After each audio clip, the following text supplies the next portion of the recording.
Hello everyone. Hello, hello, hello. I'm here. It's Monday. Welcome 2024, baby. 2024, let's go. Hope you're all doing well. Hope you're all having a good Monday. Hope you enjoyed your New Year's Eve. We're playing Super Mario Galaxy tonight, and we're gonna beat the whole game. I have streamed Super Mario Galaxy twice in my life. And that's not enough. That is not enough. Super Mario Galaxy is one of the greatest games, like, ever made. It's one of my favorite 3D Marios. I mean, like, the competition is close, man. 3D Mario is, like, so fucking good. But Galaxy, like, really does stand so tall. It's a good-ass video game. I hope you're all doing well. Hope you're all having a good day. Bro, my capture card is, like, not turning on. What the fuck?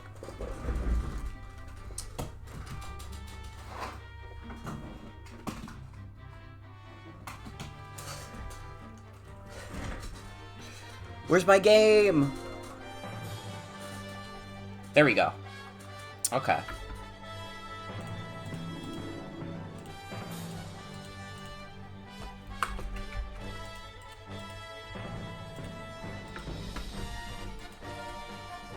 Oh god, it won't let me shut off the fucking song. There we go. Okay.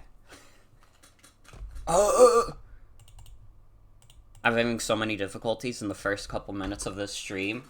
Welcome to 2024, Super Mario Galaxy.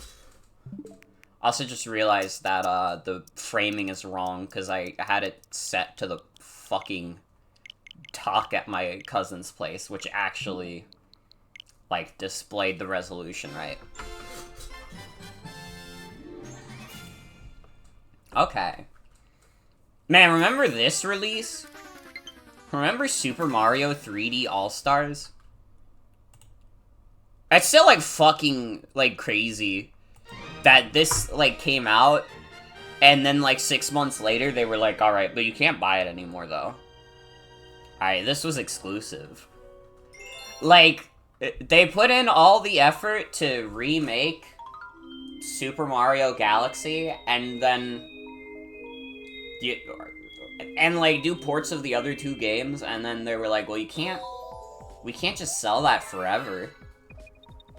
It's still, like, maybe one of the most bizarre, like, strategies of all time. Dude, how did I get one of my planets to be Luigi, but I can't set this one to be Luigi? Why did they not set this so you could use your Miis from the Switch? I guess, like, Switch Miis are more complex than Wii Miis were, but, like, I don't know, man. I guess that's just another case of 3D All-Stars being, like, kind of a lazy port. But that's okay. That's fucking okay. We always got Galaxy on the Wii. I will say, I do think that this specific port is a cut above the other two. Just on the basis that playing Super Mario Galaxy in HD makes you remember, man, what a beautiful fucking game this is. Although, from what I remember, some of the cutscenes are kind of muddy. I remember people saying that was an issue. But yeah, we're gonna be speeding through this a little bit. We're not gonna be going for completion or anything. We're gonna try and beat this all in one night. Because while I was sick, I really enjoyed doing the one-off streams of Odyssey and Sonic Adventure 2. Just, like, trying to go through those games as fast as possible. And I was, like, thinking in my mind, like, what are some other games that I could do reasonably in, like, a 5 to 6 hour range? And, like, Super Mario Galaxy was, like, one that I was like, damn, that would be awesome to do. Because this game is fucking stellar, if you'll excuse the pun.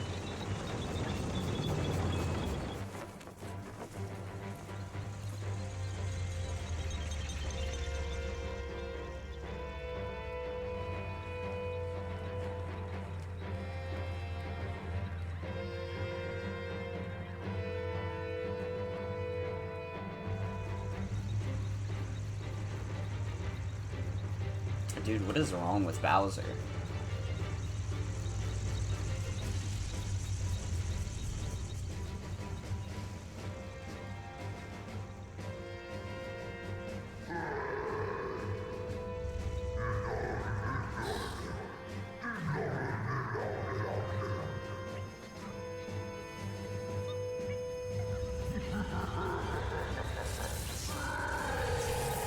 Hi, Bowser. Why the fuck did Bowser get lightning powers? Why did Bowser's lightning powers summon a UFO?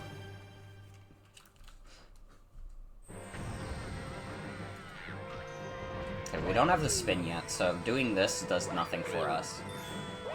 Although we don't even really have to, like, swing our Joy-Con to spin, because they added a spin button in this port. I mean, they kind of had to, because they had to account for the fact that you could play this in handheld mode, but honestly, it's like a really nice addition. Thought the eye close-up was so cool as a kid. It kind of still is, to be fair. Even if the UFO itself is a little goofy. Yeah, Mario's jumping and skipping and hopping so much.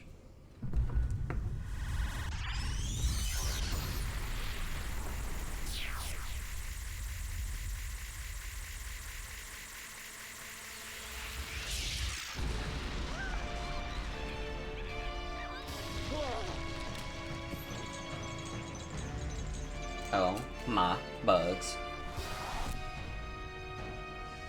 It's getting crazy.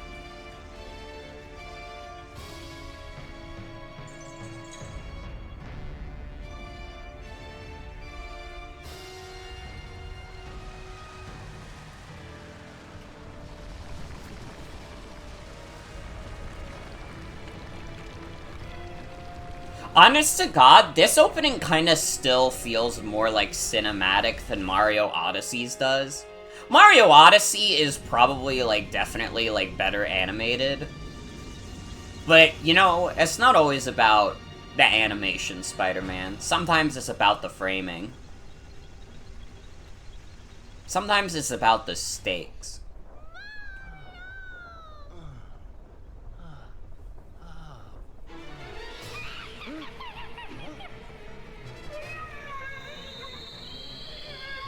You already did this in favor of Mario, Nintendo running out of ideas?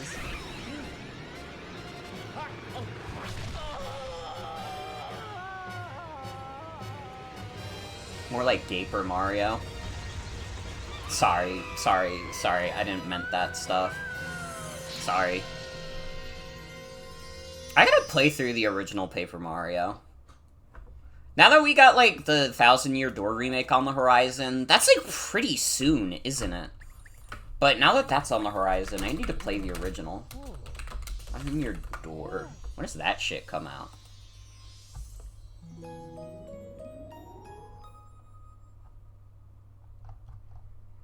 Oh, they did not give it an official release date. It's just 2024. And hi, Soul, welcome. Happy Year of the Gamer. Let's go! Year of the Gamer! They're gonna release, like, oh, Star Wars 2, or whatever the fuck Tim Buckley said on that damn show. Dude, I, like, watched all of the Control-Alt-Delete show back in the day. Not when it was, like, new or anything, but, like, probably close to 10 years at this point. I just, like, watched an upload somebody had of it on YouTube. And, like, it will not come as a shock to anyone that the Control-Alt-Delete show is not very good.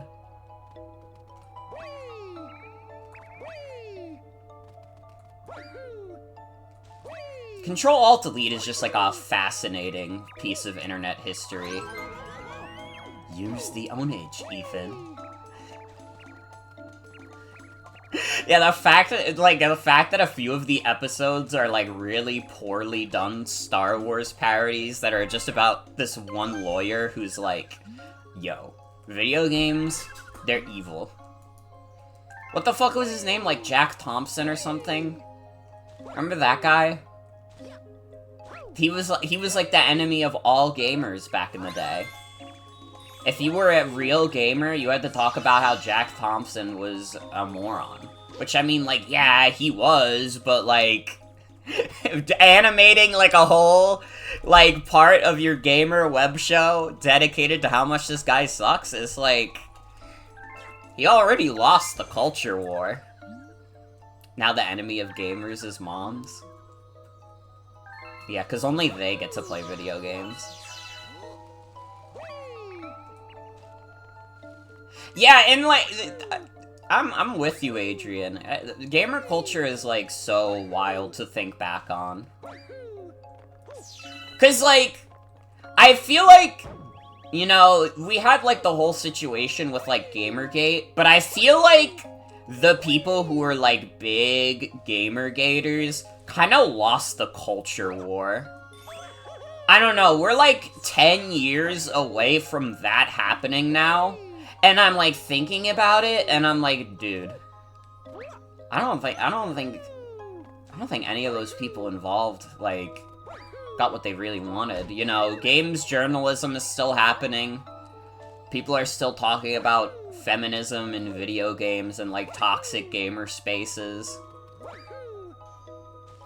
And in general, I don't know, I feel like the video game space is a lot more friendly to, like, women and LGBT people.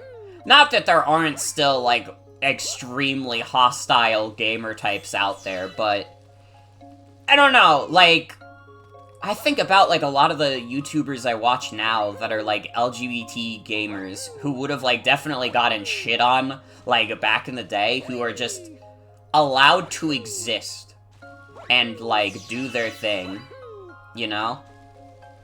I feel like the culture has definitely evolved since then. I don't know, I could be crazy, though. Where the fuck is this last rabbit, bruh?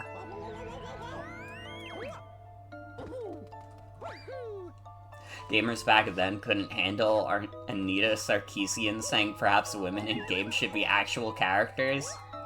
Honestly, some of them still can't. Like, you definitely still get the blowback anytime there's, like, a woman or a person of color in a game where, like, those, like, remaining gamer types are like, yo, what the hell? This character isn't a white dude, what the fuck? The wokeism is taking over the world!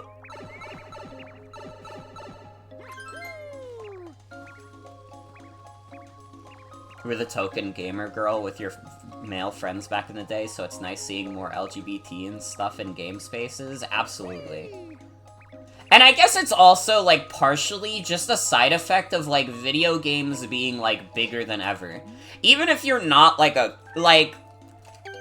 especially, like, PC gaming becoming as big as it is. Like, obviously not everybody's buying, like, high-end PCs or anything, but, like, there's a good amount of indie games that are, like, very popular and very accessible that blew up in, like, the past 10 years that also have, like, LGBT-friendly stuff, like Undertale and, like, Stardew Valley. You know, you don't need a high-end PC to play either of those. Anybody could, reasonably. As long as you're not running, like, Windows 57 from fucking 1957. You saw Anita Sarkeesian talking about that in a college thing? Mm-hmm.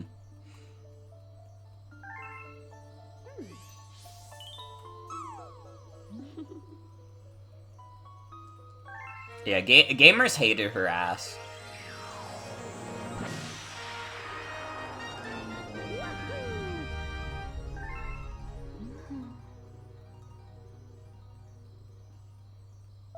Gamergate types are still around, but they're more fringe now? Yeah.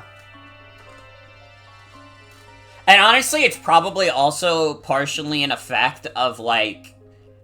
It is, like, so easy to exist in a bubble online now. Like, with all the ways that, like, algorithms and stuff work, like, it is so easy to just exist in your own space, whether you're, like, you know, a LGBT person, or someone who thinks LGBT is cringe or whatever.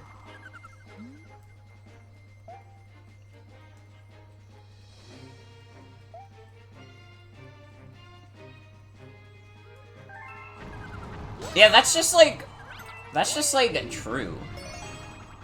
And listen, I'm not immune. I'm not immune to hot women in video games, sometimes, but it's not wrong to say, like, yeah, women end up getting, like, sexualized way more than men in video games.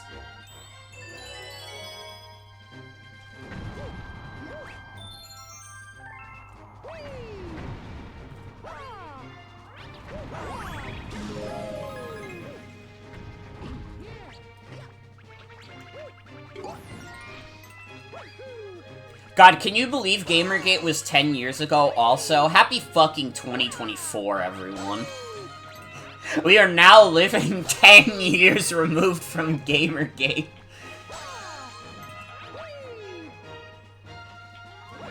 Yo, did they ever figure out those ethics in game journalism, though?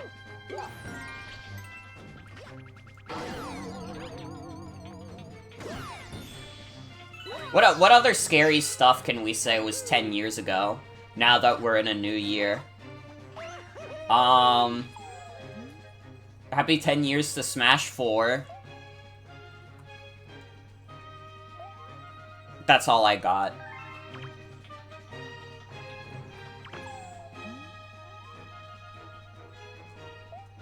Did I not get the key?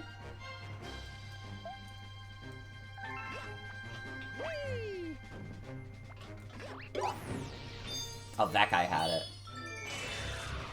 Yeah, that is true. We are 10 years removed from 2014.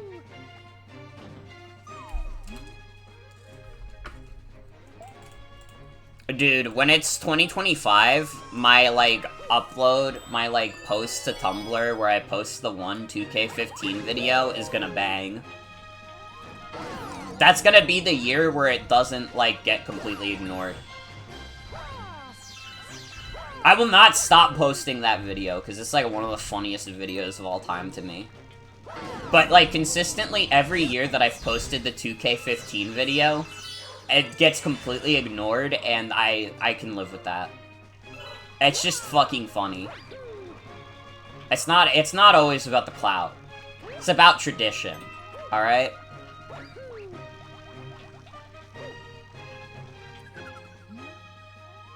We have a bunch of random stuff we can talk about.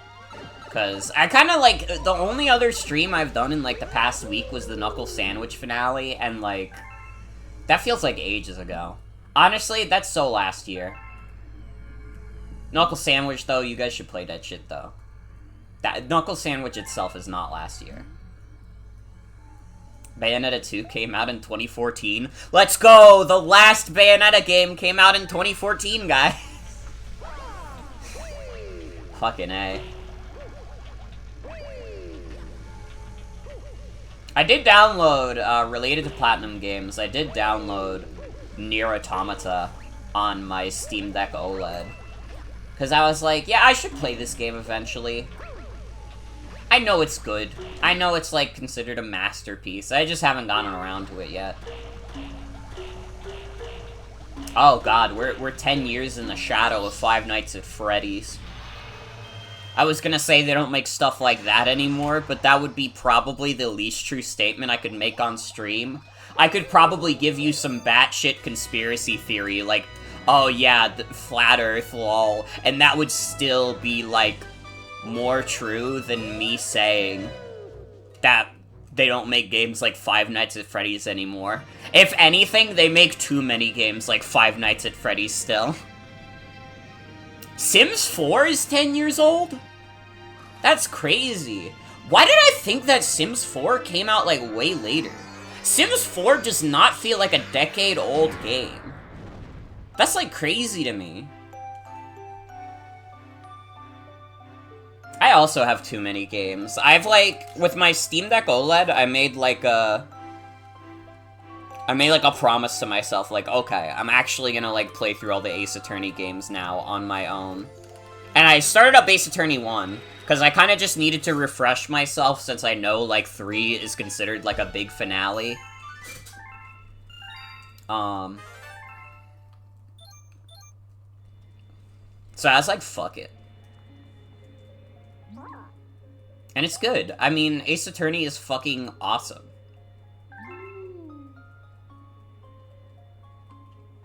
Need to finish Ace Attorney 3 as well.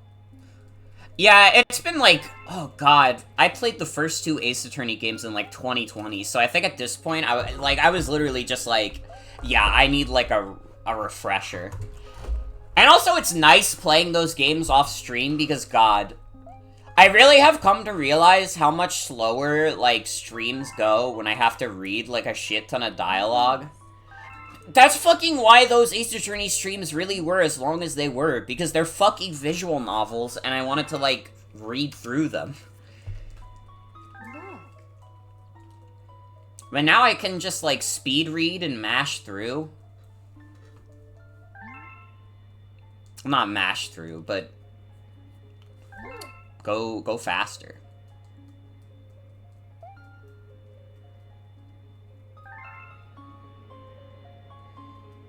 Also gotta get prepared, because the Apollo Justice trilogy drops soon. Isn't that this month?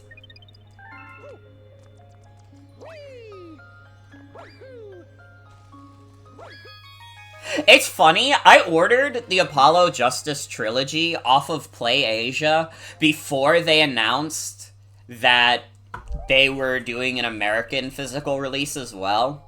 So now I'm just gonna have, like, a Japanese copy of that game. I mean, I'm pretty sure it's gonna have language options anyways, so it's not a big deal, because I know the original trilogy also had language options. But it's, like, really fucking funny. I didn't know.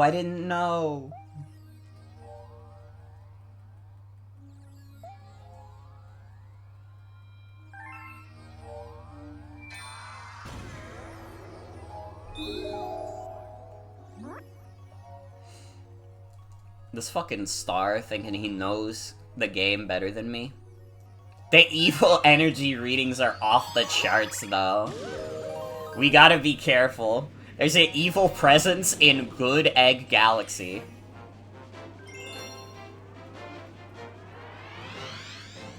I hope we get a port of Investigations 1 and 2. When are we gonna get a new fucking Ace Attorney game? Honestly, if I, like, play through all of the Ace Attorney games, and then, like, they still haven't, like, announced a new Ace Attorney game, I'm gonna be really upset.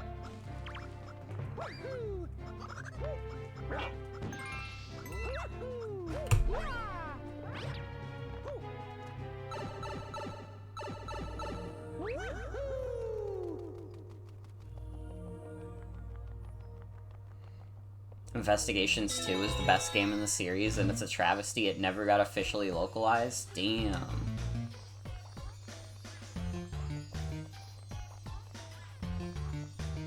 I love this cartoon dog shit remix of the Mario 1 Underground theme.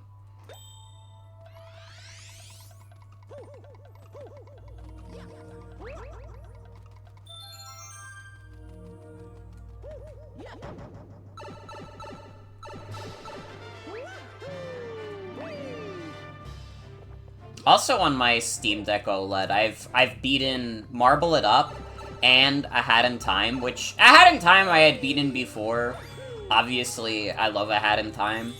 Honestly, that's a contender for, like, a stream I would do as, like, a long one-off. Because I've really never done that with A Hat in Time.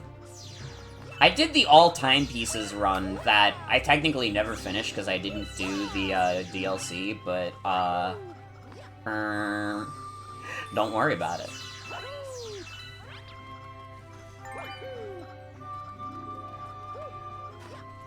Alright, listen, that was 2022. We don't talk about 2022 anymore. It's over, it's done.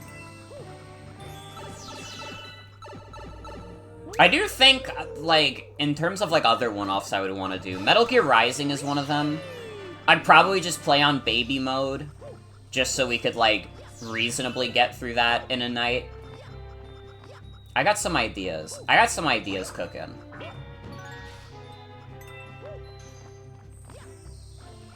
You know, we're gonna have some fun in 2024, I think. And I mean, right now, we are 20 days removed from the Codename stream, which is very scary. That's very scary. I'm gonna have to put my money where my mouth is and play all of Codename Steam.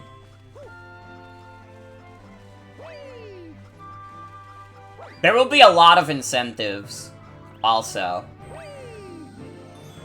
The past few years, I haven't really done, like, traditional incentives, because I still have so many from, like, past money-raising streams that I haven't done. But there is one.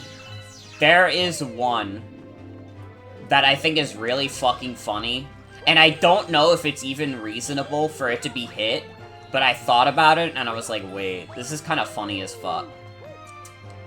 My idea is that if we can raise $2,000 for, like, you know, money for me to move with Jen, I will stream all of Y2K, a postmodern RPG. We will literally yick out on stream. Alright?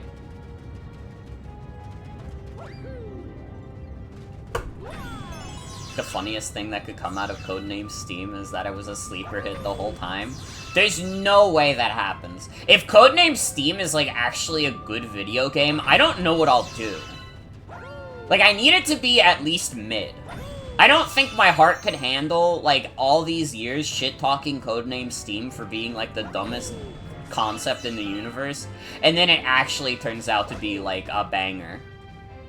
Like, I think, like, society would crumble, even.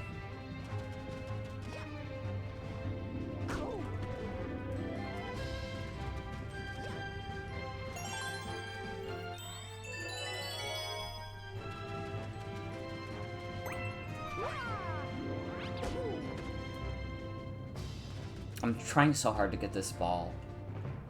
It's like free Starbits, man. It's so hard when I'm in the sludge, though. Because Mario's movement is so, like, awkward. When I'm on the shell, it's fine. There we go. Okay, I was on a fucking mission. I don't care if that slows us down. I was on a fucking mission.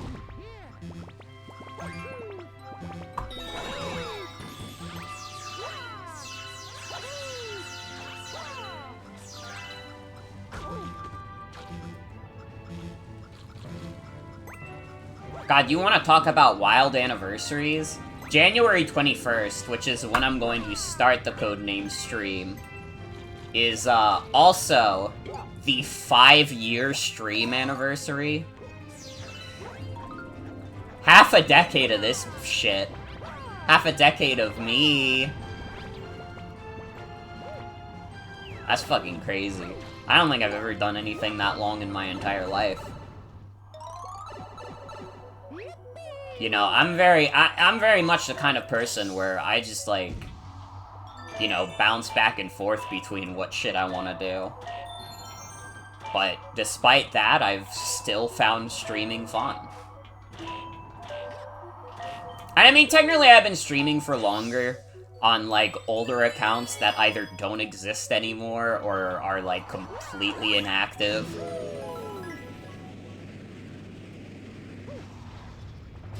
But it's fucking wild. Alright. I was fucking 18 when I started streaming on this fucking channel. Dude, I was still making Nightcore. We gotta bring back the Nightcore era.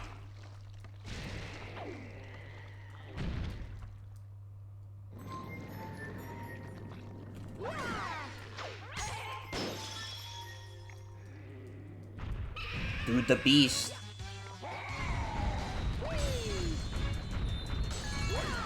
You will definitely get this week a Tamagotchi Life Pretty Good Island stream, by the way. Our first Tamagotchi stream of the year, because not only is there one me I wanted to add, we made up the one me during the 2023 concert, but there's also, like, I saw, like, a post on my timeline that was like, it is Friend's birthday today. Happy birthday, Friend.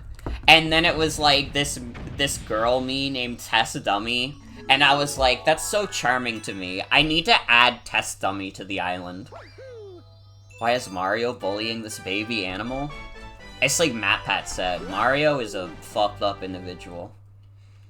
Alright, Matthew Patrick said a lot of fucked up shit. He even didn't return Hello Neighbor's DM, but I know that he was kind of spitting about Mario being evil. Yeah, this game is literally dark.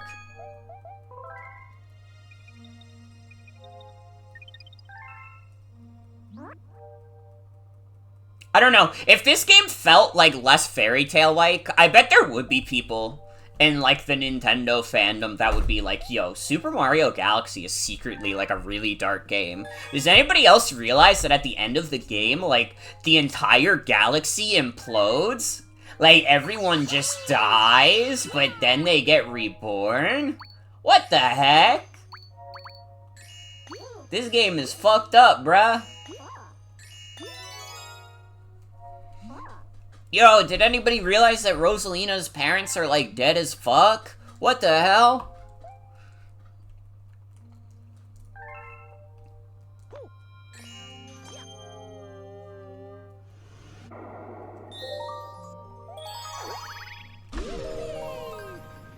It sure was an experience for you at age 13. Mm-hmm.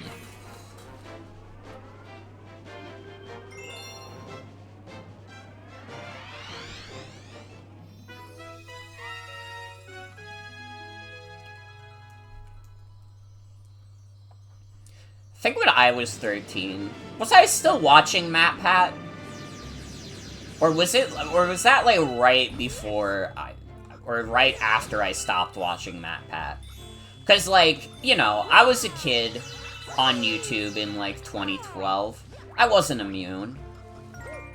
I don't know, you could probably, like, show me, like, a really old MatPat video, and I'd be like, yo, I remember that. Alright, I watched fucking Earthbound This Game is Dark when that shit came out. Alright, I was there. That wasn't the first time I heard of Earthbound. But it was damn close. I think the first time I heard of Earthbound was probably Chugga Conroy's Let's Play of it. Well, probably Smash Melee, but I don't think I gave a shit in Smash Melee. Alright, when I saw Ness's trophy say Earthbound, I didn't even think twice about it. I was just like, oh, okay, this must be some weirdo game. Like Doshin the Giant, N64 Japan only. They didn't even want to admit the disk drive came out.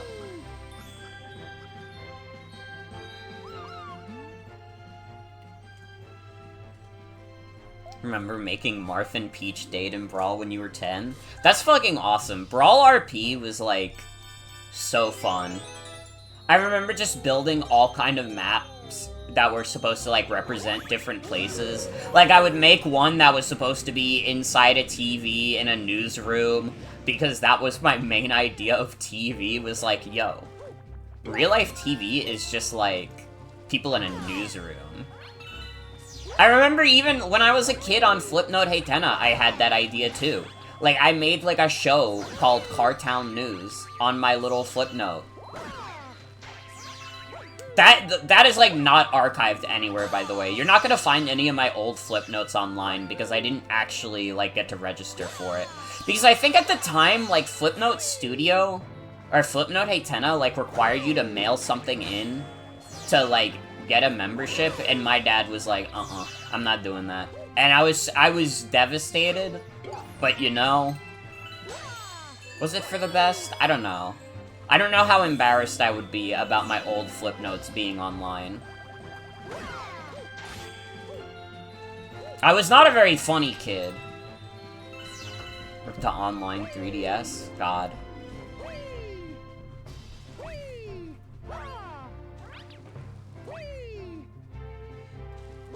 3DS Online is shutting down this year? Damn. That's crazy.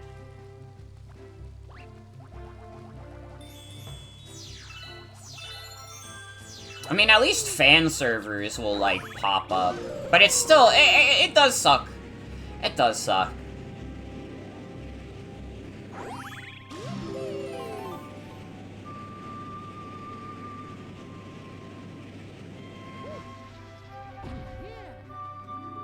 I think that Pokemon Bank is probably gonna be one of the few things that keeps official servers.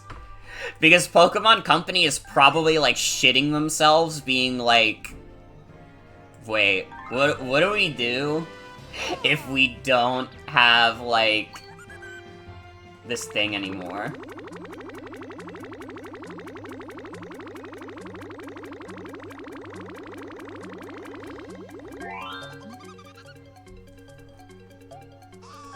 Transform!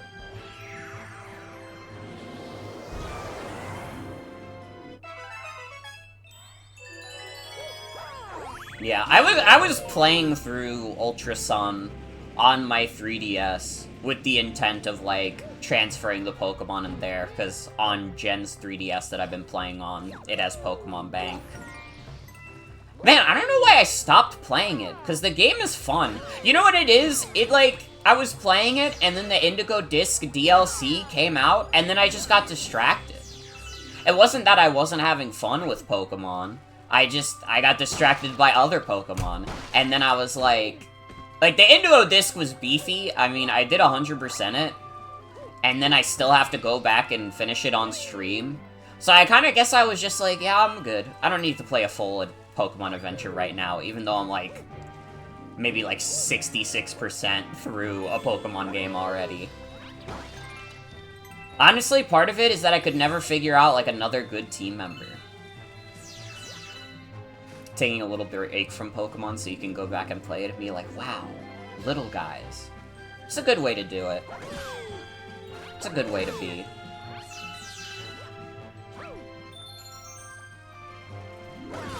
I mean, I've also just been playing a shit ton of Pokemon Go on my phone, so it's not even like I haven't been getting, like, my Pokemon fill at all.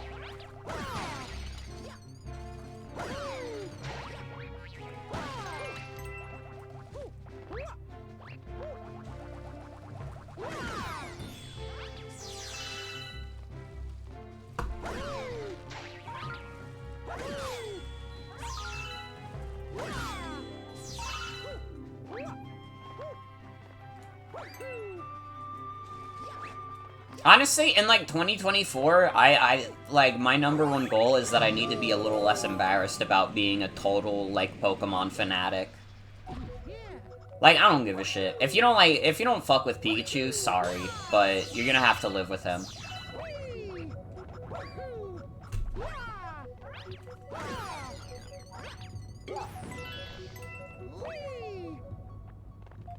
I feel like fully on my Pokemon shit again. I do want to stream Pokemon Black and White 2 this year. That's definitely gonna be something that happens.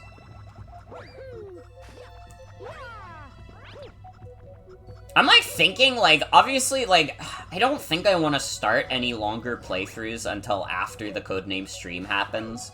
Just because I'm like, man, depending on how long that fucking takes, like, I might just not have, like, the time to, like, finish a big, long playthrough in time for that, and then it'll be, like, be left hanging.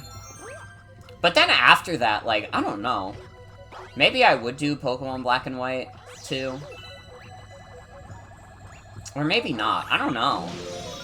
I want to do Legend of Zelda Majora's Mask at some point this year.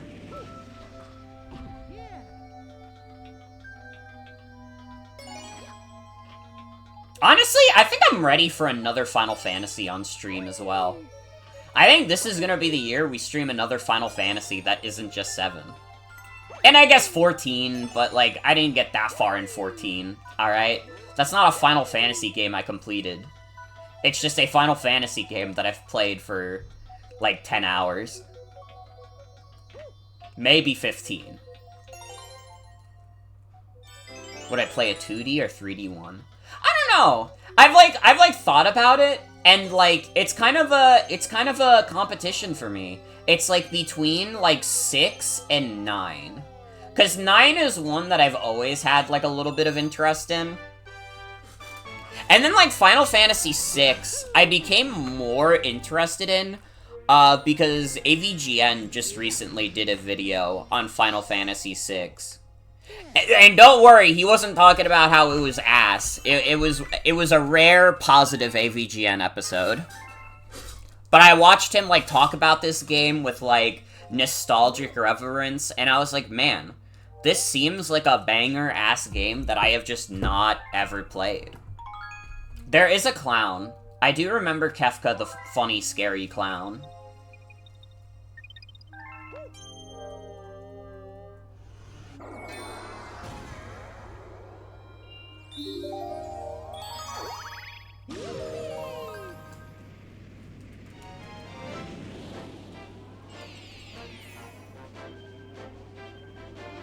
Jester and clown characters in video games are always awesome. This is very true.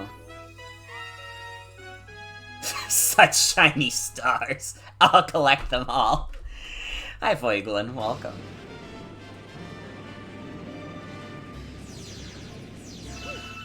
It's like the easiest, like, 10... or 20 star bits to get in the world. Yeah, I don't know if I'd, like, go out of my way to stream any of the, like, NES Final Fantasies. I feel like, listen, if I'm gonna play any of the really old Final Fantasies, that shit's gonna happen on my own. There's no way I'm gonna want to stream those games. I think that would only make the experience worse.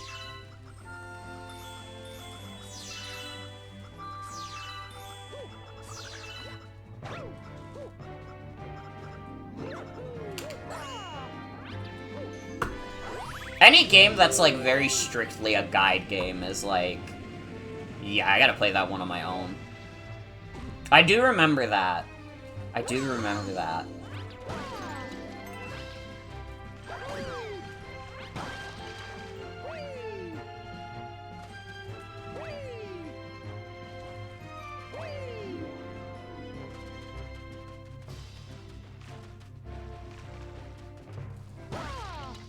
What the fuck do I do here? Let me tell you a secret. Spiky things hate coconuts.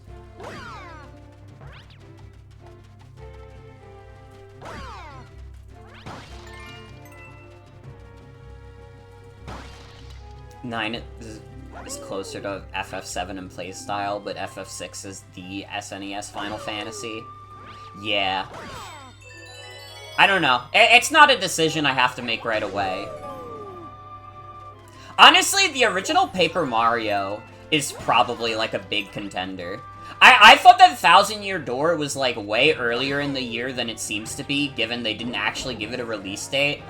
What the fuck is the game that comes out in February for the Switch that I thought Thousand Year Door was releasing instead of? Was that Princess Peach Showtime? Is Princess Peach Showtime next month? That doesn't seem right. I feel like that's a little later into the year. Is it? What the fuck does Mario vs. Donkey Kong come out? Is that what I'm mistaking it for? Maybe? Because it's also a remake of an old Mario game?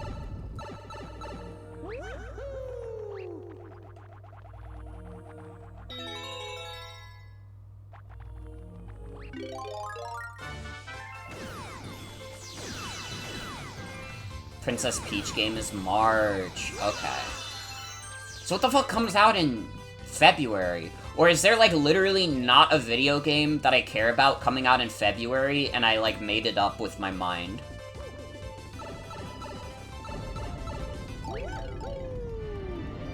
Oh, if I was faster, I could have beat up the Chain Chomps with the star.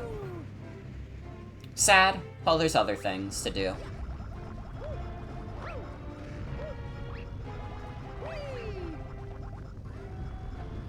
I don't know, maybe I just made up a video game to come out in February that doesn't actually exist.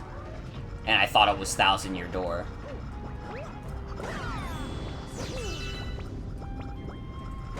It is Mario vs. Donkey Kong. Okay. Okay, so I did just mess those two up.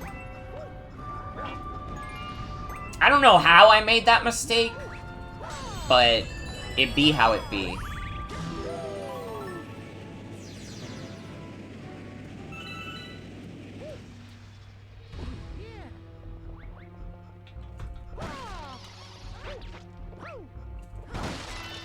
Dude, do you know what is a stream I do plan to start? Like, probably sometime later this week? And this is a shorter one. This is a shorter one. But I want to do a stream of the Splatoon 3 single player, finally. It's been like a year and a half. I think it's about time.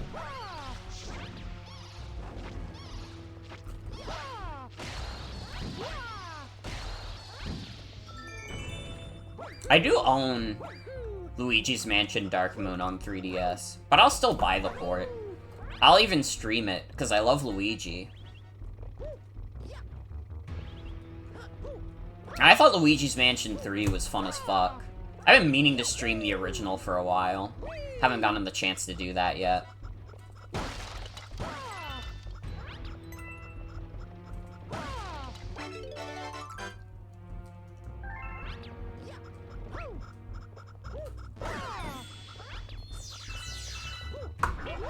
It is funny that, like, the Luigi's Mansion 2 port probably doesn't have, like, a crazy amount of work put into it. I mean, maybe I'll be proven wrong, but I think there already exists, like, quite a few, like, HD assets from that game because, like, what is it? Because of the arcade game of Luigi's Mansion. Which I played once in a Dave & Buster's. I remember it. It's like fine. It's like a Ghostbusters type game, you know, you get the poltergust and like ghosts show up. Honestly, my dad like bought like a VR Ghostbusters game that I would probably imagine is not too dissimilar to the Luigi's Mansion arcade game. Dude, I need to actually play stuff in VR, now that we have, like, a VR headset. But, like, really the main one that I would want to try is Half-Life Alyx.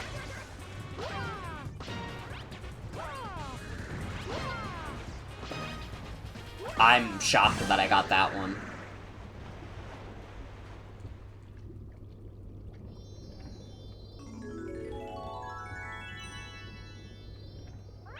I mean, I would want to play more Beat Saber, too. Beat Saber is pretty dope.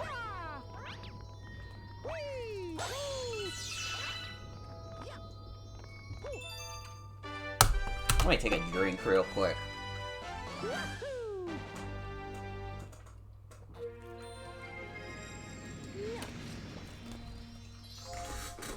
I'm all about the VR optimism now, because I didn't have to pay for it. I didn't buy the VR headset. It's not mine. But now that we have it, it's like, whoa, I could play that shit. I don't have to worry about VR being stupid expensive. Or have to worry about making my own Facebook account because it's tied to my dad's. And, like, it's not even gonna matter if, like, I just have to download Steam Link and then it's like, He's not gonna be able to see my Steam account, though. My dad. What games do I even have on Steam that are VR except Half-Life Alyx? Which I only even bought Half-Life Alyx, ironically, because the no VR mod came out, and I was like, yo, I could play that, though. I was even, like, considering streaming it. But honestly, at that point, like, it might just be better to stream in VR. Tabletop Simulator. Yo, God Game VR, though, it'll go crazy. The cards will all have 3D effects. RE7? Did that come out on Steam? The RE7, like, VR? I thought that was exclusive to PSVR.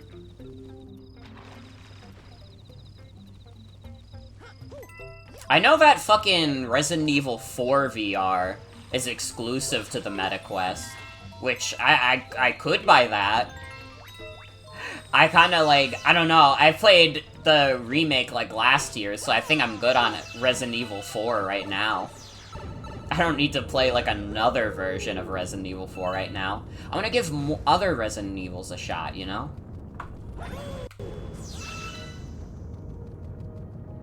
This will be the year, guys. I'll actually get to Resident Evil Village. There's mods to make RE7 VR. That's pretty dope. That was, like, a big, like, VR game that I was interested in back in the day. Back when I definitely didn't have the money for VR. Instead of, like, technically having the money for VR, but it's still, like, too much of an investment for me to reasonably want to do when I don't think I would use it that much. Play Outer Wilds? That's been a plan. But I probably wouldn't play it on stream. That's like... Outer Wilds is like a Ghost Trick type situation where it's like... It's a game that everybody says is like, holy shit, this game is a masterpiece. Also, do not spoil. Do not spoil. And I'm just like, oh. It's kind of all I do. That's what streaming is about. I show the whole ass of the game. That's what it's all about.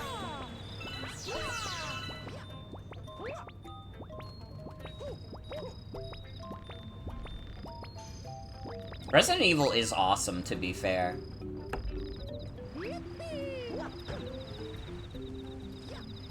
It's a game you want to see reactions for, but it wouldn't be a good stream game. Mm-hmm.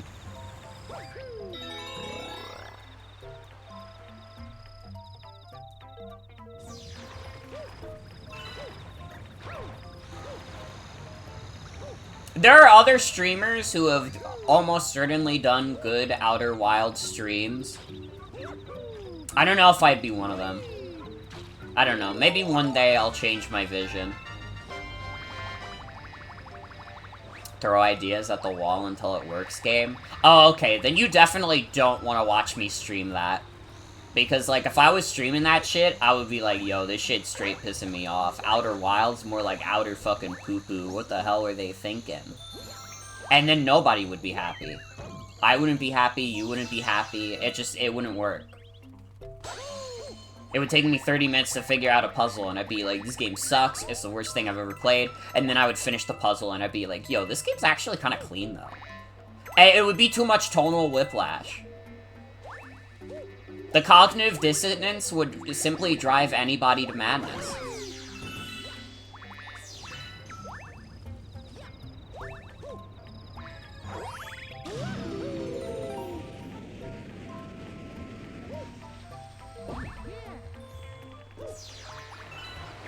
I don't know, maybe I play Outer Wilds on my Steam Deck at some point, though.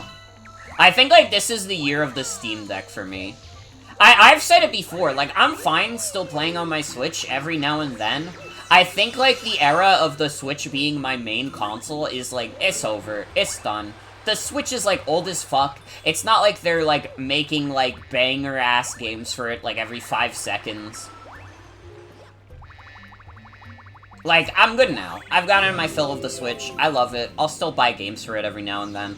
I'll probably keep collecting for it. But, in general, as, like, my main console that I play the most of, I think I'm good. I think I'm good. Yeah, we got the Honey Queen in this level.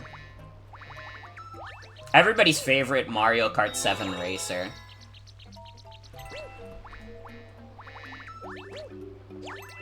I was the Switch's strongest warrior, though. And obviously I'm streaming this on Switch. You will obviously get, like, a lot of Switch streams still, if it's, like, the most convenient way to play a lot of games. But, like... I really was, like, the Switch's strongest warrior. She was a weird addition, but she was a funny one. They put her in Mario Kart 7 instead of Waluigi, which is, like, the funniest shit in the universe. The Waluigi heads were, like... They were fucking pissed that day. You know, they were not getting their due.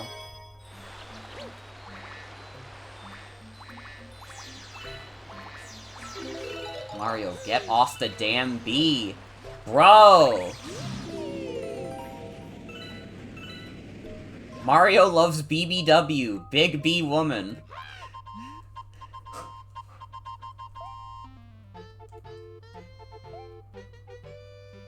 No, Luigi is lost in the galaxy. My man!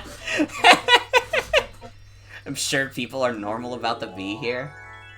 Listen, what other people think about the Honey Queen for Mario Galaxy is simply none of my business.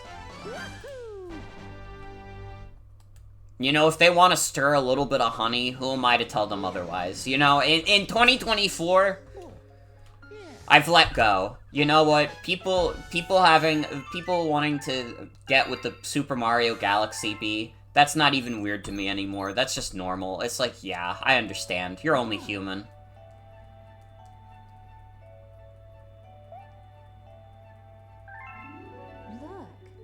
She said my name! I'm Mario!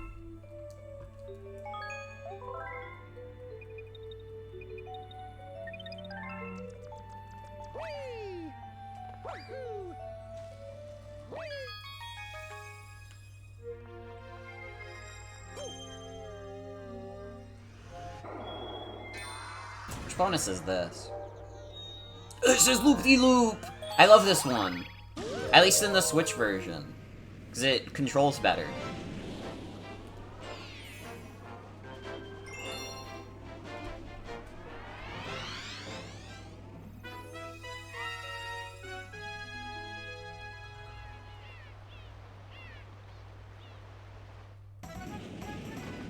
Dude, the penguins from Super Mario Galaxy were like my favorite guys. Like, I loved this dude. You know I'm a surfer, bruh.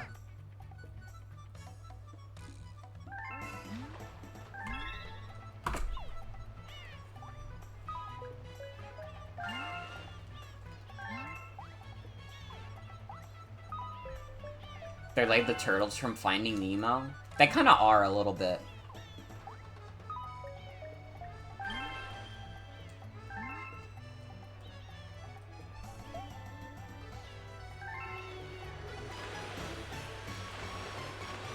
I don't know, there's like a galaxy later, Beach Bowl Galaxy, that like literally as a kid, I was like completely, like utterly fixated on. I wanted to fucking live there, man. I really did. I was like, I would give anything to be able to live in like the Penguins world. It was not Beach Bowl. I mean, Beach Bowl was one of them. There was another level with the penguins. You know which one? It's not Loop-de-Loop, but it's also like a circular water level. It has like the evil fucked up shark in it. I do remember Chunks, huh? I remember. That's classic.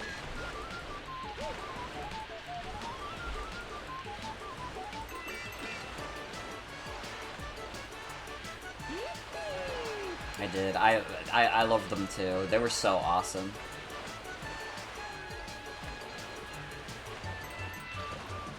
It's so, like, taunting also that there's, like, still starbits around the level, but with the Switch controls, you can't, like, get them. Or a buoy base head. Buoy base was awesome. I love the song in it. It's probably one of my favorite songs from Galaxy 1. Maybe my favorite overall. Although, I think my favorite song of the 2 Galaxy games is the one I started the stream with, Bowser's Galaxy Generator. That shit was awesome. It's like one of the best songs they've put in a Mario game. Did they bring back the buoy-based song for Galaxy 2? My, like, memories of Galaxy 2 are, like, so much hazier than my Galaxy 1 memories. Like, I don't know. It's not even that Galaxy 2 is, like, a bad video game. It's a fantastic video game, even. I just think, like, overall, Galaxy 2 is missing a lot of the secret sauce that, like, Galaxy 1 had. I think if you're more into the idea of, like, a more arcadey type game, then I think, like, Galaxy 2 is gonna resonate more. But in terms of, like, just, like, you know, Galaxy 1 makes you feel like you're going across, like, actual, like, places. Even if they're still, like, very video game-esque levels.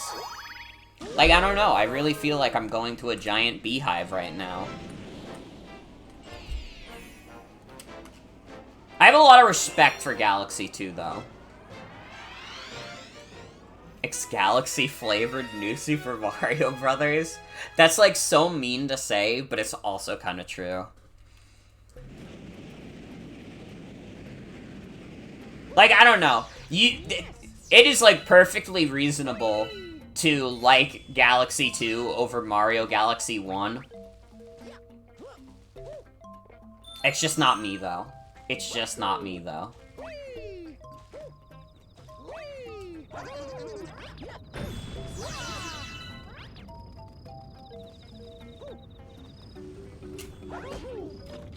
Okay, there was no way I was getting that.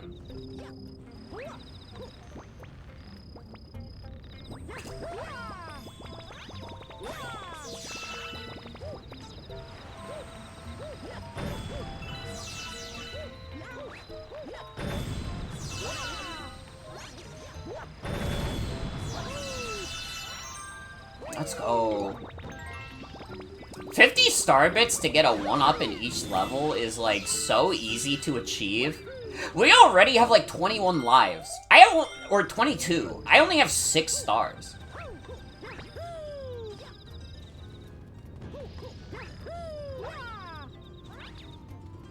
It really is a very drastic change in feel. I don't know, in general, I think, like, the Starship Mario is, like, way lamer than the Comet Observatory. And I mean, yeah, it's, like, quicker and, like, to get to, like, level to level, but I don't know. It's missing the vibe, man. It's missing the vibe.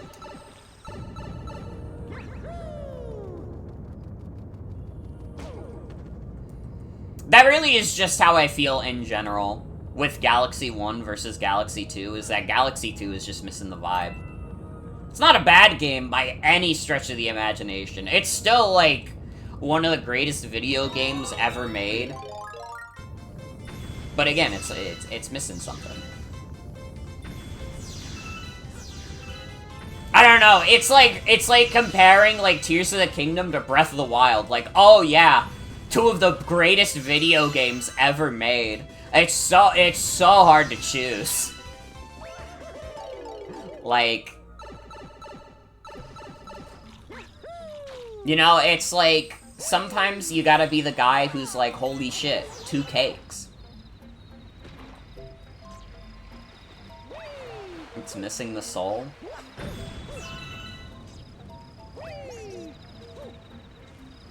Sunshine, Galaxy 1, and Galaxy 2 are on the axis of vibes to tight gameplay. That's actually, like, real as fuck.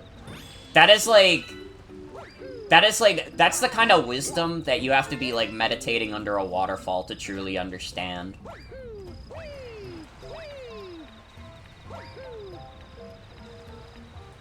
Like, for me, like, Galaxy 1 is the perfect, like, mix of gameplay and vibes. I love Galaxy 1. Sunshine is a video game that, because its gameplay isn't that tight, it's harder for me to get down with, but I can't deny, that game's got, like, insane vibes. The vibes are on another level, even.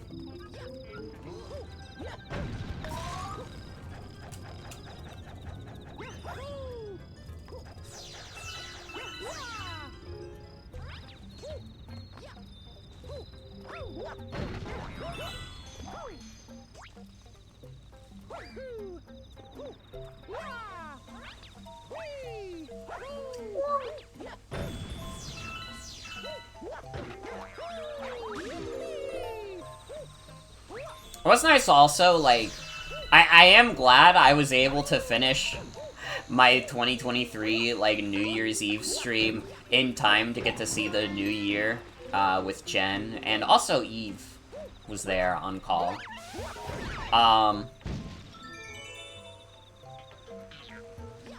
God, like, I had fun doing the retrospective and concert.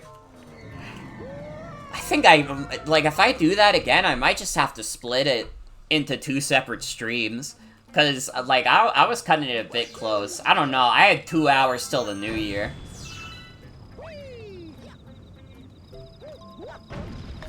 I did get to have some champagne, though, so, I'm happy.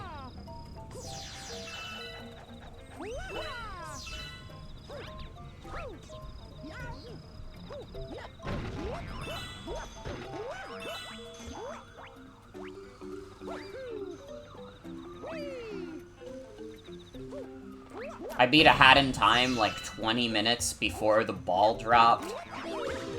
We watched 2K15 right as the new year started. And, like, I was also on call with Adrian that night. And, like, we listened to a bunch of the Pokemon Vocaloid, like, crossover songs. And, like, man, some of them are good. But, like, even the good ones, like, a lot of the problems that they have is that, like, they put in the most corny-ass Pokemon samples ever. Like, holy shit, like, genuinely, like, I think, like, the worst one that we listened to was the one by, I think the producer is Giga. It just had, like, it had, like, fucking Pokemon dubstep, like, samples of, like, Gen 1 music, and I was like, dog, this shit would've, like, banged, like, 10 years ago. When, like, Skrillex was around, this shit would've gone crazy. The best one, because it's so funny. It's so goofy. I don't know, it was not for me. It was not a song for me. That's for sure. I think my favorite one that we ended up listening to was the one by, Ina Bokumori. I don't know if I remembered that artist's name correctly, but they were the one who did Lag Train. And I thought, like, I already liked that producer's music. That is one of the, like, few Vocaloid producers where I have actually listened to quite a few of their songs, so I can actually be like, yeah, I'm decently familiar with this creator's catalog. You know, I'm only human. Alright, I've heard Rainy Boots. Who hasn't?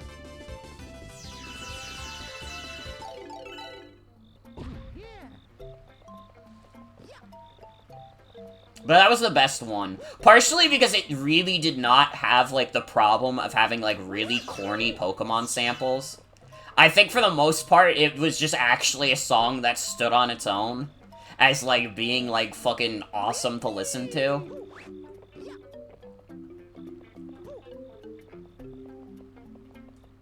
I mean, it did have, like, in that producer's style, the Gen 3 dive theme, so I might be a little biased. But, hey, I'm only human. Alright, I'll give in to nostalgia if it's nostalgia for the stuff I like.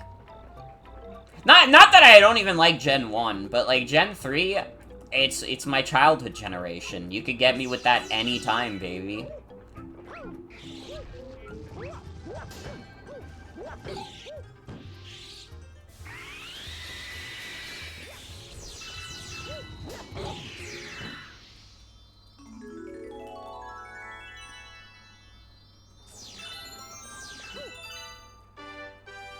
trying to think, what were the other ones we listened to? We listened to one, like, really cute one. I don't remember which producer this was, but it was, like, a song that was, like, really, like, this, like, gentle piano, like, tune about, like, the friendship between a Mudkip and a Pelipper. And that one was just cute. It was just cute.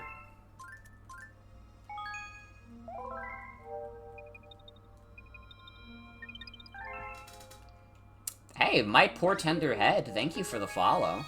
Thank you, thank you.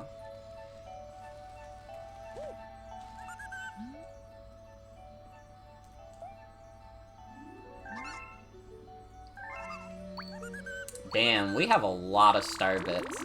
This was supposed to be a playthrough where I went fast and beat this all in one night. They all have samples from game songs? Yeah, pretty much all of them did. I don't know if Ina Bakumori did. I think that might have been the one that didn't. It had, like, Pokemon noise samples, like, you can hear some Pokemon cries in the background of that song. But I don't think it specifically sampled any song. I don't know, there's making a remix of the Gen 3 dive theme count. I don't really think that's sampling. I think that's remixing. But I could be wrong. Maybe the definitions are closer together than I think. Honestly, that's probably why I thought that one was the best, because it didn't have the fucking Pokemon song samples. Sampling has such a loose definition. Fair enough, fair enough. And hi, Splee, welcome. It was probably required to include a tune, and most people just went with sampling. I mean, it's probably the easiest way to go. If you're, like, commissioned by, like, Krypton and the Pokemon Company to make, like, a Pokemon Vocaloid song, you're probably just gonna be like... And they put in the contract, like, oh yeah, by the way, you have to include a part of a Pokemon song. They're gonna be like, fuck, fine, I'll include a shitty sample of the Gen 1 battle theme. Don't have to twist my arm about it.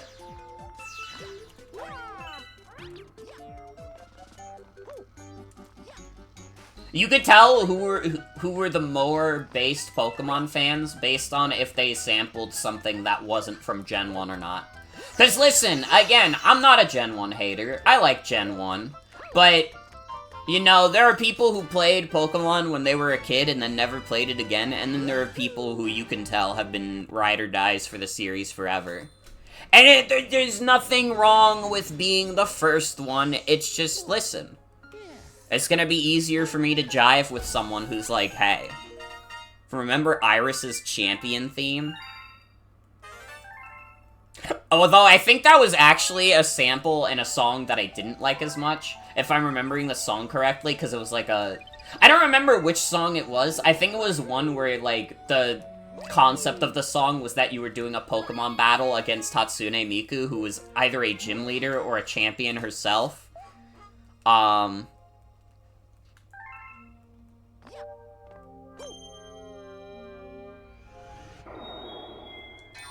Saw some Gen 1 only people in 2023 and it was so baffling, I thought we were past this. That might have been the Cosmo P song, maybe. I don't know, it was the one that I was listening to and I was like, man, this song is just like really busy. I don't know, it was like, that song is like, I can understand people liking it, it kind of has that like 100 Gex appeal. But it was, like, so busy, I was like, dude, I'm getting, like, overstimulated listening to this song.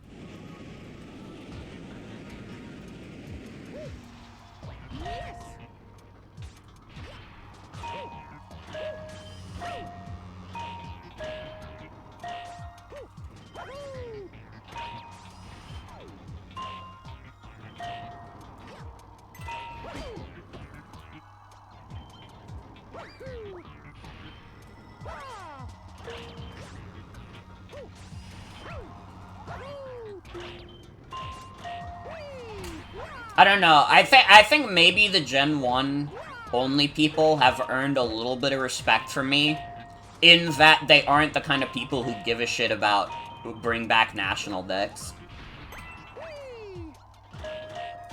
I think that, honestly, I think that, like, Dexit people are more annoying than, like, Gen 1ers. Like, I don't know, I think most Gen 1ers are, like, too old at this point to, like, even give that much of a shit about, like, talking about Pokemon online. They probably, like, most of them probably just played Pokemon Let's Go, and they were like, yo, that's the best Pokemon they've made in a while, though. And then they haven't played any other ones. Most Gen 1ers probably have a mortgage now. Exactly.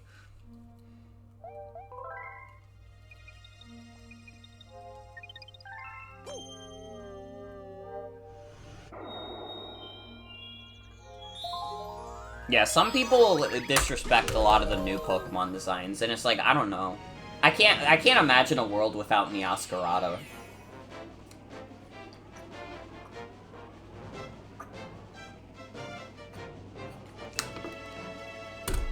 Gen 1ers are now either wisely sages on mountaintops or Republicans.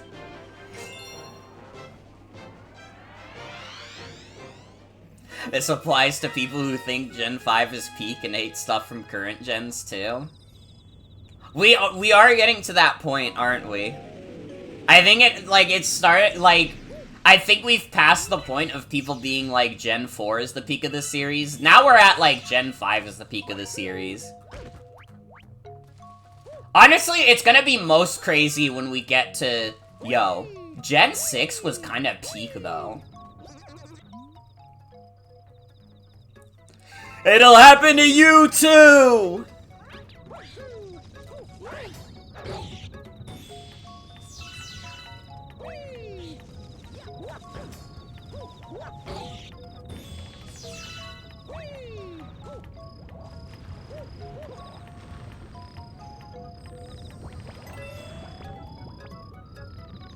Can't wait to hear how Mario games don't have soul anymore like 3D Land did. Dude, they already do that. That's just like everybody who's like, yo, 3DS Wii U era Nintendo was way better than Switch era Nintendo. That's literally just the kind of guys they are.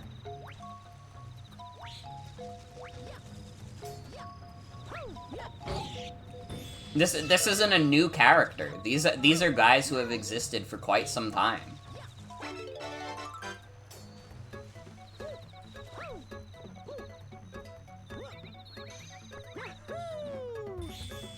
Yeah, I don't know. I'm still of the belief that, like, people who have this, like, okay, the 3DS, I've come around to it a bit more. I think the 3DS is, like, still, like, a pretty great console. People gotta stop kidding themselves about the Wii U. The Wii U is not even the best console of that generation. Like, I gotta be honest, I gotta hand it to Sony. I think the PS4, like, cleared. And, like, I hate to admit that, because, like, I spent a lot of time in my youth shit-talking the PS4. But, like, what the fuck does the Wii U have over the PS4? I don't know, it's got, like, Splatoon, it's got, like, Mario Maker, which are games that I strictly really like, but... I don't know, man. I don't know. Sony actually had other people making games for them.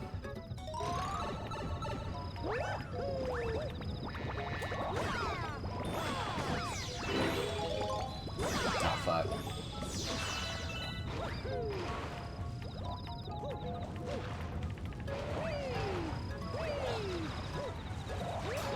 It's also, like, very easy to see how, like, the 3DS and Wii U era was, like, kind of a mess. Like, man, that was around the time Iwata died, and I imagine that probably, like, scrambled things for them. I feel like that's probably part of why there was, like, a decent amount of, like, just completely dog shit games in 2015. Like, Chibi Robo Ziplash and, like, Mario Tennis. And, like, what was it? Amiibo Festival? Because they were probably like, man, our fucking leader just died, and we're, like, fucking scrambling, trying to figure out what the fuck to do. I guess we can release these, like, mid-as-fuck games we just, like, barely started. Because, listen, you're not gonna convince me that Mario Tennis Ultra Smash had, like, more than, like, maybe a year of development. Like, anybody who tries to argue with me about, like, that is, like, crazy. Mario Tennis Ultra Smash is like a video game that has 5 minutes of content. think it has more to do with them understanding that the Wii U is a lost cause and they need to all hands on deck for the next system. I mean, true. That is very true. I mean, I don't know. I just think, like, you know, the like, leader of a company dying, that's gonna send ripple effects, you know? That's gonna send ripples.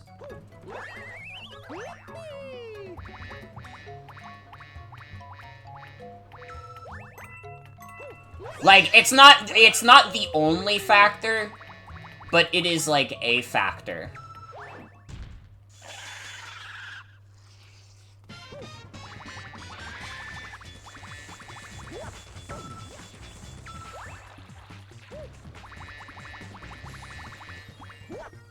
God, could you imagine a world where Splatoon and, like, Mario Maker were, like, year 1 Wii U games instead of, like, year 3? AKA, like, everybody already knows this console is dead. Actually, no, it was year 4, technically. 2015 would have been, like, the 4th year the Wii U was on the market. Or at least by November, it would start the 4th year. You know what I mean. You know what I mean.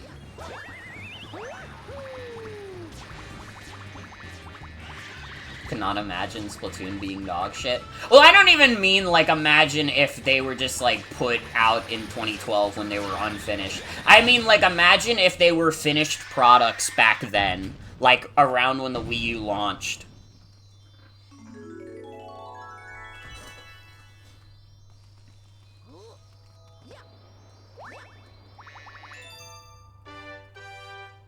Imagine if the Wii U launch was something anyone gave a shit about, is what you're saying? Basically! Basically. Because, like, what the fuck did the Wii U launch with? Like, oh, Nintendo Land, New Super Mario Bros. U. Listen, if they were on top of, like, a release, like Mario Maker or Splatoon, that'd probably be alright. But just on their own, like, that's like sending your, like, favorite little, like, puppy dogs, you know, age 5 months, onto the fucking battlefield to fight against a foreign adversary. You're sending those dogs out to die. Your beautiful, precious puppies. They don't stand a chance.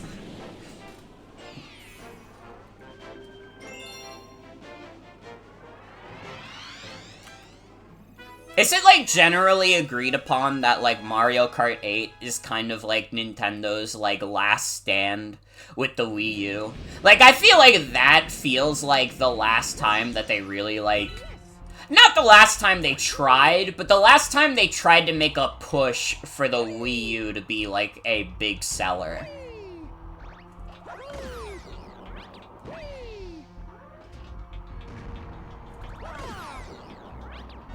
I mean, fucking, that game launched, like, undercooked specifically because of that.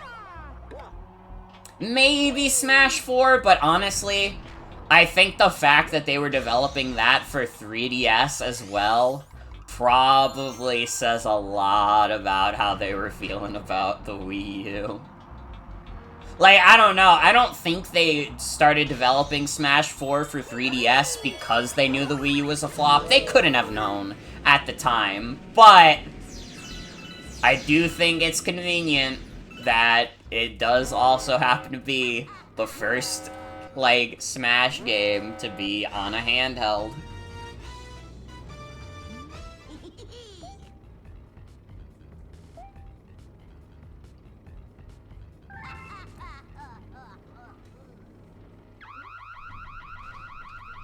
We know it started dev after Kid Icarus, which was 2012. So that would have been, like, too early. That would have been too early for them to be able to say, like, hey, the Wii U is, like, dying. Honestly, I can chalk that up to, like, just, like, an insane coincidence.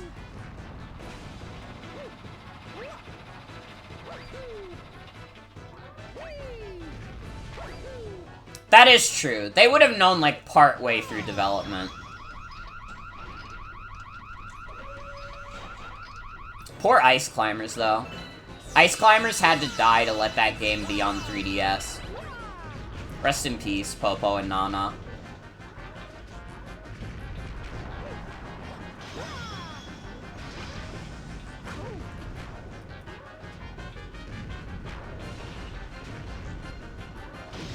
Easy clap.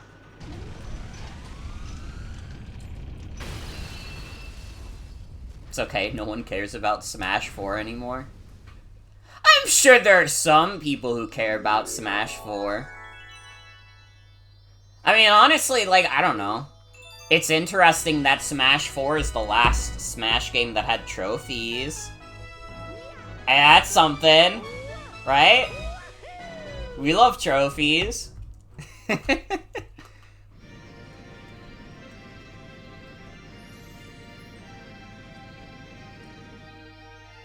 I mean, Smash Run exists. I'm pulling threads here. I'm trying to stick up for Smash 4. But yeah, in general, like, Smash Ultimate just kind of replaced it in, like, pretty much everyone's minds.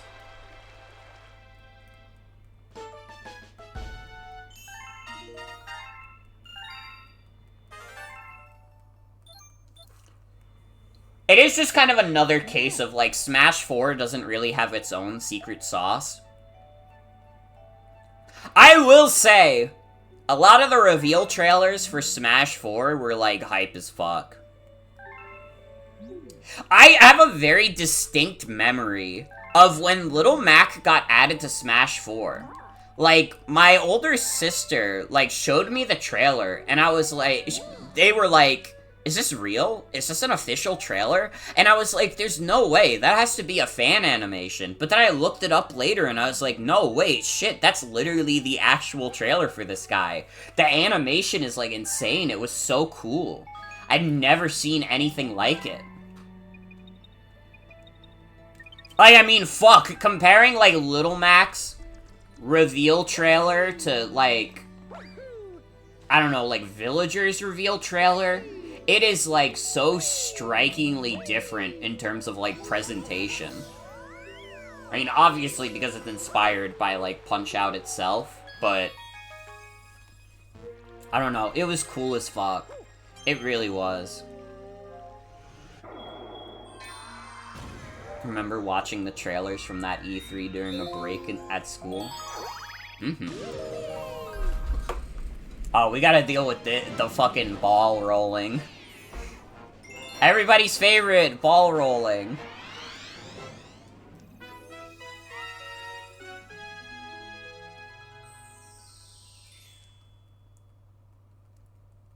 It's been a while, so I don't remember, like, older directs like that. Half of the Wii U's notable titles are there. Okay, that's a little funny, though. It's a little funny.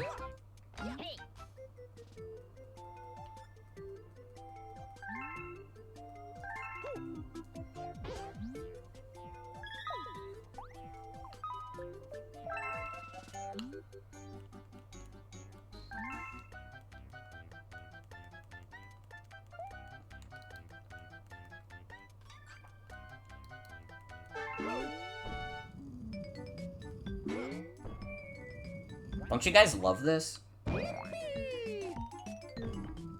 It had that, 3D World, Tropical Freeze, Mario Kart 8. That is quite a few of them.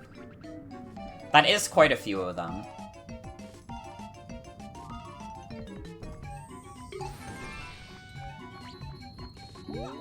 Dude, Tropical Freeze is so fucking good. Whoa.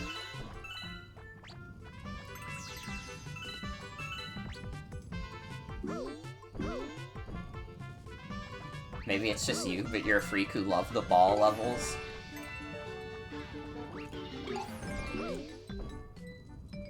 Maybe, maybe. Hi V, welcome. Welcome, welcome. The ball's fine, people are just mean. I mean, to be fair, this, like, first ball level isn't so bad. The more precise one that you have to do later is kind of crazy. I mean, honestly, it doesn't control that bad in the Switch port. The Switch port, like, any of the motion control problems don't really exist. I think this is a case where you can kind of feel, like, the Switch Joy-Cons, like, controlling better.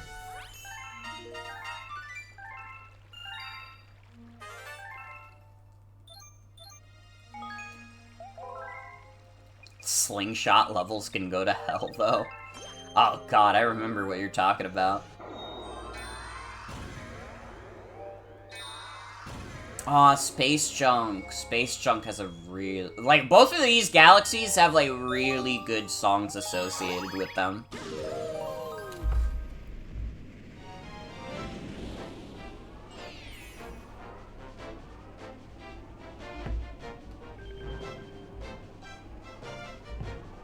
You know, I haven't gone in to talk about it yet. I don't know how I've gone without mentioning it, but I accidentally made, like, a really viral post last night. Like, 10 minutes into the new year, I accidentally put out a post that banged on Twitter. It was like, you know how, like, Steamboat Willie? Oh! Thank you, V, for the tier 1 sub to the gen. Thank you, thank you. I got distracted. What was I saying? You guys know how Steamboat Willie got, like, added to the public domain? Now, I don't know exactly how that works, obviously. I think, like, you can't use the name Steamboat Willie, and you can't just, like, make a new design. You can't, like, use Disney's, like, design for Mickey Mouse, but you can make your own version of, like, Steamboat Willie, basically, is what I can tell. And, you know, with recent things getting added to public domain, people are gonna be like, oh, they're just gonna make, like, cheap horror and shit, which is, like, such a dumb, reductionist way to think of things. But I also just thought, like, wait, it would be really funny if I just made a joke like that, though. So I made, like... I made a post that was, like, a shitty MS Paint drawing that I made. That was just, the Steamboat Willie, but he had, like, a knife and a gun. And his name is Steamboat Killy. And then it has like 20,000 likes on Twitter, and I don't know how it happened. You know, it just randomly, like, blew up. I think part of it was just that Steamboat Willie was on Twitter trending, so, like, a lot of people were finding the post from that. Because, honestly, comparative to the likes, the retweets are actually, like, really low. I think it's only at, like, maybe, like, 1K or so, like, retweets. But just people found it from the Steamboat Willie hashtag and were liking a shitty MS Paint drawing that I made in, like, 5 minutes. At most. I'm glad you think it was a good bit. I also think it's a good bit.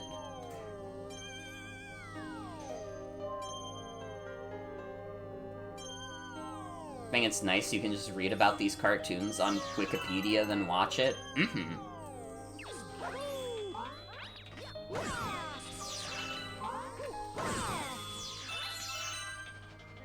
People too afraid to have evil Mickey on their timeline.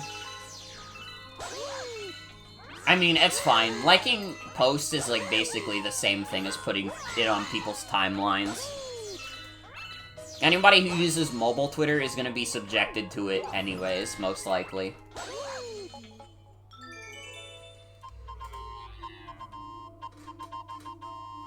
Because Twitter is a dumb, doo-doo ass website.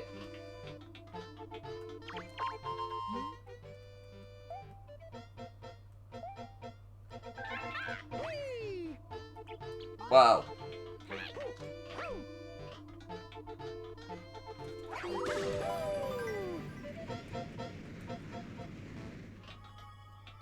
We love Captain Toad.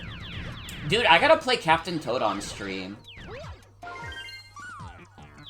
I own it on Wii U now, so I can, like, play that version, and then if I feel like doing the DLC, I'll just boot up the Switch port. But I feel like it makes more sense to play that on Wii U. Weird how he's one of the few Mario characters with an actual arc. It is quite funny.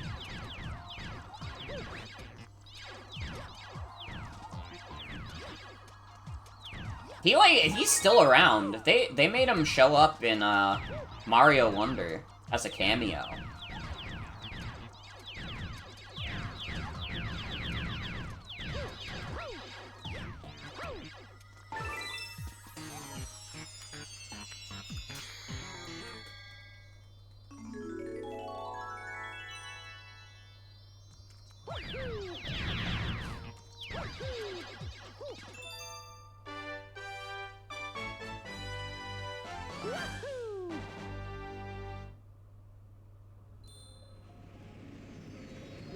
Wait, why am I back here? Put me back in, coach.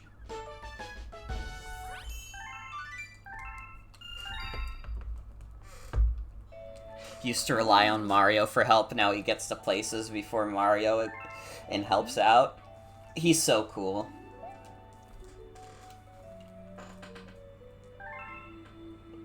Oh, this is about prankster comets. Did a prankster comet appear? Oh, yeah. There's one on the terrace. Is it, like, one that's easy, or is it one that's, like, really annoying? Yeah, I could do Speedy Comet. This will literally just, like, beat the level in, like, 3 minutes, I think. I can do that shit. Speedrun? Literally. We're like basically doing world's slowest speedrun. Beating the whole game in one night. We're doing the shit the way the pioneers used to do it.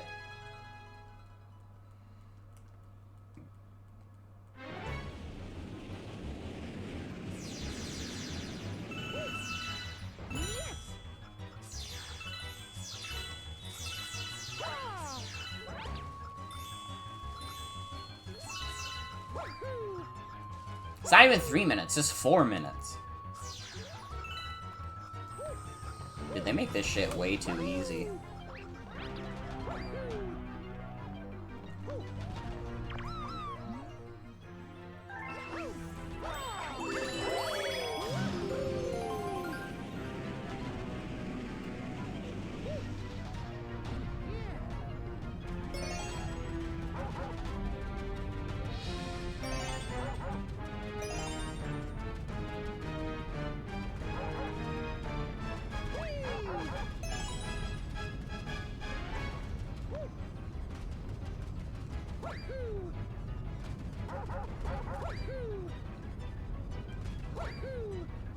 Where the fuck is the last? Okay, there it is. You know what? Don't even open your damn mouth. Just go.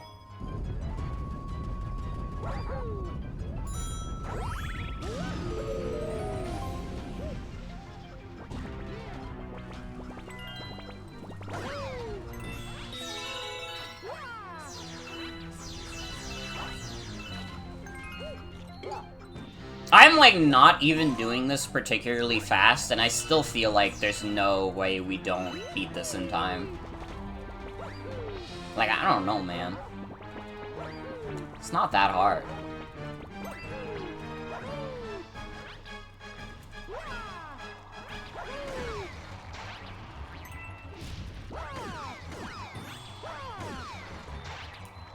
Whoa, no! I fell off! Literally! What is wrong with me? Alright, we'll do it even faster this time. Punished for my hubris? Literally, I was talking about how easy this shit is. It's okay, I got a 1-up. So it's like it never even happened.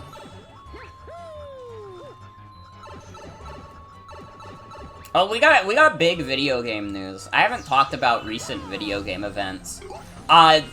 Bobby Kotick is officially not the boss of Activision Blizzard anymore. He's fucking gone.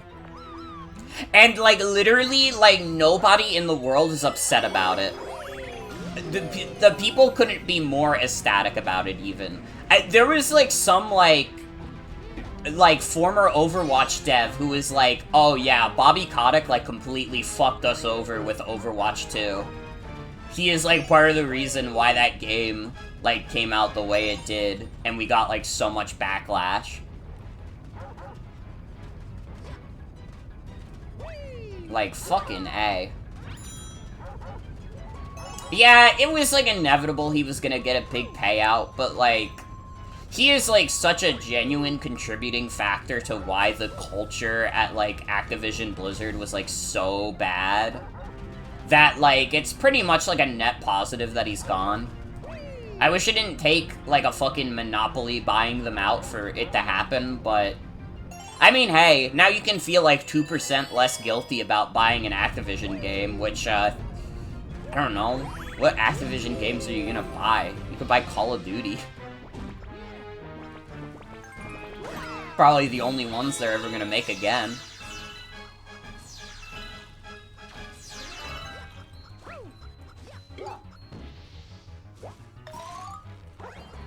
How many people at Activision Blizzard do you think are just gonna get sent to the Call of Duty mines?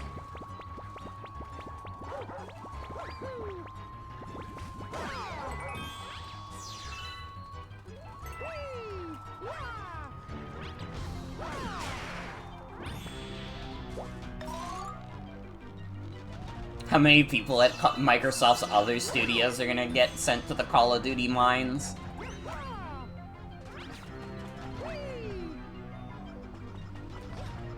It's gotta be like a crazy amount.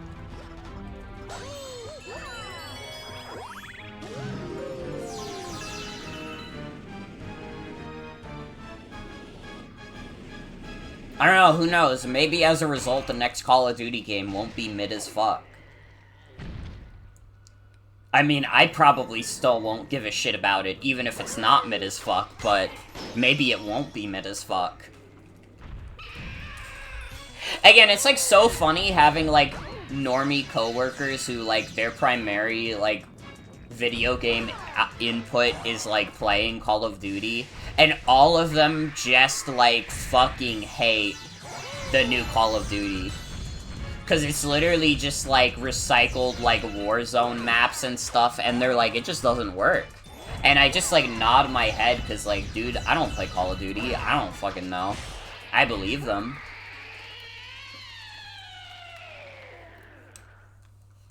And I know that the new Call of Duty kinda got shit on in the reviews. What the fuck is the new Call of Duty called? Call of Duty... BB Boo Boo game? It was Call of Duty Modern Warfare 3. 37% of people liked this video game. Why did they just do, like, games that are just called Modern Warfare again?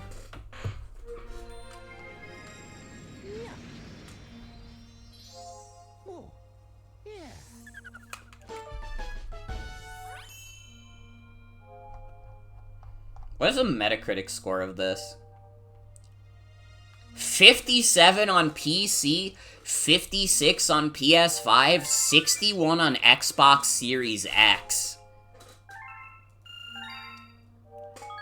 Good God.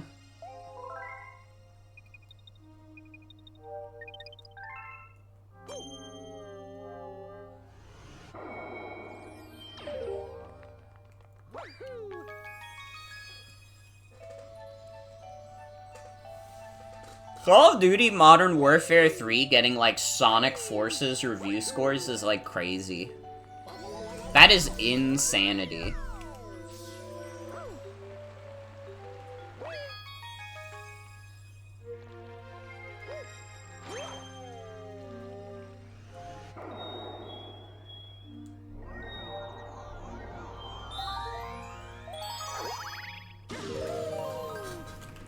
This Space Junk Galaxy kind of looking like the coronavirus.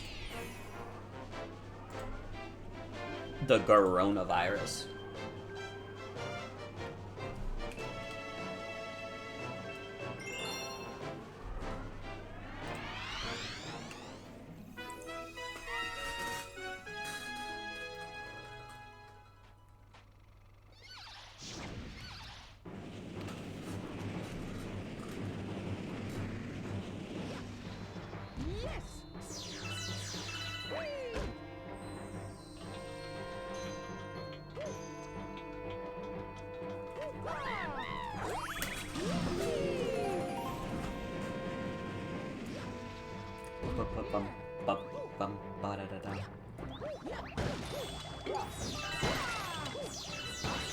God, the Galaxy games are so good, guys.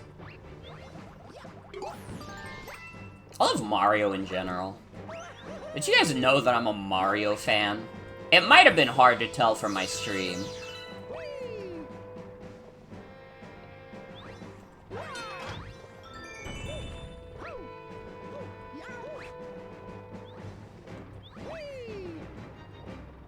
I'm trying to think, like... I think Actually, to this point, the only 3D Mario that I haven't streamed is Super Mario 3D Land. I don't know, maybe one day. It does not feel like it's that, like, necessary for me to go back and stream it, but... Hey, I've done weirder games for less.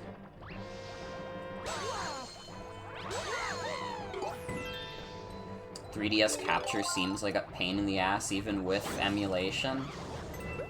I mean, for a game like 3D Land, it's like most of the stuff is on the top screen anyways, so it's not like a big deal. But I know what you mean. I know what you mean.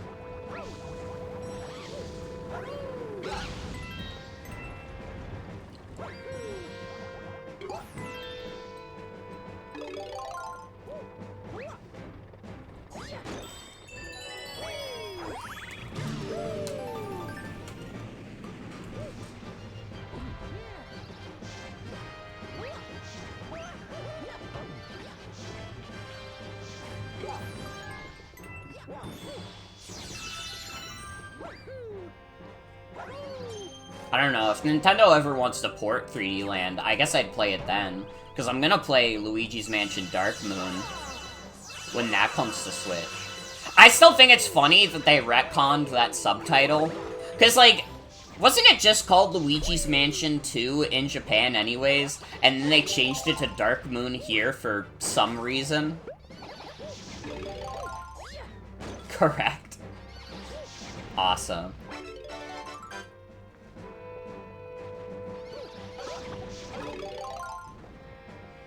What if people in America forget what a Luigi's Mansion is? We can't scare them by calling it Luigi's Mansion 2.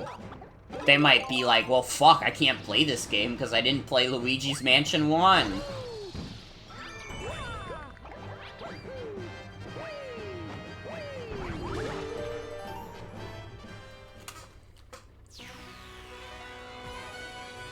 There's also 2 in Europe, so we were the odd ones out. Damn.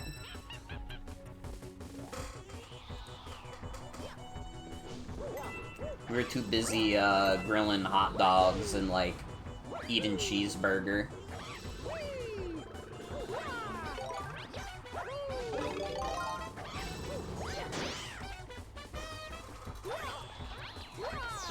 We had one, like, some guy at Nintendo America had a good cheeseburger inside of him, and he was like, man, we gotta call it Luigi's Mansion Dark Moon.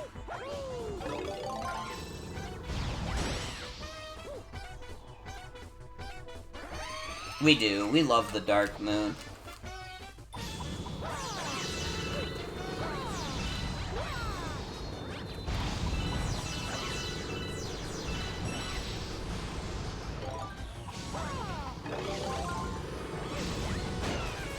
Get the fuck out of here.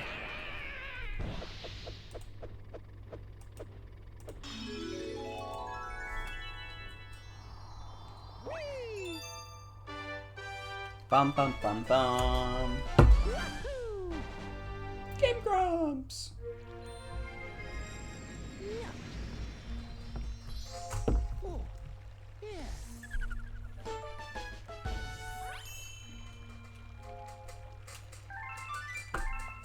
God, it really is, like, so hard to, like, scour through my Twitter notifications when it's all just the fucking Steamboat Killy image that I made.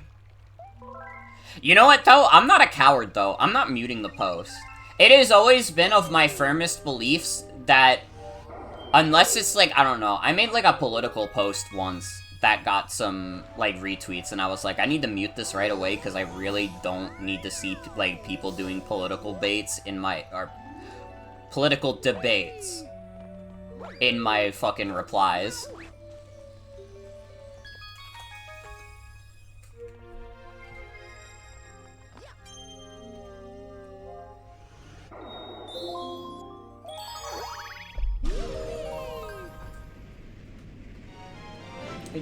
We do the comets as they go.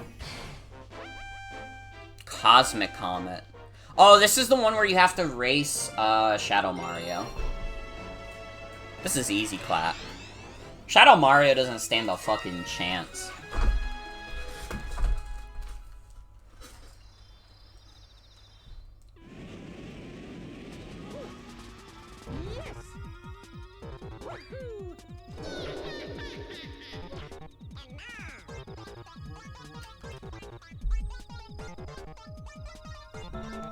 Dude, honestly, they should have, like, they should have made Cosmic Mario a Mario staple instead of Metal Mario. I don't know, if I saw, like, Cosmic Mario in, like, Mario Kart 8 instead of Metal Mario, that would be more cool to me. I don't know, like, I get it. Metal Mario kind of, like, represents Mario 64 in a way, because that's where the power-up comes from, but I think Cosmic Mario is, like, cooler. He's more swag. His bitch is too bad. They'll kill him.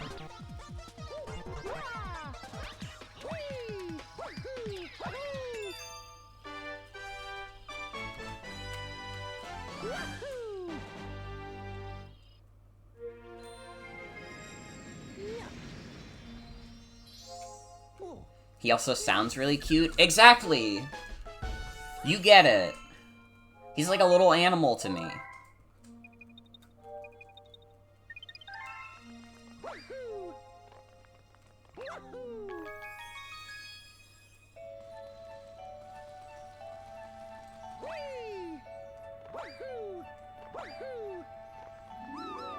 I think you like the clones even worse because they got big ol' eyes. They're just not ready for Mario to be like a little creature again. Like, I don't know, Metal Mario isn't like a creature. He's just like a fucked up guy.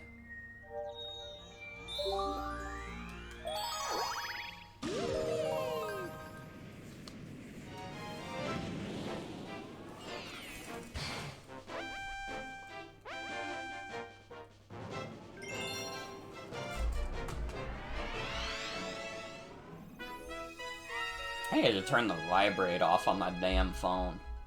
Otherwise, it's gonna distract me all stream.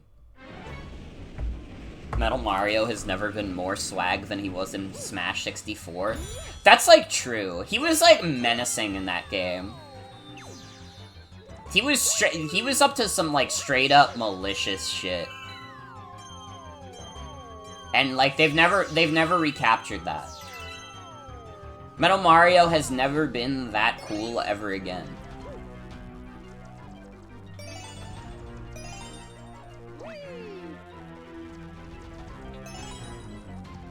Is that why his voice sounds like that? He just says sentences backwards?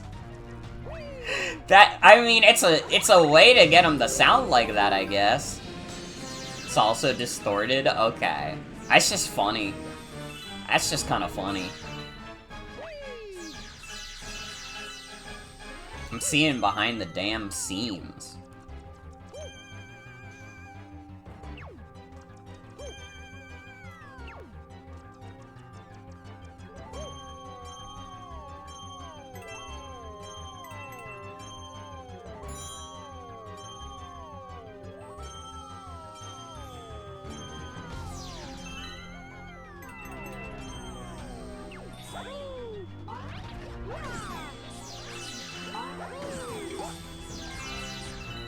Is this on Wii emulation or Switch? This is the Switch port.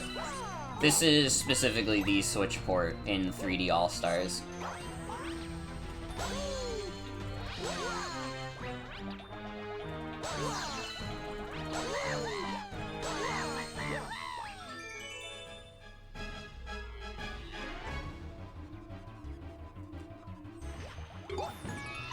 Oh, you know what I didn't get to say also?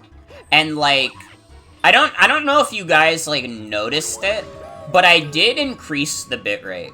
We were talking about it last night when I was doing the retrospective, and I was like, man, a lot of the bitrate in some of these streams looks like straight ass. So, like, we're now rocking 4,000 bitrate. It hasn't really caused, like, dropped frames much. Like, literally, we lost, like, 5 seconds that dropped frames, and that's it. So, like, I would say, like, This is a success. This is the new vibe for 2024. Does look better. That's good. That's good to hear. I mean, it's always gonna be a little crunchy because I don't, like, want to upgrade to 1080p. Like, that would be, like, way too much, I think, for my current setup. I don't even have, like, monitor. Like, I have one monitor that's 1080p, but, like, I very rarely ever, like, I don't want to full screen stuff. I like to have things in Windows. It's more convenient for streaming. So, like, I really have, like, no reason to stream above 720p, if I'm being real.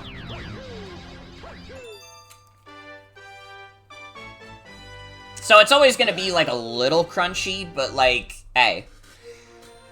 720p was HD back in the day. Alright? And by God, we liked it. By God, we liked it.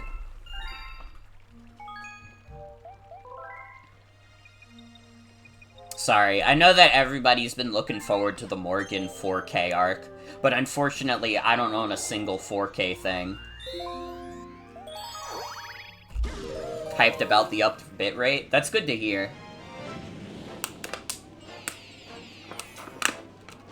Yeah, you guys ready for ray tracing on my stream? I'm gonna get new lighting so I can be ray traced as fuck.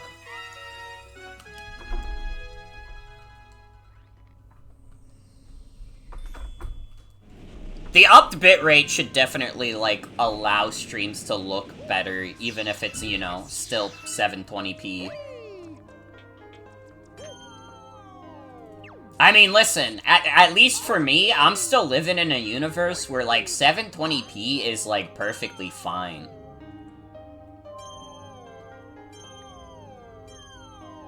I don't know, maybe this is part of me just, like, loving handhelds and, like... Dude, the Steam Deck is like a 720p console. And it doesn't need to be anything more, you know?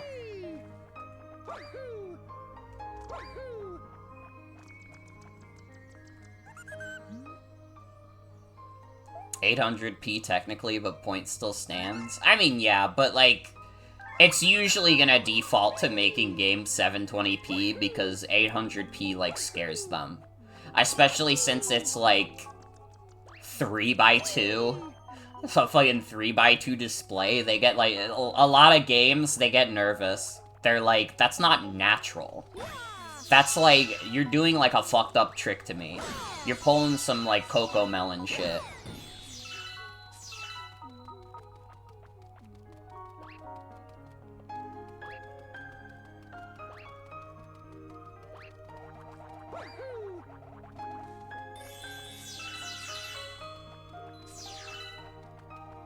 Yeah, this song is so good.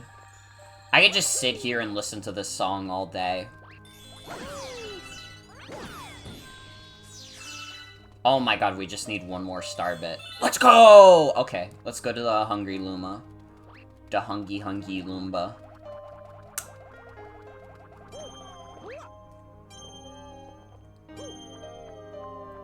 Guys, in 2024, will we bring back the Very Hungry Pumpkin?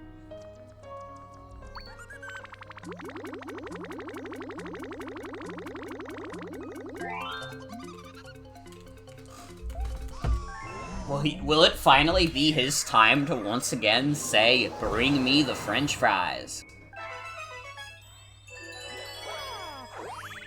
The Yoshi Planet. You don't actually get to play Yoshi, though. That's only Galaxy 2.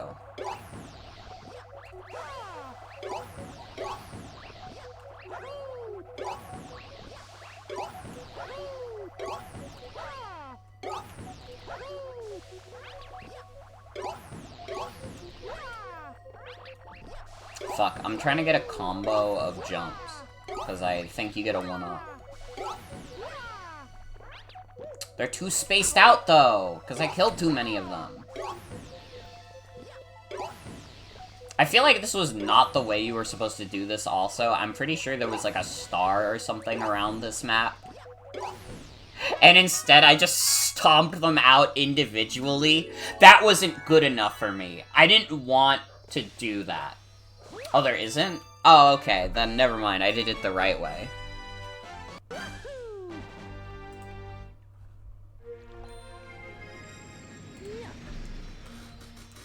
I'm pretty sure there is a star on that planet. Maybe I'm wrong, though. Yoshi's unexpected appearance. That's all you get. It really is all the Yoshi fans get. You know, like, the 7-year-old whose, like, favorite character in the world is Yoshi. That's all you get. Sorry. Hurry Scurry Galaxy. Oh, dude, that reminds me. I played, like, an indie game that was kind of like this galaxy a little bit. It's called, like, Vivid Lope. I didn't play a crazy amount of it, but I was having fun with it. It's, like, basically a game where, like, the objective is to get a certain, like, percentage of, like, platforms colored in. And, like, your character gets more tired when they go back on the platforms that they've already been on, and you don't... Obviously, you don't want them to get tired, because then eventually they die. They also die if they hit enemies, etc., etc. But it's a cool game. It's a cool little indie game. I need to play more of it at some point, because it was, like, a fun concept.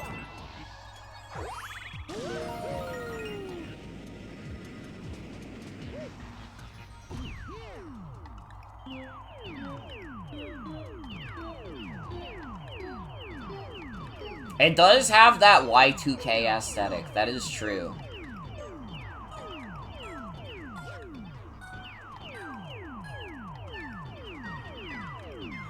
Games like that, I like to call, Dreamcast-esque. Because the Dreamcast feels like the perfect Y2K, like, aesthetic console. Like, I don't know, like, technically the Dreamcast didn't really even live that far into the 2000s, but I don't know. The PS2 does not feel like a quote-unquote, like, a Y2K, like, aesthetic. Dreamcast and Xbox are the Y2K yin and yang. I haven't, like, really played an original Xbox ever, so I'm nodding my head. And I'm like, you're probably right about that.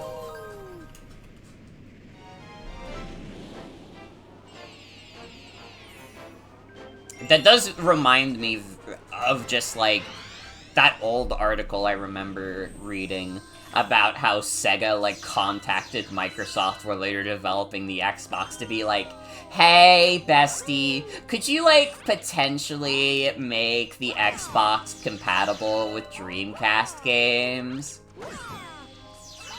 Like, can you do that for us? That would be so sweet, and you would be our bestest buddies in the world ever, and we would kiss you so sweetly and softly. Microsoft probably looked at them and were like, who the fuck is this guy? Convinced they were working on that? The controller has the same exact layout? I don't know, it feels like a little insane, the idea of, like, a separate console manufacturer, like, adding in compatibility for a console from a different console manufacturer. Like, I don't know, the modern day equivalent would be if you could play PS5 games on your Xbox Series X.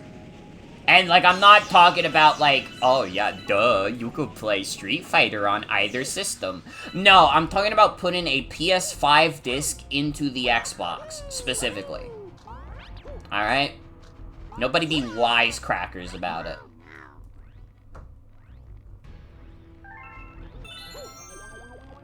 What if I sent them to hell?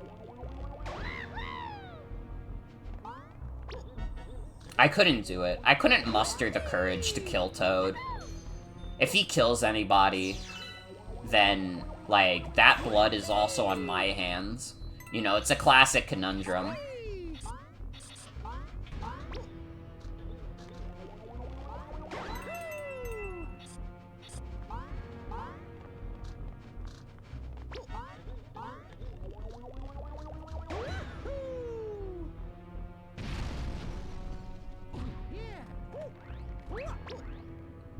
That's mail, Toad, and don't we all love getting mail?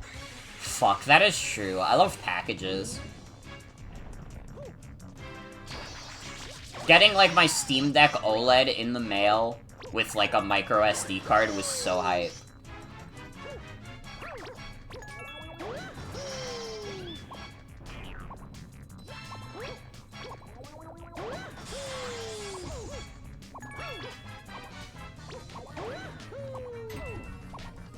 Oh shit, I'm fucking this up.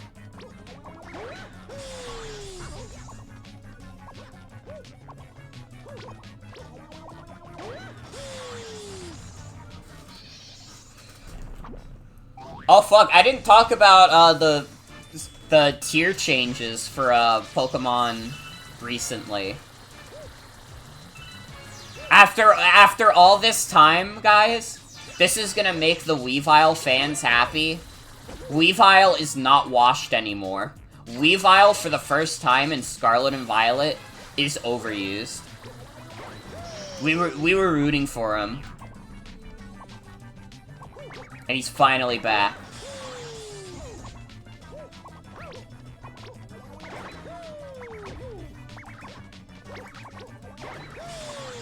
Fuck. There we go. Do you think it's funny how every member of the brigade has a name except the Yellow Toad? Oh, maybe it's the one from New Super Mario Brothers. What's his name in that game? I know the blue one is like Buckenberry. Yeah, that could be Ala Gold.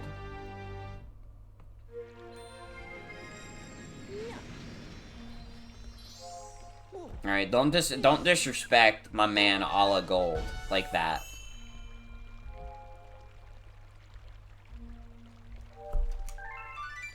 We're at 20 stars. Ooh, a very hungry Luma.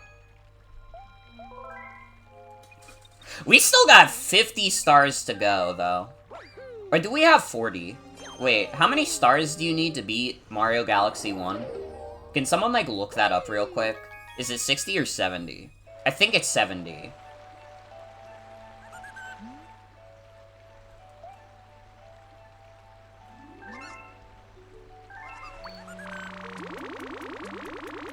$70? Okay, that's what I thought.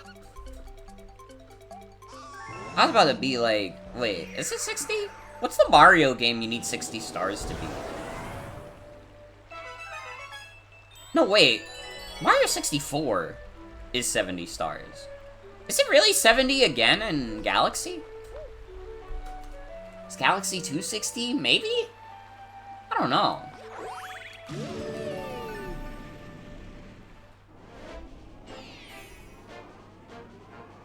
Oh shit, wait, I think this level sucks.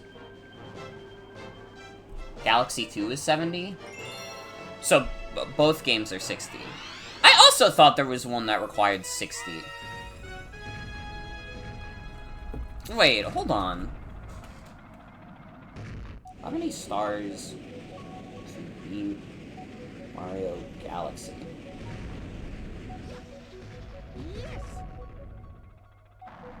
It is 60 stars.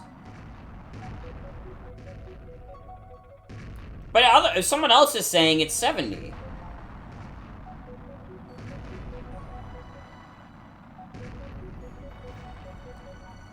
So this game requires 60. Okay. I think we're getting our Mario wires, like, tangled a bit. Mario 64 and Galaxy 2 are 70. Galaxy 1 is 60, apparently.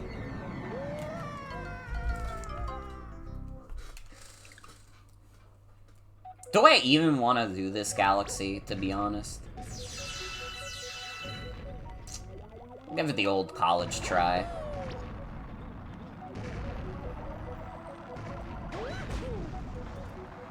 Yeah, no, we're done here. I'm not doing this shit. I can't be that hard. I'm being impatient. Alright, third time's the charm.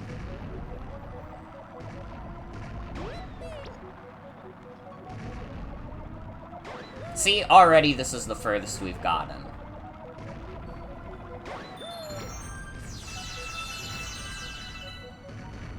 This is the hardest level in the game? That's not true. I don't believe that.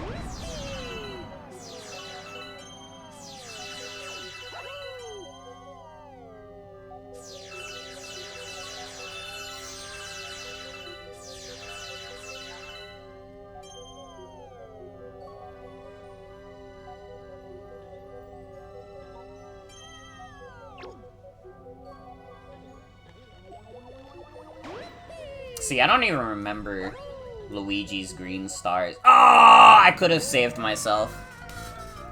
I could have saved myself. Oh wait, checkpoint. It's literally fine. Checkpoint right where I died.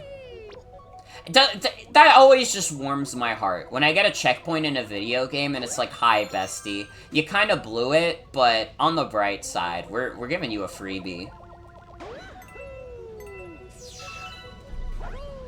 Oh.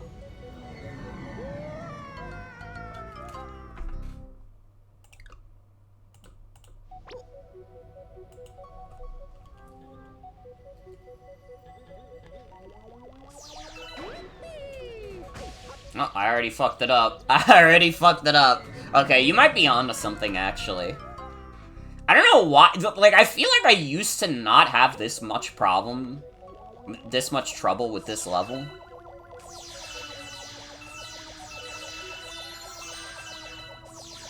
But for some reason, this run-through, I'm like, dude, what the hell? It's like you did some, like, psychological shit to me. You said that it was hard, so I was like, so, and now I gotta fuck up, so you can be right. That's okay, it's okay. It isn't the first time it's happened.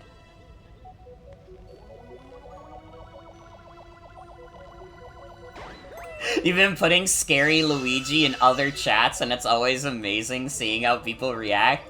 How many people have like, what have people been saying about Scary Luigi? I need to know. What do the people think about Scary Luigi GIF? I think it really is such a funny-ass emote.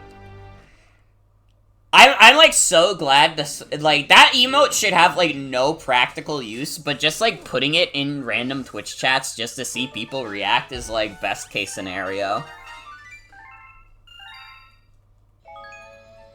Okay, we beat that one. That one is a little difficult. It's not very long though. I think just on the basis of it not being a very long level, I don't know if it could be the hardest level in the game, but they're initially confused and then giggle because it's confusing and silly. Nobody even gets scared of Scary Luigi anymore. He's normal now. It's worth remembering Mario Galaxy is an easy game. That is true. I think, like, it's not the most fun, like, 100% for me. I think it's an easier 100% than Mario 64. Do we agree on that? I find Mario 64's 100% more fun, but I think Galaxy's is much easier. You're just scaring Ibarus with Scary Luigi.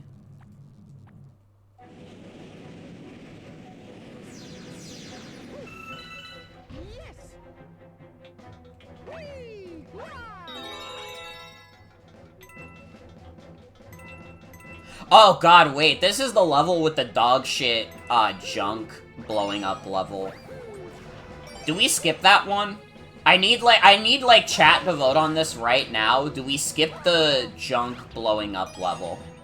Or do we, like, man up and do it? I mean, that's gonna be hard for me because I'm a woman, but, you know.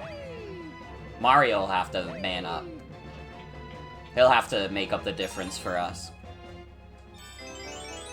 Woman up? That just sounds so corny. That's like saying woman up feels like Hillary Clinton feminism.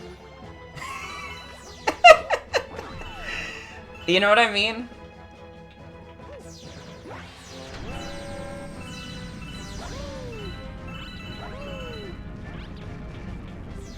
Like, I don't know. When I say, like, woman up, I feel like Katy Perry at, like, a Hillary Clinton rally. Dude, that just reminds me, like... It's like it's like... I'm trying to remember what the album is, but it's the album that people, like, don't like from Katy Perry. It is considered her quote-unquote flop. And it's like... At the store I work at, they've been playing a song off that album, and granted, it's probably the only song off that album that I think sounds good, but it's just fucking funny because I'm like, dude, they're playing the, like, song from the Katy Perry album that people don't even like. They're, like, as far as I can tell, and maybe I just don't know my Katy Perry enough, they're not even playing, like, any songs in the store off of any of her successful albums. They're playing a song off of her album that everybody hates. And it's not Roar. Roar was on the album before that. Roar is not a very good song, though. I don't know. Firework is alright. Roar is just kind of worse Firework. Clinton walked out too. That's really funny. No, it's off of the... what is it? It's Chained to the Rhythm, I think is what it's called. It's a song off of Katy Perry's album that she made after the election that, like, was not very good because it was, like, her, like, trying to do, like, quote-unquote activism through her songs, which basically just equated to her, like, saying, like, yo, wait, pop culture, social media bad. And it's like, wow, Katy Perry, you're so wise. Yeah, I think most people don't really know Katy Perry's songs, aside from the popular ones. Because, like, I don't know, nobody really goes out of their way to, like, anybody who, like, cares about Katy Perry is not gonna actually listen to a full Katy Perry album. They're listening to Katy Perry for, like, the popular singles. She's just mid, she really is. Like, she's an artist that you put on at, like, a party, because everybody's like, yo, Firework, I know that one, baby, you're a firework, and they sing that at karaoke. That's what Katy Perry is. She's nothing more, nothing less. She's just, like, a popular artist that you can put on at, like, karaoke, because everybody knows the damn song, because they wouldn't stop playing it on the radio.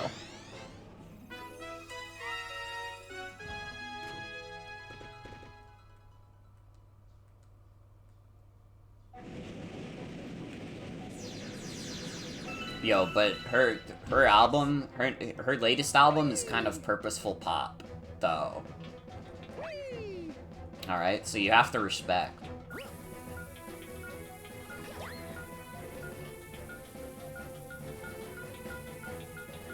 I need to remember what that album's called.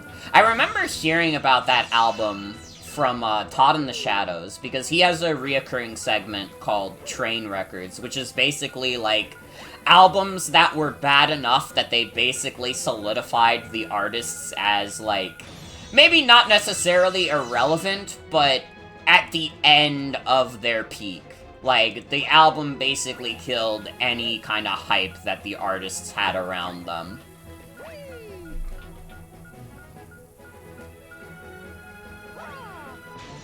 The one pop song that ruins I'm Blue has been playing a lot where you work and it's been miserable. That song sucks balls. I know which song you're talking about. Yeah, the one that's like, I'm good, yeah, I'm feeling alright. Like, I'm Blue is already, like, kind of like a gimmicky, like, joke song a little bit. How did they make it, like, more of, like, a dumb, gimmicky song? How is it, like, a more dumb song? It really is, like, they really did. They took a Vapid song and made it more vapid.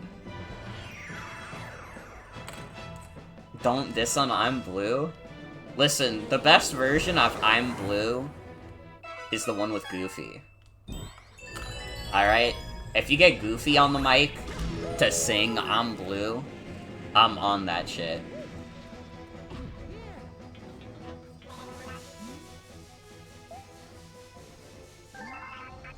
Okay.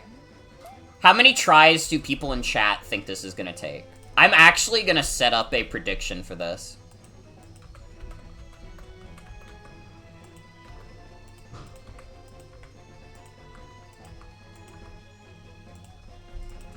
I can put 10, up to 10. Do I remember the strat? No.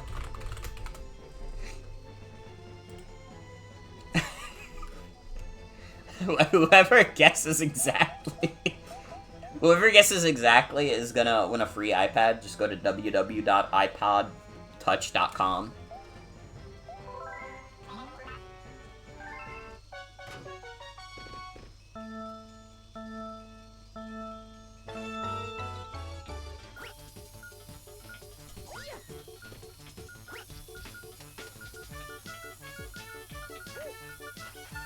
I think I already fucked this up.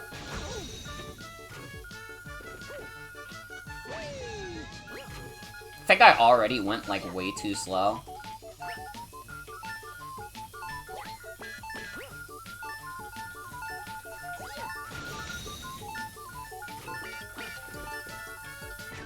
Fuck! I did it too slow, though. I don't know why I'm doing this level on the basis that I want to beat this game as fast as possible. This is gonna take me like a million fucking attempts, dude. Isn't there a harder version that kills you? Is that the one at Dreadnought that was mentioned earlier?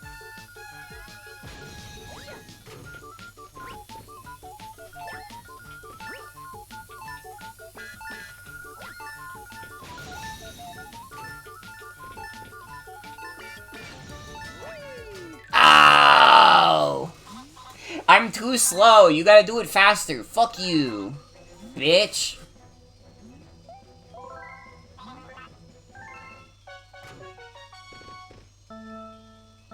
Yeah, I'm sorry, V. All your apes gone.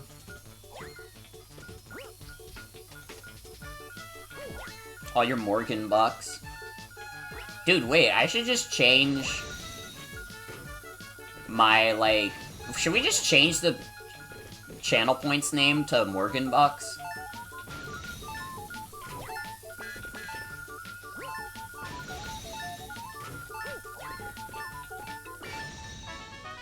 Okay, it was 3.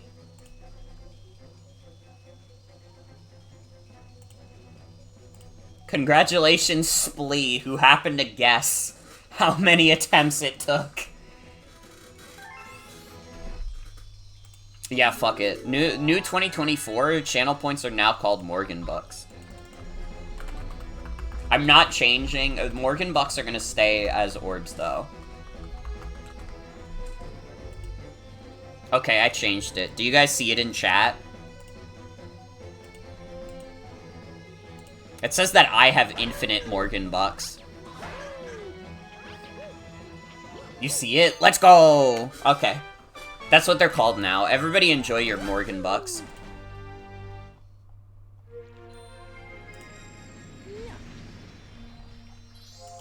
Where's Neighbor? Did he not show up? Hold on, I'll play him for you. There we go. I don't know why he didn't show up when you did that, Ibarus. Or maybe he did and I just didn't see.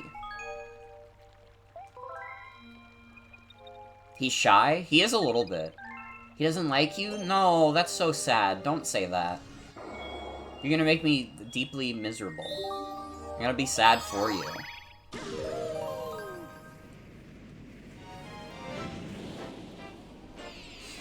He should, he should be hating me, because I shit-talked his video game. I played Secret Neighbor. I don't think I ever talked about how I played Secret Neighbor on Will's stream, Maybe I did, actually. I don't remember how long ago Secret Neighbor was. Would it shock you guys to find out if I said that Secret Neighbor is not a very good video game? I don't think I even really processed how the fuck you're supposed to play Secret Neighbor. And, like, honestly, Secret Neighbor probably doesn't have a lot of time to exist because, like, Tiny Build is just, like, fucking imploding, but, like, it exists. Will really liked the Neighbor VR, and you have no idea what to make of that? Listen, I've said it before, and I've even said it directly to Will. I can believe him when he says that Neighbor VR is one of the best VR games he's, like, played. Because, like, there aren't that many, like, great VR games to begin with. So you know what? Yeah, sure. Hello Neighbor VR could probably be, like, really good, and I'd believe it. Tell us more of Secret Neighbor. I mean, what can I say about Secret Neighbor? It's just, like, a mid-as-fuck, like, hidden role game where it's like, oh, one of you is the neighbor. And it's like, I don't know, it's kind of lawless.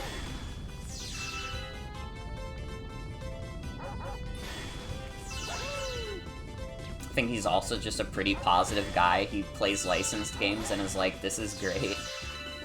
That is true. Will is a positive being, except in terms of Balan Wonderworld.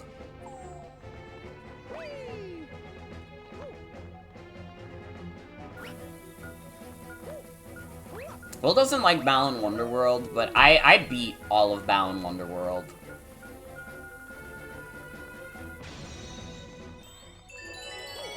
There's an earth-bending, dueling VR game that people have invented some crazy tech for. Still not as good as TF2. At the end of the day, sorry, that was like a really mean statement. You were sharing like a game that you were like, yo, wait, this game is actually cool as fuck. And I was just like, yeah, well, I don't care, because I was being mean. I'm sorry. I take back what I said. I didn't mean that stuff. That wasn't my heart.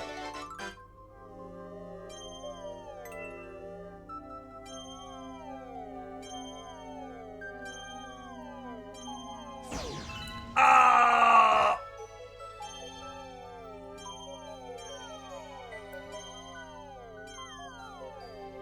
Mario is deeply upset.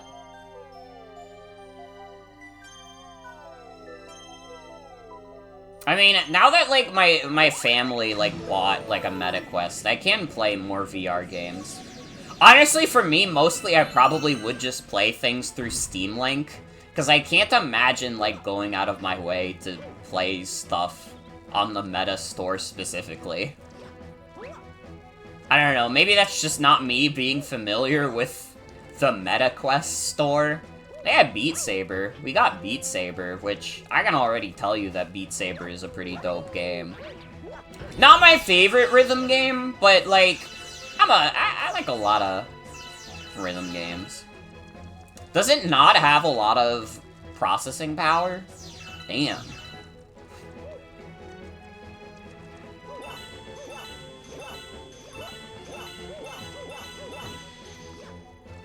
Maybe you're thinking of another headset? Maybe. I don't know. I mean, Steam Link does it, like, through, like, you know, it does, like, a connection through your computer.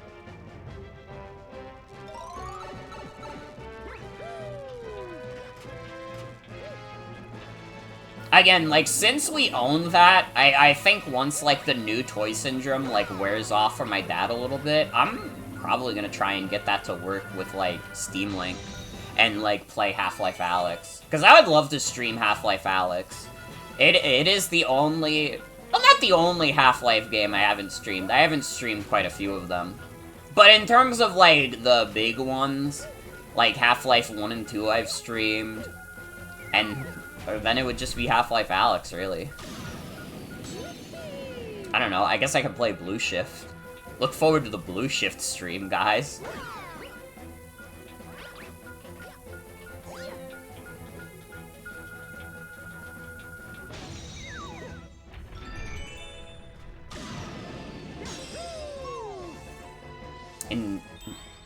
intently curious about Paper Beasts, but it's VR only. I don't know if I've heard of Paper Beasts. What is that?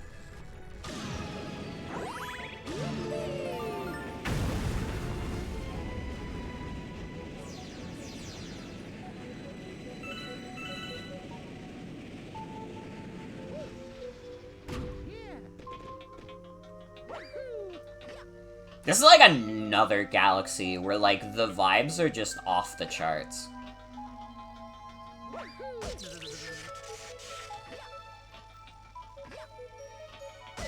Exploration-based game, you run into beasts.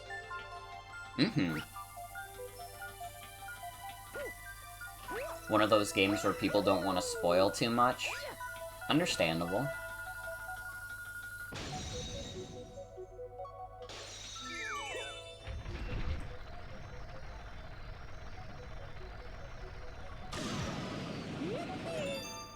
"2024 is definitely a year where I want to be, like, a kinder Morgan, but I also want to be a more honest one.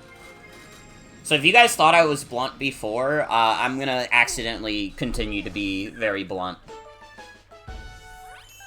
But I also, I don't want to be, like, a hater. I'm not on my hater shit no more. Alright, the Morgan hater arc is over. Alright? We're only talking about, like... Not that I won't talk about stuff that I think is dumb every now and then. You know, it's natural. Everybody's got to be a little bit of a hater sometimes. But, in terms of, like, making it a personality trait, I will not be doing that. I won't. Nuh-uh. Never struck you as a hater? That means this has been working. I used to be a bigger hater back in the day. Honestly, some of my funniest tweets came from me being a hater. Like... I would just get, like, mad at random shit and then decide, I need to make a funny post about this. I remember, like... Oh my god. Yeah, the Professor Poison tweet. Like, I fucking, like... That show is whatever to me now. I don't really care about OKKO in the modern day. But when that show was, like, airing, that show pissed me off. I was like, dude, this shit seems so bad. I don't know, they put these, like, big-ass thighs on, like, this 16-year-old, and I'm not vibing with it. I'm not digging it. So I would just be, like, mean about this show, and, like, it is kind of sauceless. I'm sorry to the OKKO fans that are watching, but I was always, like, a little bit of a hater for it. But especially back in the day, like, I like, there was, like, a post that someone made that was, like, I think they were, like, they were involved in the show in some way, and they posted, like, oh, here's a shot of Professor Venomous I did, where he was, like, really sexy. And, like, I was just like, that's so corny. I'm gonna make fun of you now. And I made, like, a really funny tweet that was, like, yo, I'm the one who made Professor Poison extremely sexual. For the kids.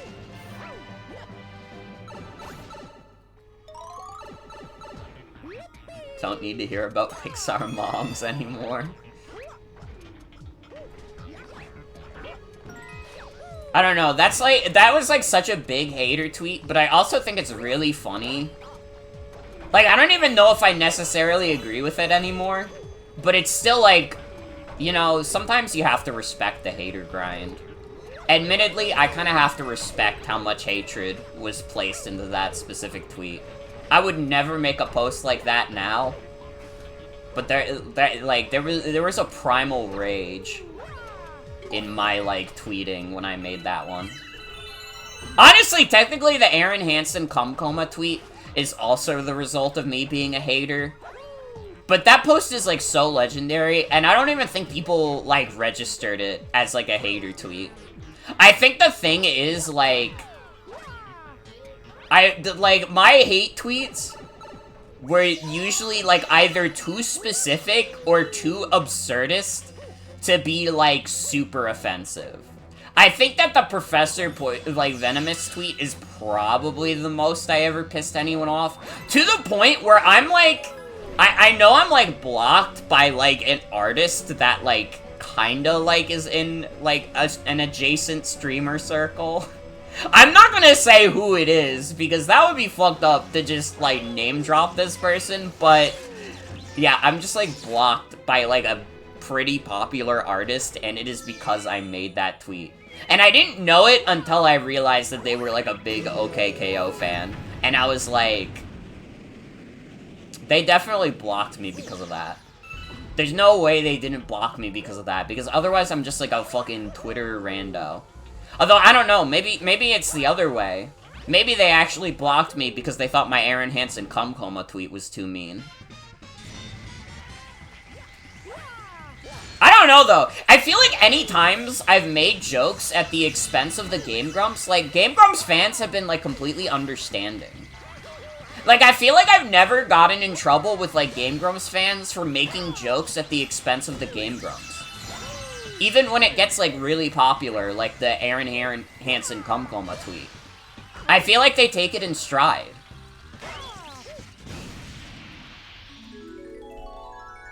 Honestly, probably a decent amount of them get fucking annoyed at Aaron Hansen anyways. So it's, like, literally fine. They didn't even show the tweet on their show. They had, like, a fan show where they would show the greatest fan contributions. And they didn't show that tweet.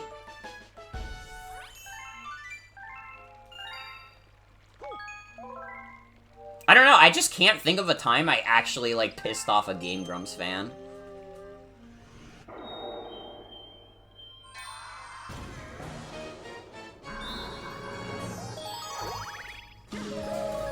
I've made so many jokes, like, at the expense of the Game Grumps, and not a single time has a Game Grumps fan gotten mad at me for it. Too busy being pissed at the Game Grumps? Honestly, co-signed, because that was some true shit you just said.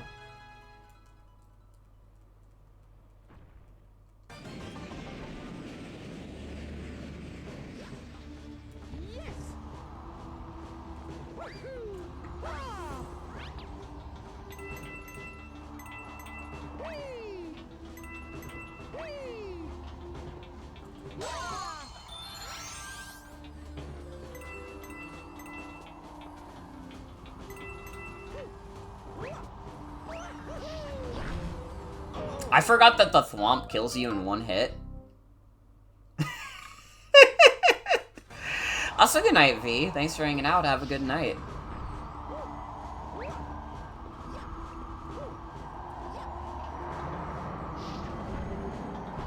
Evil Flood. That really is what that little thing looks like, huh?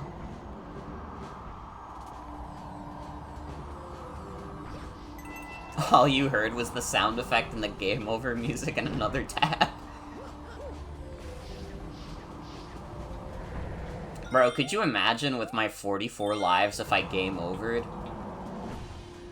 Is this the exact point where, like, Mario games start giving you, like, way more lives than you would reasonably ever use? Because I feel like, I don't know, I think, like, Sunshine, you could probably reasonably run out of lives. Arguably, New Super Mario Bros. DS, you know what, that's true. Honestly, that's probably the one. I think that counts. New Super Mario Bros. Is every bit as legit of a Mario game as this one. Dude, I should just stream New Super Mario Bros. DS. Like, I actually do really like the new Super Mario Bros. Games, and at the very least, even if they're kind of like sauceless video games, like, they make for good banter, because I could kind of shut off my brain playing them.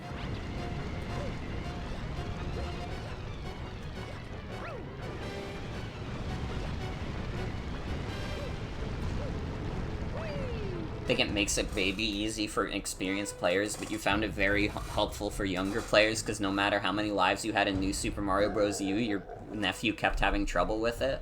Mm-hmm.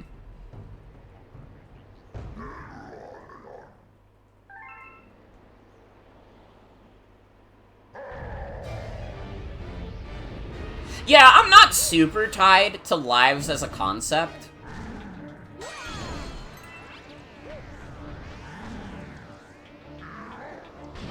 honestly, in a way, like, my favorite way that, like, games do, like, a live system is that they just give you infinite lives, but as a result, they can design the game around that and make them, like, harder.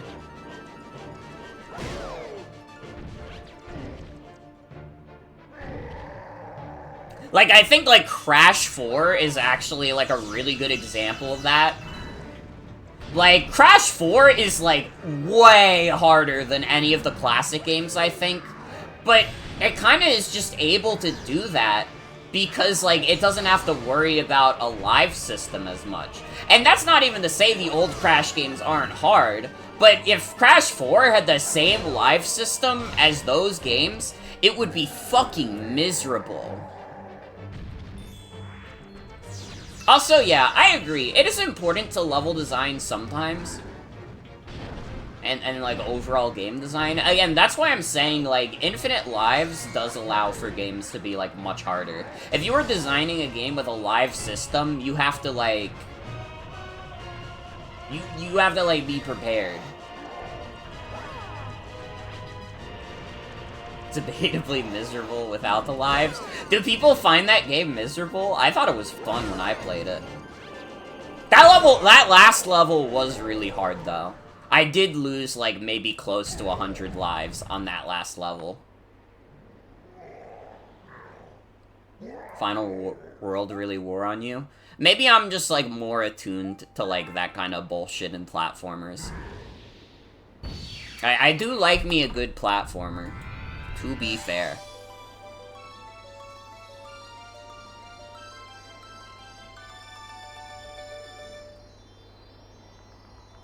I also have the advantage of not being a completionist. I know that Crash Bandicoot 4 is like one of the worst 100% completions anyone's ever put in a video game. That much I do know. And that's not necessarily related to why the game annoyed you. But I'm thinking about it in general. I know that was a complaint that a lot of people had with that game.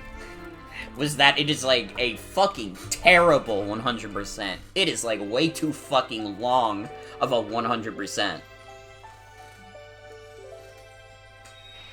Man, we're almost halfway through our stars. We're only getting to like the third, like, room.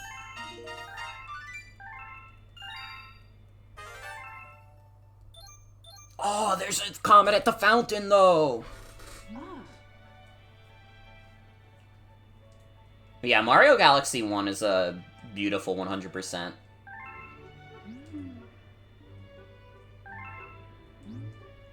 Mostly because it's easy.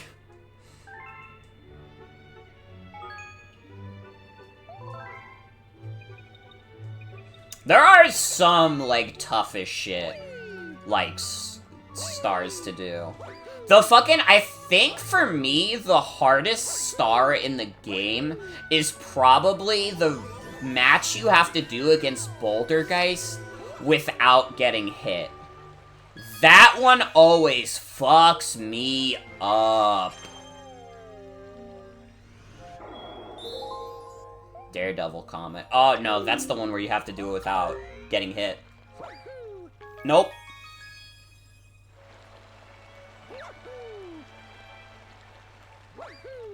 Lives can be good if implemented well, but some older games, lives are just an annoyance and you just want to use the infinite lives cheat. Mm-hmm. It was a different era. It was a different era.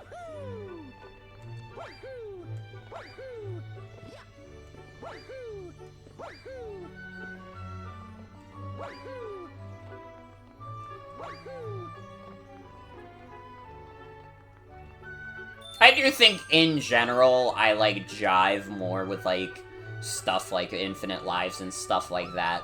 Because, honestly, it's not even that I, like, care that it makes it easier. Rather, I like that it makes me, like, able to play the game in a riskier fashion. That's actually a big reason why I really like that modern Fire Emblem games have a rewind function. Because you can make, like, a move in those games that by all means should get you fucking killed, but you see that, like, 1% Or like 2% for things to go 100% your way, and you're like, wait. I kinda just wanna roll the dice, though. Oh, this level is straight ass, but I'm gonna do it anyways. You know what? I'm gonna do it anyways.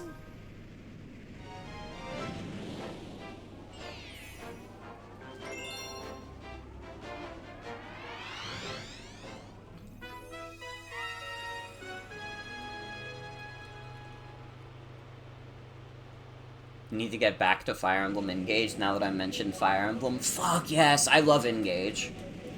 I've said it before, like, I said it yesterday. I think, like, my 2 games of the year individually are Fire Emblem Engage and Knuckle Sandwich.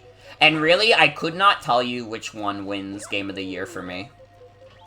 I'm also the only person in the world that has ever said this sentence. There is nobody else in the entire fucking world who's, like, 2 favorite games of last year were Fire Emblem Engage and Knuckle Sandwich.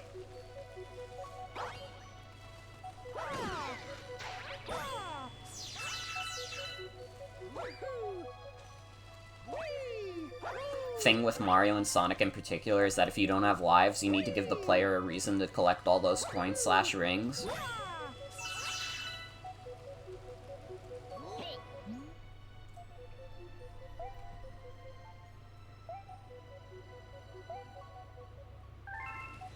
Yeah, aren't the coins in, like, Superstars just, like, buying stuff for the robot you can use in, like, multiplayer?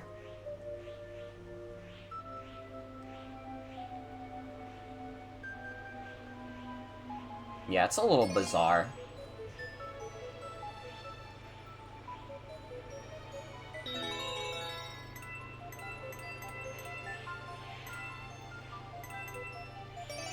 Yeah, that was like what made the coins in Sonic Origins like feel good, is that you got like multiple attempts on like special stages. That's what I used the coins for in that game. I didn't give a shit about any of the other stuff. Although, I mean, having some of the museum stuff is nice, obviously. It's no mega collection, but it'll do the job. But it was definitely, like, primarily what I used the coins for, was the special stage retort eyes. Man, I couldn't say that fucking word to save my life.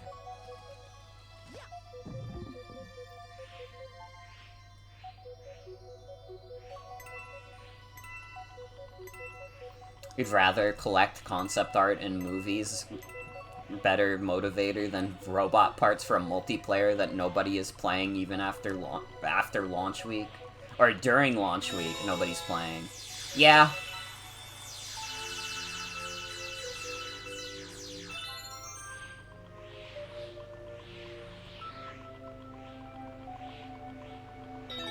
You know, I remember this level being kinda ass. Is this level actually, like, fine?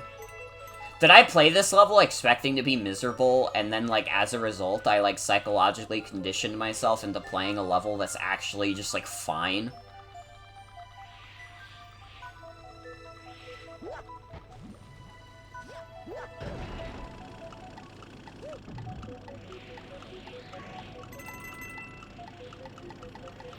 It's okay, there's some fun shortcuts. Well, I don't know about any fun shortcuts. I just...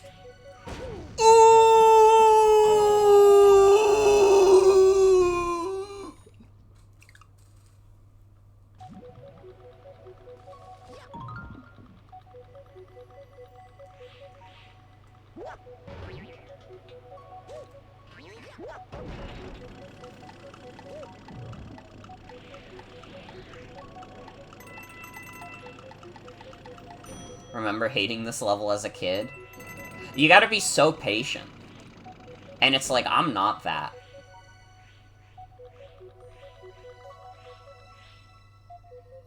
Although, doing okay right now.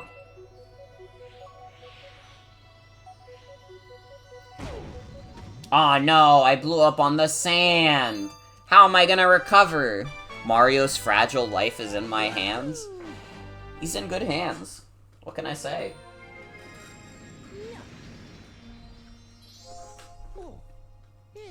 Dude, I didn't show this off. I did show off Ogerpon last night. I have, like... Hold on, let me show this off. I have a couple other cool things that I got, but this is something that I got that I didn't get to show off. Hold on. Is the webcam working? Yeah. Hi.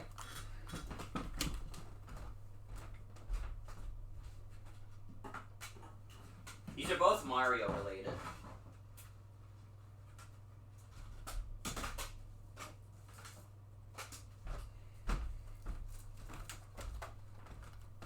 Love that 4x3. We love 4x3. I got the art of Mario Odyssey. When I was with Jen and Damien, we went to Nintendo NYC, and I got the art of Mario Odyssey. I also got the Mario movie on Blu-ray.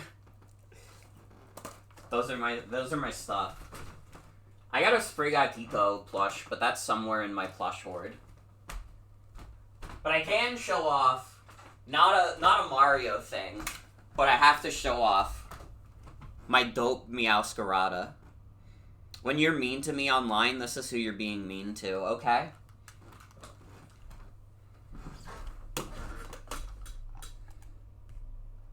I did go to Dr. Phil.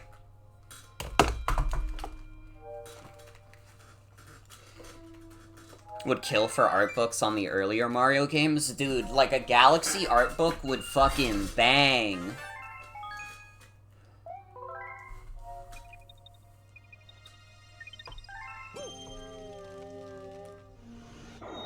Genuinely, that would be so fire.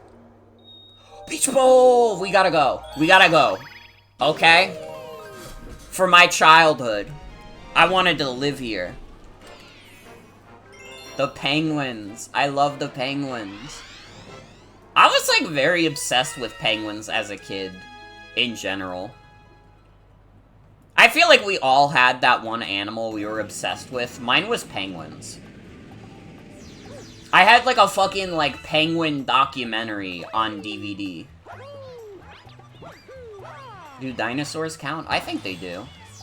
Those are animals. They're just not animals that are alive anymore. Autism moment. Maybe so. Maybe so. Chunks! Dude, it's the guy!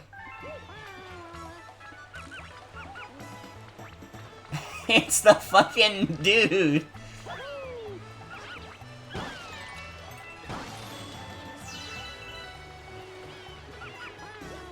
Ah, sparklies. Oh my sparklies.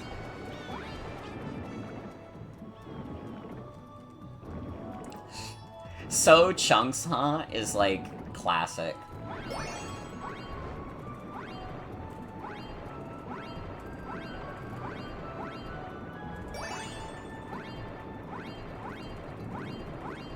If we got like a Koopa shell, it would be smoother to swim underwater.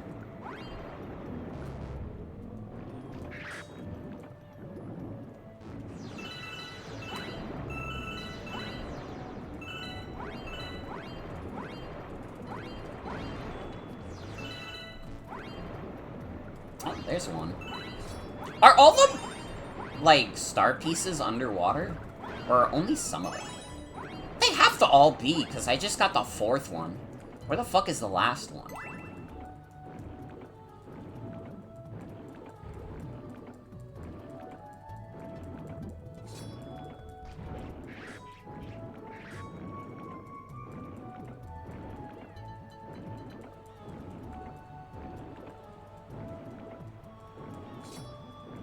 Penguin with a star chunk-shaped mouth. God. I'm betting this last one's above ground. Also, hi Bingo, welcome. Welcome, welcome. Yeah, I'm sure for a lot of people this is bringing back good memories. Mario Galaxy is like an eternal game.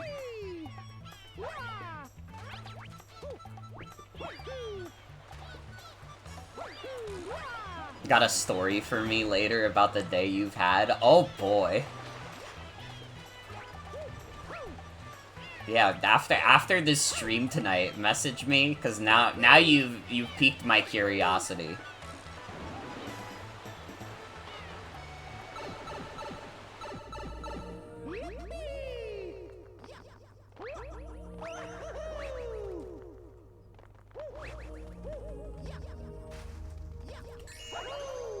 That, like, vaguely reminds me, Bingo. I had a dream that you were, like, kind of in, but also, like, barely. But I'm gonna talk about it anyways, because it was kind of like a funny dream. I had a dream last night where it was, like, another classic, like, oh, I'm back in freaking college, and I'm doing, like, a random class. And I was just in a class with a bunch of, like, mutual friends and such. And, like, we were all doing, like, the same, like, assignment, and one of our assignments was to, like, submit an argument and, like, talk about it, like, in an essay. And, like, you know, we were doing the first part, which was to find an argument to talk about, and, like, one of my mutuals, shout out to Base. This was specifically Base in my dream, I remember, was the one who did this. Base submitted a God Game VOD as, like, their, like, argument to, like, talk about in an essay. Which is, like, I don't even know if Base has ever watched God Game in their life. But, I thought about it and it was really funny. It was just a bunch of random mutuals that were in my class. God Game VODs would be prime material for an assignment like that. Like, literally, though. I bet that the last chunk is in that chest, but I need a green shell for it. Either that, or it's actually just gonna be underwater.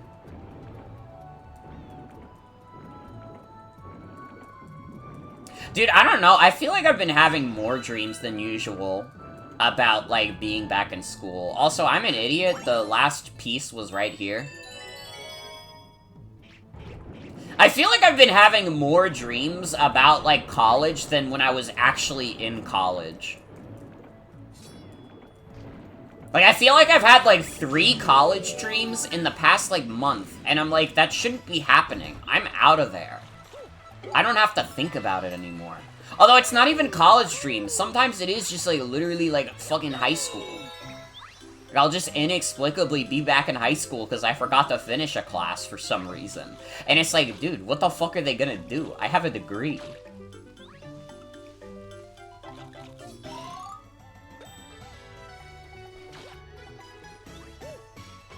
Same here, but the obnoxious things is that the dreams started becoming meta, like, halfway, you're like, wait, I'm like 27, I have a college degree, I don't need this. Brain is still on that academic clock of, oh god, school starts up after winter break. God, like, actually, though? You know what? I actually did have, like, one meta moment like that, where I was, like, in a high school setting, and, like, I was, like, doing, like, a math class, and I just, like, literally thought to myself, like, wait, I have an English degree, why am I here? And then I woke up. Like, that just made me wake up, because the dream had just, like, halted. It was like, there's no more material to farm here. Wake the fuck up, buddy.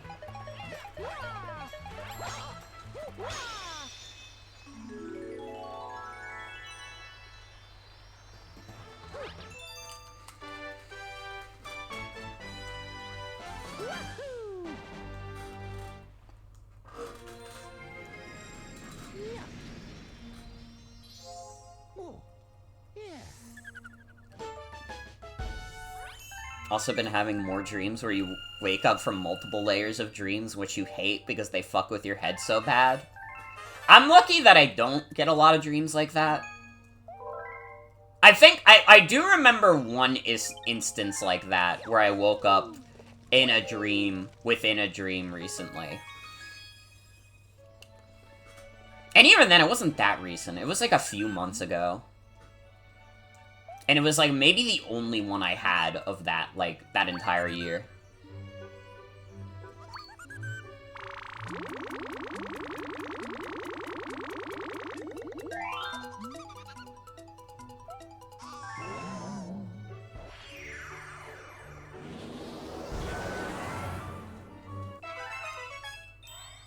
Drip Drop Galaxy.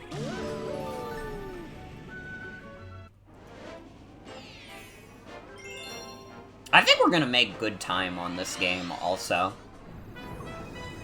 This is obviously not gonna be short as, like, Super Mario Odyssey, but I think we're gonna make good time on beating this game. I will say, prepare for this stream to go past midnight, though.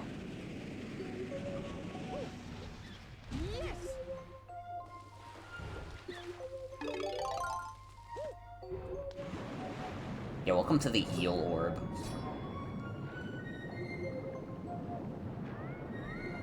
I mean, honestly, we probably won't even, like, do the final, like, dome, really.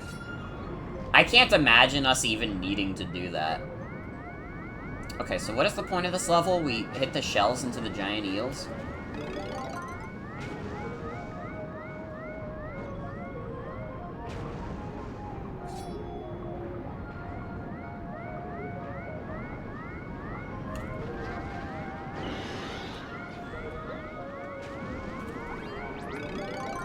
Ow. Fucker. I'm on your side! I'm trying to kill the eels too!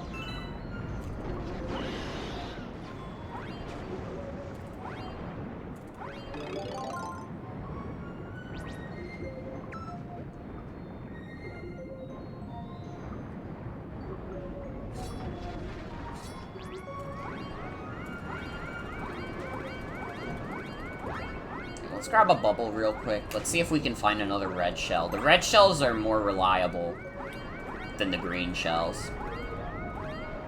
What the fuck levels are even in, like, the 6th dome? I'm pretty sure Dreadnought is one of them, but what else is in that final dome? That's not the one with Toy Time. Melty Molten. Okay. Yeah, those are 2 levels that I don't think about that often. Matter Splatter 2? Yeah, no, I think we'll be fine if we end up not playing, like, fucking anything from the last dome, honestly.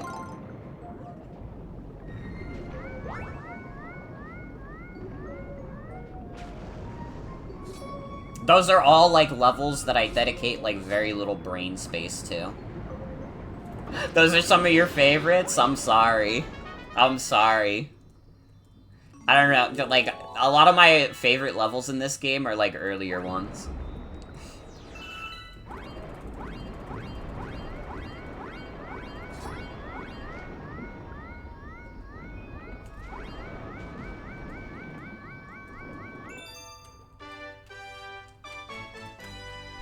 Don't mind that others feel differently. That's a good way to be fair. It's a good way to be.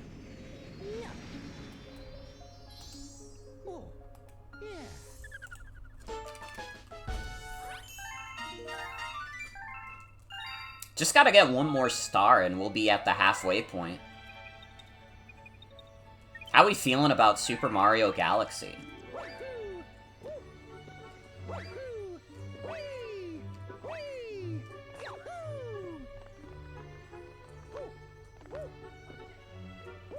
Playing this game again is like, yeah, this game is always gonna be as good as I remember it being.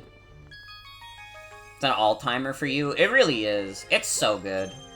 It's just, it has lost the place of my favorite 3D Mario, but it's like, dude, being, like, the 3rd best 3D Mario is still, like, you're, like, a 10 out of 10 video game anyways. So it, like, doesn't even really matter. It's still, like, one of the greatest video games that's ever come out.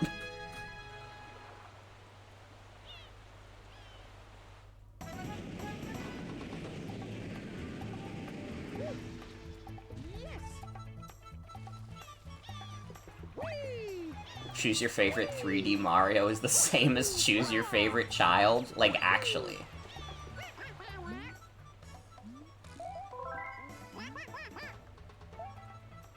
If I bring you the gold shell.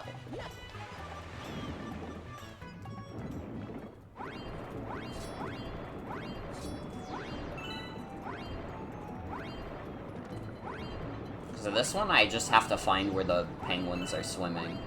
The one that has the gold shell. Okay, I found them.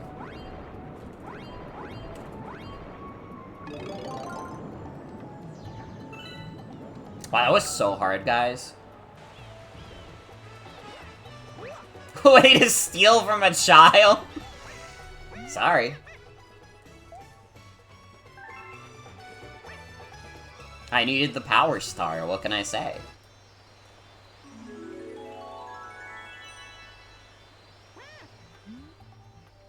Are you even one of my students? Bro, all your students are penguins, and you couldn't tell if Mario was in your class or not just by looking at him? The penguin suit isn't even in this game. Okay, now we're halfway through our star count.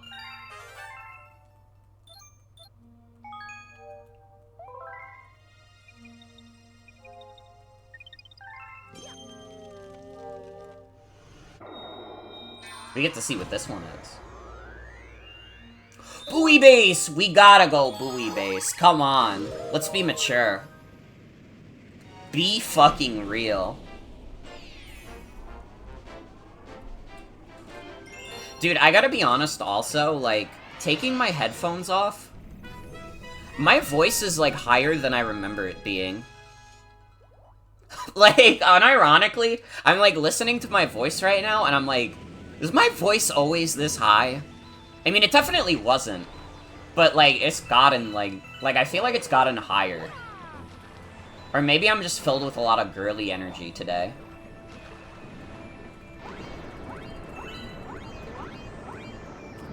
I don't know, maybe it's because I saw my girly, Maya Fey in Ace Attorney. And I'm like, yo, she's so girly. Or whatever, I don't fucking know. Okay, that one is chasing me. I gotta fucking navigate around the damn camera.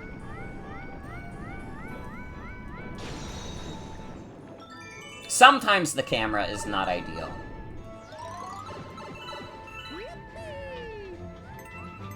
Oh!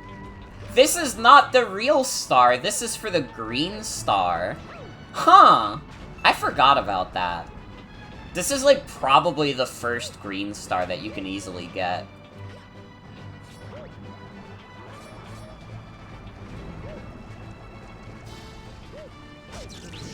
Ow.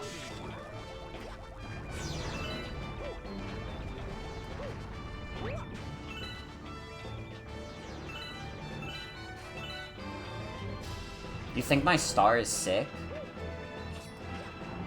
My star is normal.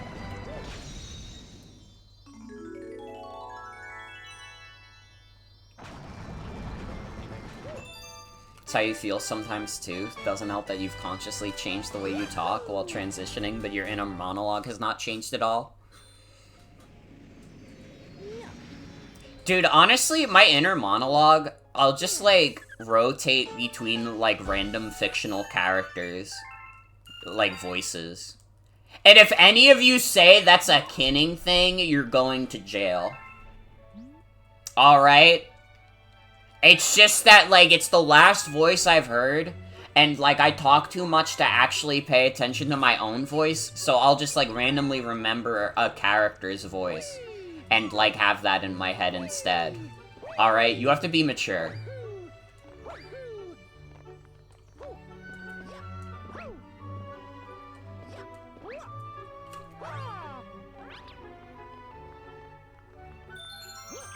I was thinking about I think we gotta kill this guy thing.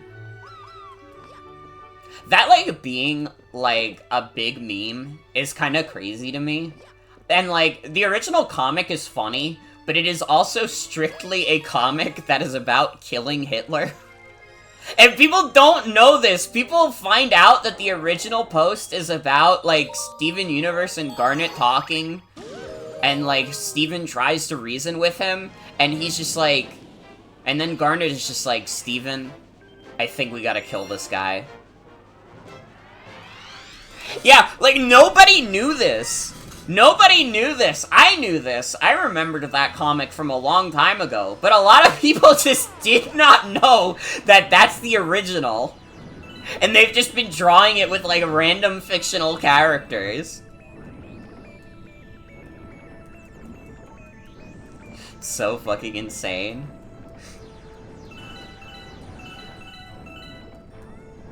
It is, like, admittedly, like, a little funny. Like, it is very, very hard to make a joke like that that's funny. But that comic is pretty funny. I have to admit, it's a little funny.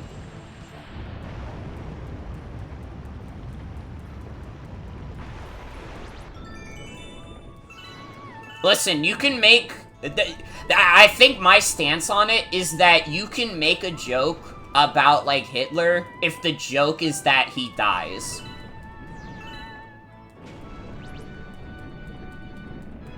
That's what I think.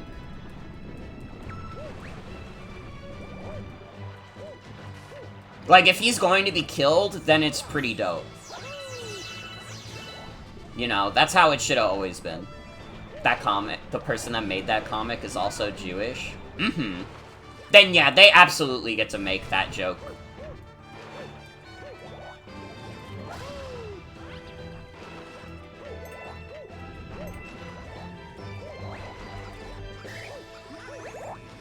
Again, it's just, like, fucking crazy that that became, like, a big meme when that is the original version of it.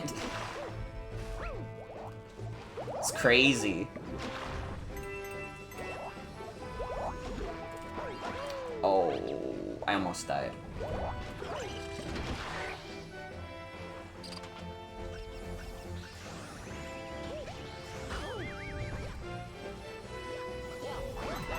It's also funny to see a pacifist realize they have to kill and be like, oh, oh. Yeah, Steven's universe was spared having to kill the Diamonds or whoever the fuck, but, well, Hitler's not surviving. He's gotta die.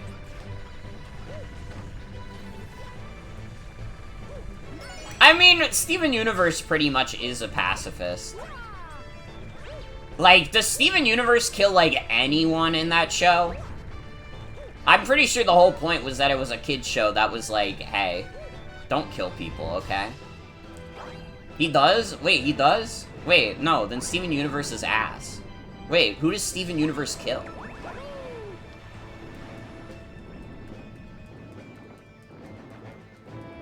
I thought the whole point was that he doesn't do that stuff. He killed another rock person?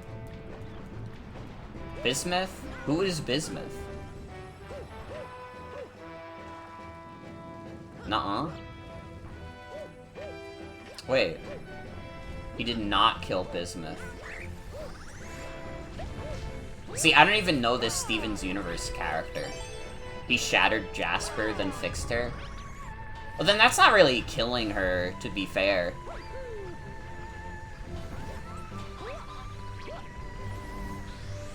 Bismuth is a black-coded character that, from what you can remember, was handled horribly. Uh-oh. Was that the crazy shit where, like, they had, like, the Steven Universe, like, artwork from, like, it's, like... I don't know, like, not the show Bible, but it was, like... What the fuck? Did you guys see that? Oh, no, that's someone else? I can't believe you also, like, knew what I was talking about immediately. I knew it was a racist caricature, but I was, like, wondering if that was, like, concept art for that character, and it was, like, that bad. Because, I mean, it was already, like, extremely bad, obviously. But I was wondering if, like, that part of that character's mistreatment was also that they had, like, that insane concept art. Was that just, like, a character that was never used? For a very good reason? Bro, I can't control this game right now. I don't know, can I blame my Joy-Con? I don't think it's drifting, but can I say it is anyways? And we sympathize because it's like Nintendo doesn't deserve any credit for their shitty-ass controllers anyways. We all clap, because they're like, yo, Joy-Con drift, so true, bestie. As a character made up for fun. I guess it's fun if you're about to, like, have a weekend out with Richard Spencer.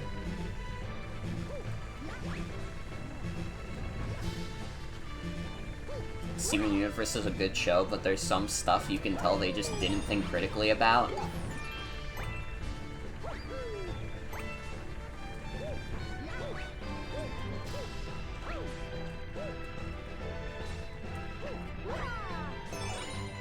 Yeah, like, listen, I'm not gonna get into, like, Steven Universe discourse. It's, like, whatever. I don't have a problem with people who enjoy Steven's Universe. It's got some problems, though. It's got some problems, though, no doubt. I will say, and maybe I'm overextending saying this, I feel like part of the reason that Steven Universe gets as much shit as it does is definitely partially because it is, like, a queer show in the modern day. Not to say that's all of it, but I do think that some people are, like, a bit more ready to shit on it because of that. I don't know, you can still think the show is ass, though. I kind of think the show is ass. Like, I don't know, I tried to watch Steven Universe, and, like, it was just kind of boring to me. And also, I couldn't, like, muster the will to watch what is considered, like, the best episode of that show, which is the one where Garnet sings Stronger Than You, because, like, I was watching Steven Universe in, like, a post-Undertale world, and, like, I was just thinking, like, man, I can't hear Garnet sing this song because I'm gonna be thinking about Sans the whole time. That's, like, considered, like, the peak moment of that show.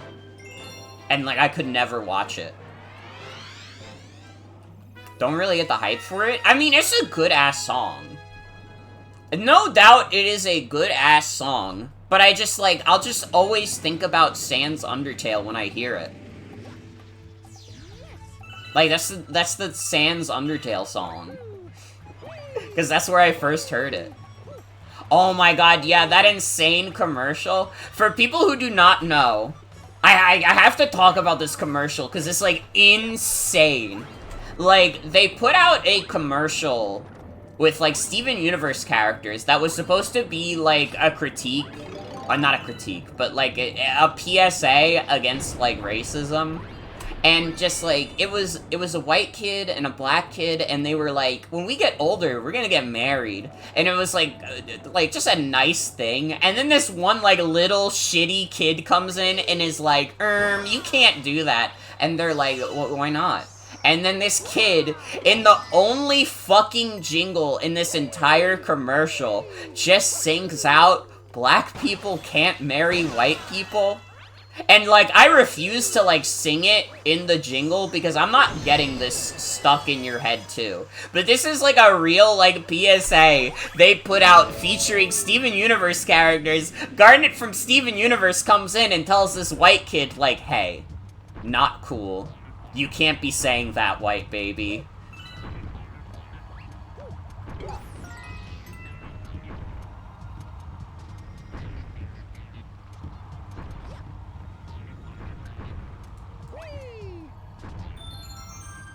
That was crazy. Why did they do that? Did they, like, go, like, people aren't actually like that? I thought they just, like...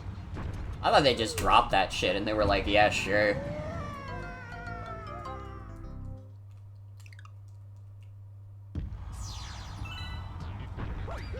It's like it's like definitely the most insane, like, Steven Universe media.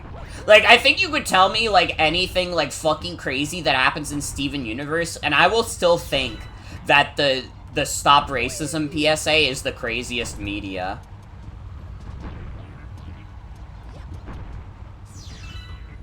Yeah, I don't know why that's the part of the PSA that they decided to make a jingle, because that's gonna be the part that everyone remembers. That's gonna be the part that everybody's quoting. Because it's like the fucking catchy part of the PSA. It's crazy.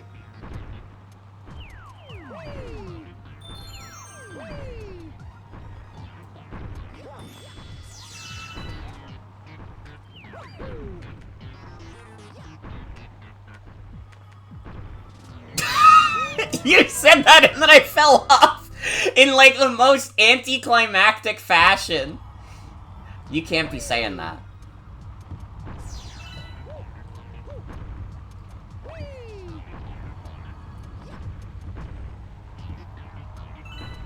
Honestly, I think because of, like, Odyssey being the last game, like, the last 3D Mario that I played, I think part of the reason why I've had, like, silly-ass deaths like that is that I am just not used to how Mario controls in Galaxy as much right now.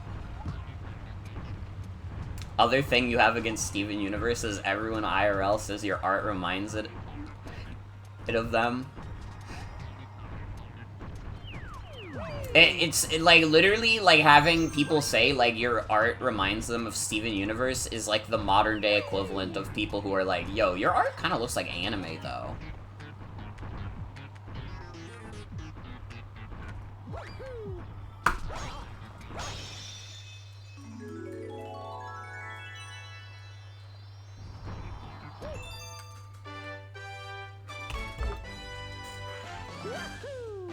You've had people tell you that you remind them of Steven Universe? Who is saying that you remind them of Steven Universe?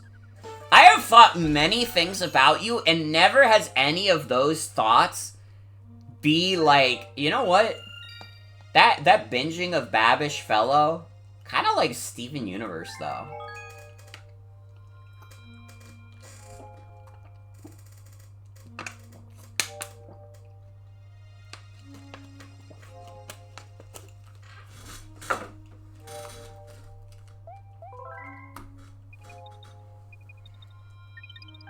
That's crazy. Prefer anime comparison, seeing that your art has more inspiration from anime? Mm-hmm. Is this Haunt? This is Ghostly Galaxy. We gotta go to Ghostly Galaxy. People are always inventing new ways to hurt you. It's so sad. Yeah, this is one of the best songs in the game, as well. Dude, I could say that about any song in Super Mario Galaxy, and people would be like, so true, bestie. Like, what fucking song in Mario Galaxy isn't, like, a masterpiece? Most of the MIDI stuff ain't that great? What MIDI stuff?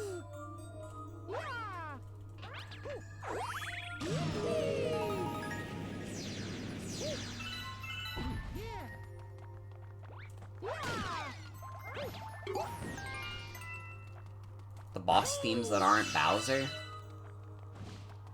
I don't know, I think they're alright.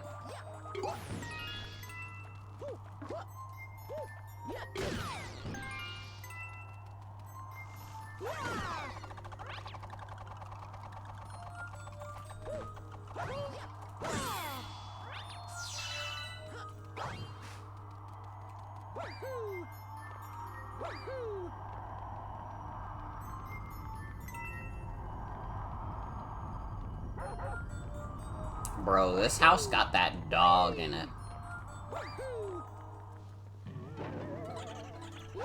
We got new boo tech. You can now swing the boos around.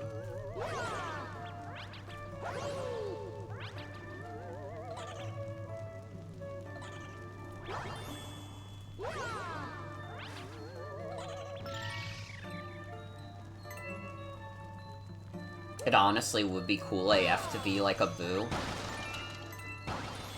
Honestly, when we were at Nintendo NYC recently, Jem, I was like, dude, I like saw the boo plushes and I was like, boos are kind of badass. I don't know, I'm still like, my favorite Mario enemy is always gonna be Shy Guys, but boos are kind of cool.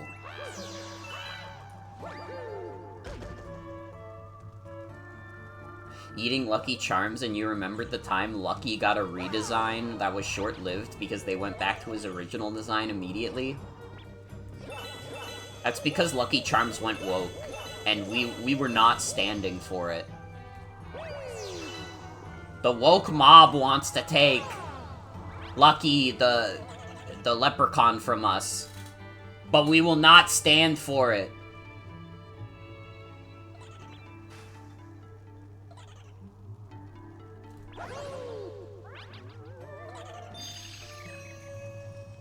Boo was your dude? You played as him in Mario Party 8? Hell yes. The woke mob wants Lucky the Leprechaun to be covered in rainbows. What the hell? He wouldn't do that! And they're turning the Trix Rabbit into a woman! What's going on?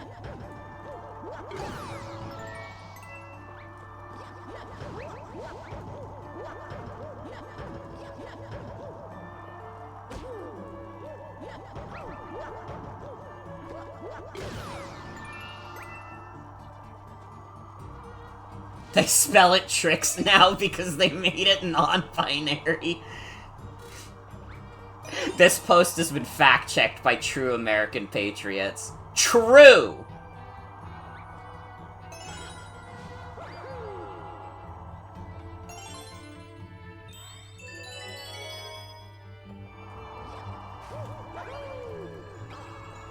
I was kind of hoping I could. Yeah! That's what I wanted to do. Please sign my petition to remove all rainbow marshmallows from our sacred Lucky Charms. Lucky Charms has been there for America. Luigi! My favorite. You're my friend, Luigi.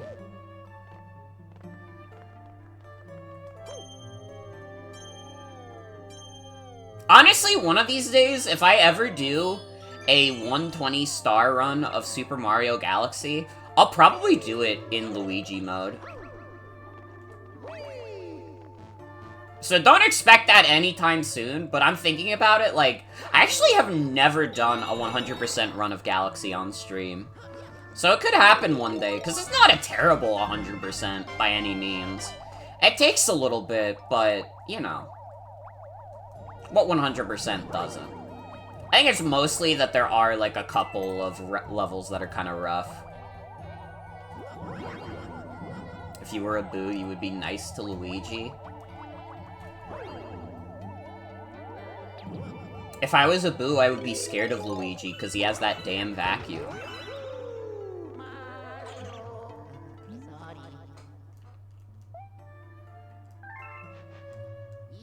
Luigi, we love you.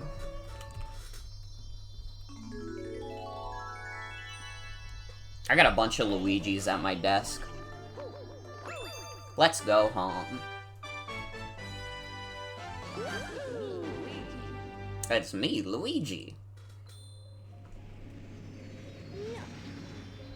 It's kind of crazy how, like, thinking about it, and, like, the new voices for the Mario cast, like, how spot on the new Luigi voice is. Because they're still having all those characters be voiced by the same guy. But, like, I feel like his Luigi voice is the closest to Martinez. I don't remember his name also. I do know that he's a pronoun guy, though, which made, like, weird people online, like, very upset. Like, no! Mario wouldn't have pronouns in his bio! Mario's a true American patriot! Kevin Afghani? Right, right. Yeah, his Luigi is, like, really good. Honestly, his Mario is pretty good as well. I mean, it's, like, definitely, like, a little different from how, like, Charles Martinet did it, but I don't think it's a bad interpretation of Mario at all. It's, like, pretty close.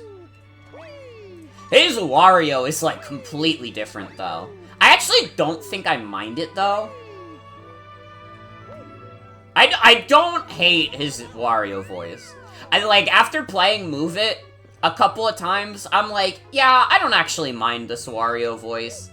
It's definitely, like, completely removed from the Charles Martinet, like, interpretation of Wario, though. Sounds a lot more like that German Wario from the N64 games. Oh my god!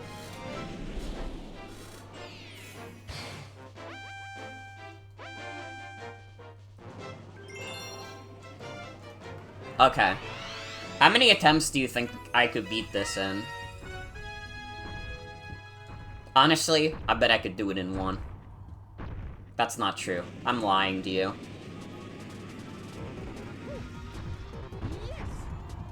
You believe in the one-shot? You guys have more faith in me than I'd maybe even deserve.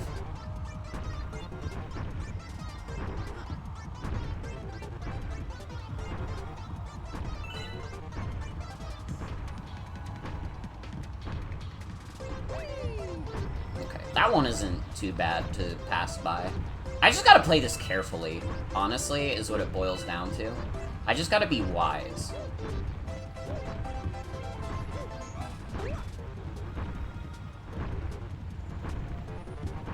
This one's not too hard. It's the Galaxy 2 variant that's a bastard. That's true about a lot of things compared from Galaxy 1 to Galaxy 2. Galaxy 2 is like... Oh, it can be evil sometimes. You know, they're like, alright, we're taking off the fucking training wheels. Get fucking owned. I can't believe I dodged that, by the way. Did you see that expert dodge?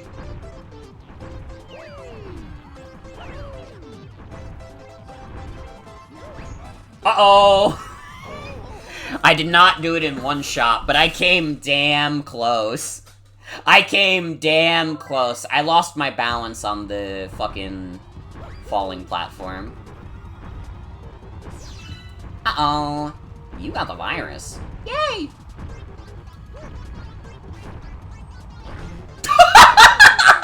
Why can that happen? Why? What the hell?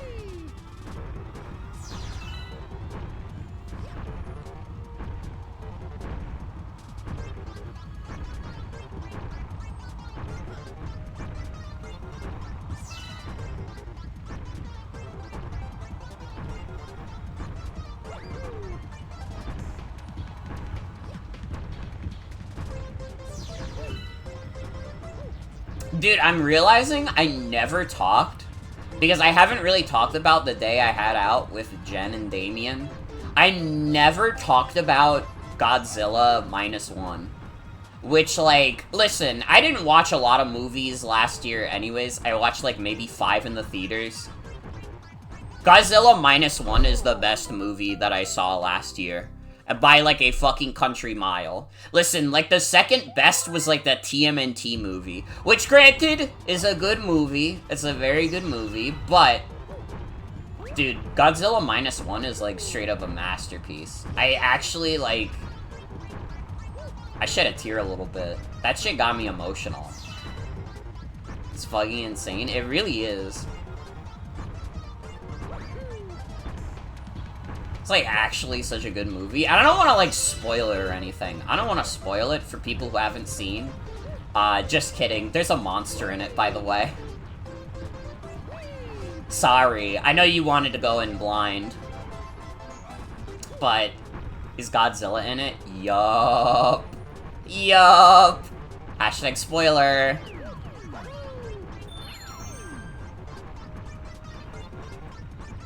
As long as they don't reveal what the monster looks like. It looks like Godzilla, by the way.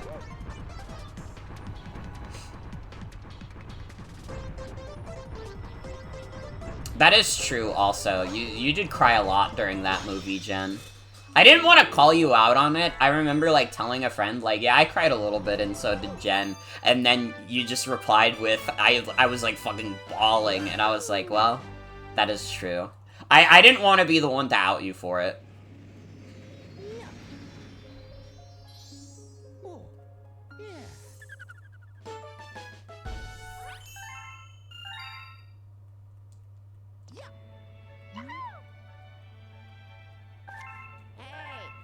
Oh, fuck, we gotta go save Luigi! Guys. Think it shows how good the movie is? That is true. That is true. And it's like, genuinely, if you guys have the chance to see that movie in theaters, do it. Because it's, like, dope as fuck. We saw it at the Alamo in the city, and it was awesome.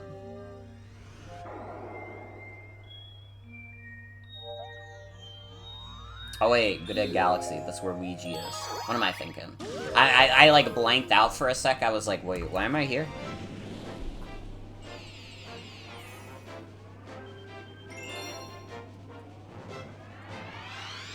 Yeah, you can just... You don't even need to triple jump, I don't think. Although, I just did the fucking triple jump of all time. That was, like... That was seamless. I might be good at video games. I don't know, what do you guys think? I might be good.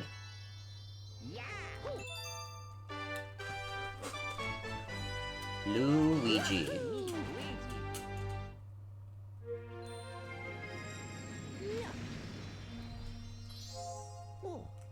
Cannot redeem pretty good. That's okay.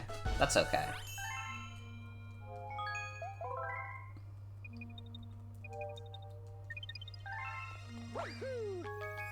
We can redeem Hello Neighbor, though.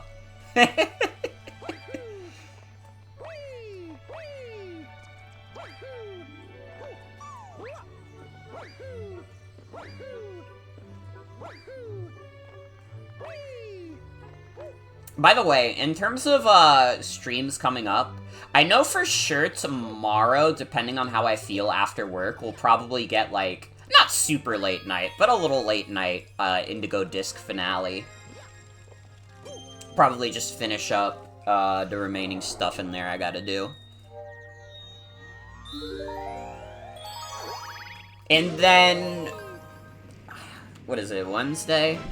Wednesday, I want to do a variety hour starting with Mario Party 3, but I don't know if I actually have Mario Party 3 gamers to play with. I'll ask again on the day of, but if I don't, I don't know, maybe I'll just start a random playthrough or something. Maybe that'll be the day I do Splatoon 3 single player, because I really do want to do that.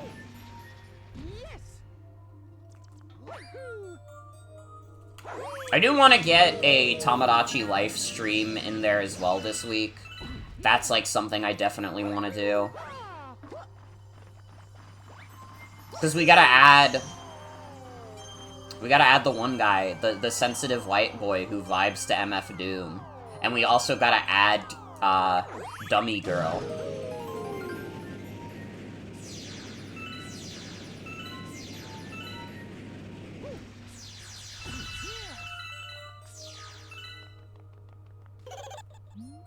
Mario.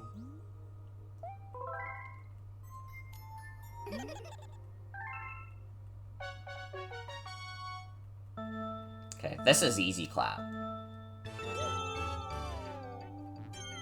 Unless he, like, rubber bands. If he, like, rubber bands, then this is the hardest level in the world.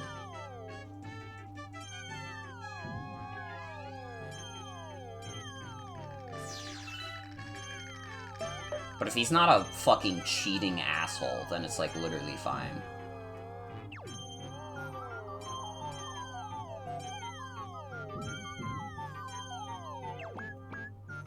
Why? Stop! Stop! Mario! Why did he do that? What was his fucking damage? Bro, I'm gonna lose now because of that shit.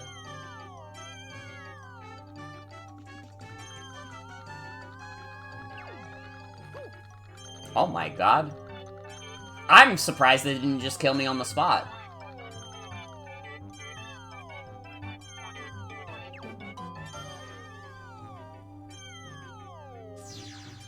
Okay, this guy's ass definitely, like, rubber banded hard. Because how the fuck do you, like, he's too fast. You wouldn't be able to beat this in 1:30 seconds. Man, fuck this Boo. This sucks. Why the...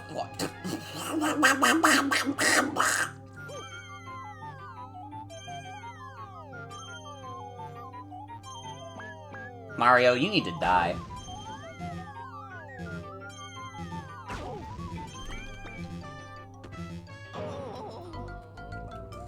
Mario, get your shit together, bro. Literally. You know what the problem is? Like, I have to, like, move around my Joy-Con to, like, point at the different blue stars. But if I do it too fast, it, like, shakes the remote and he stops going across the blue stars, which is fucking annoying. When I have to do a race? Come on. Also, like, he definitely got to the goal before, like, 1:30 seconds. So how the fuck like, how is that even, like, a time you can get?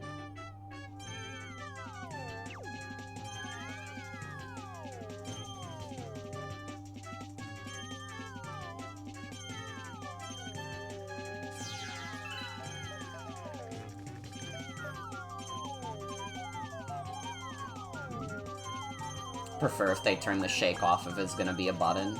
Yeah. I think that's where I'm at, too.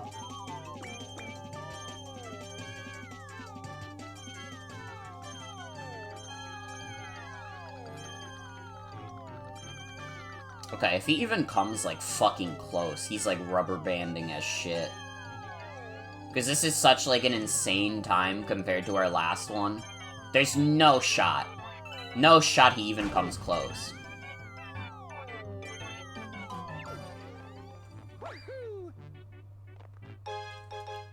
Alright, get fucked. Idiot. I hate you. Sorry. Complaining literally does work. There's never been a point in my life where complaining didn't just work.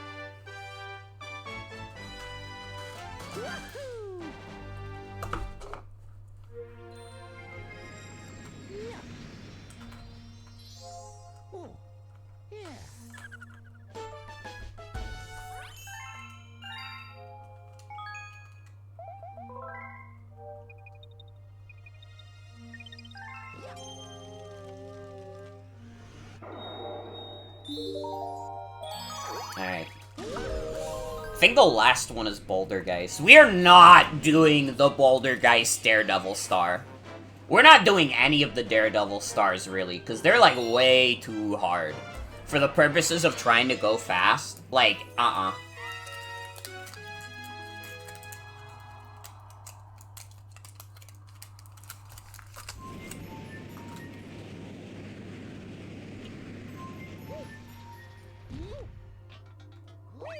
Welcome to the galaxy.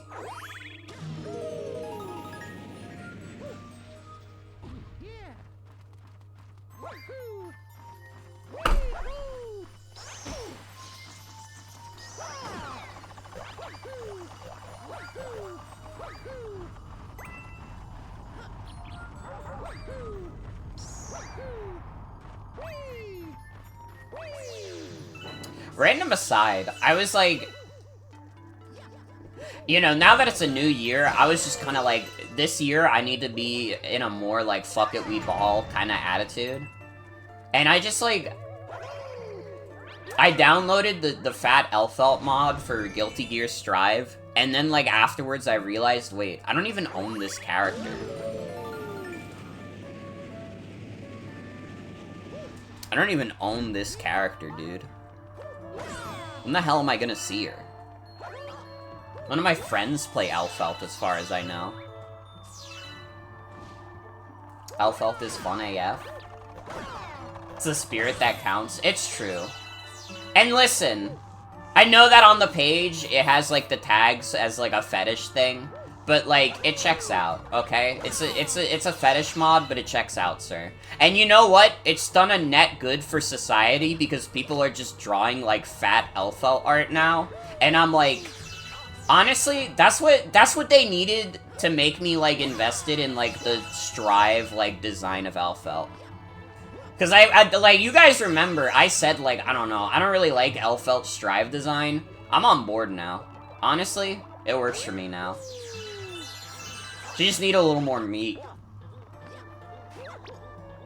And really, that says a lot about society.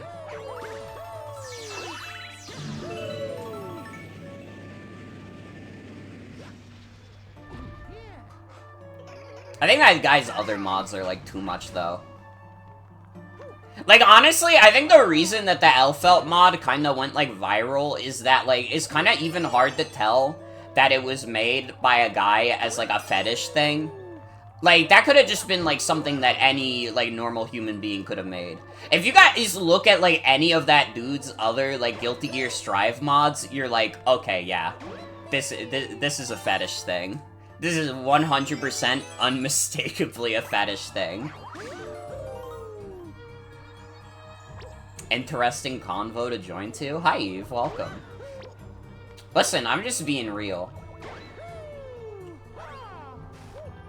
Alright, we're all adults here. If you can't handle this conversation, better take your sensitive ass back to Markiplier. Alright, we talk about real shit here. Like the fat Elfelt mod from Guilty Gear Strive.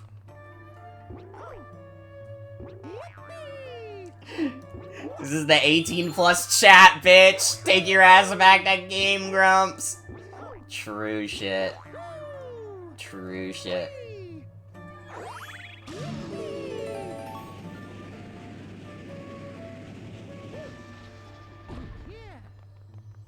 We literally clowning this motherfucker. Honestly. Yeah, fuck it. 30 star bits for the extra health is nice.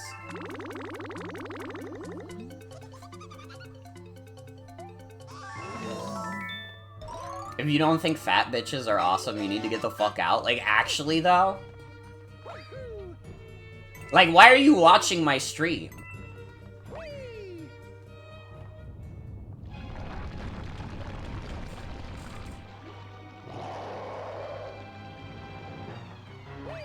Like, bro, have you seen the selfies I've posted online? Have you seen my persona? Let's be mature here.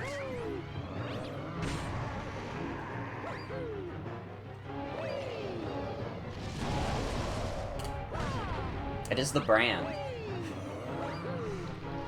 You know, I didn't expect fat bitches to ever become a part of the quote-unquote brand. But it's like... it's how it always should have been, honestly.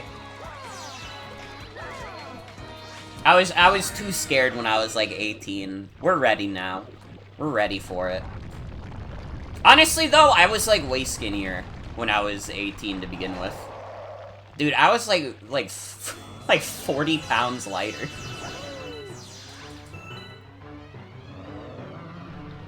But that was like... I was not happy, like, being, like, a skinny guy. Like... That was not when I was happy. Cause, like... dude... And I've, like, talked about it before, and, like, if eating disorders is, like, a sensitive topic for you, mute the stream for a second. But, like, I was dealing, like, pretty hard with, like, an eating disorder when I was, like, 18. I would, like, starve myself for most of the day and maybe have, like, one meal a day. And, like, sure, I was losing weight. I was, like... I don't know, again, I was, like, 40 pounds lighter back then. And then I was just, like... I was just not happy. And I think, like, during the pandemic, like... Listen, most people put on some pandemic weight. But then, like, after a while into the pandemic, I was like, wait, none of this shit even matters. Like, who cares? Especially once I got a job, and I was, like, still, like, decently active. But, I was more active and healthier than ever, but I was also, like, the heaviest I had ever been in my life, and I was like, wait. Like, who cares? Who cares then? I'm literally, like, with a fucking huge pot belly, I'm, like, healthier than I've ever been. So why fucking, like, starve myself to try and achieve some kind of ideal weight that isn't applicable?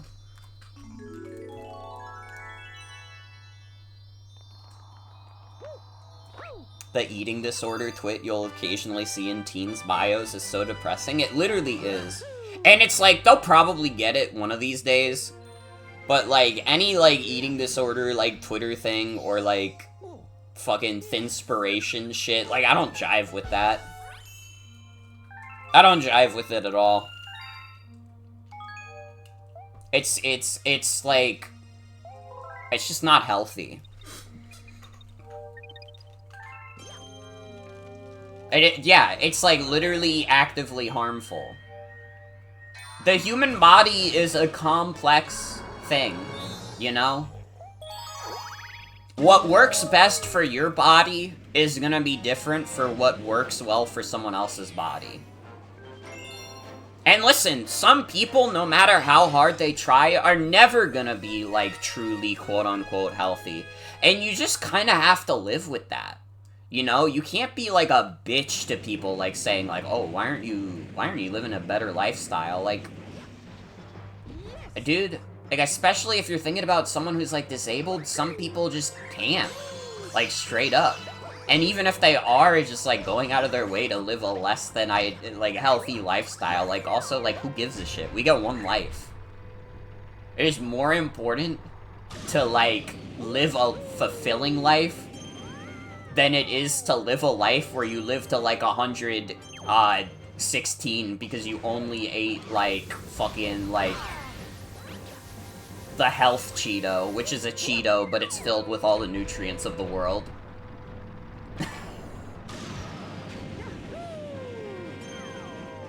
I don't know, I could have said a salad, but that was too easy. It was too easy to say, like, only eating salad, because that would sound like it said I was shit-talking salads. And yeah, that is true. It is, like, honestly, it's, like, less healthy to starve yourself. The human body, like, requires nutrients, bro. You're not giving your body any of that if you're not eating. Like, even if you're eating, like, a lot of junk food, that's still, like, better than starving yourself, because pretty much all food has some kind of nutrients in it. It's better than getting no sustenance.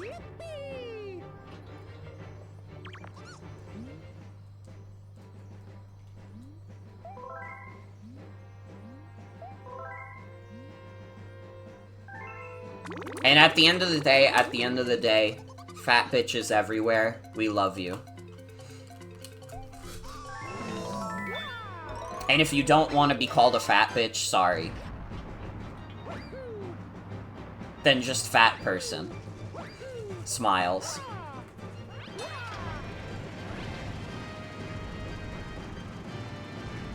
Dude, we're literally playing Mario.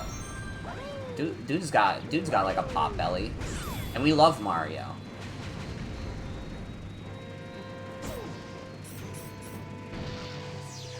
And if you're watching this stream and you don't love Mario, what is wrong with you, motherfucker?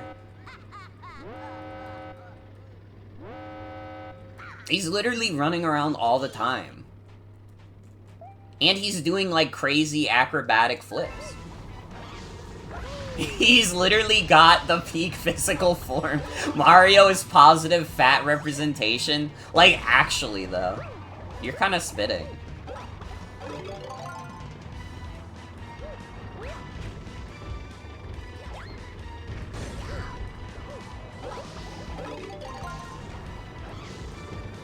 Like, he's a portly little dude. Honestly, like, he's positive Short King representation as well. Like, I feel like, I don't know, I feel like I could be taller than Mario. And that's fucked up, because I'm not very tall at all.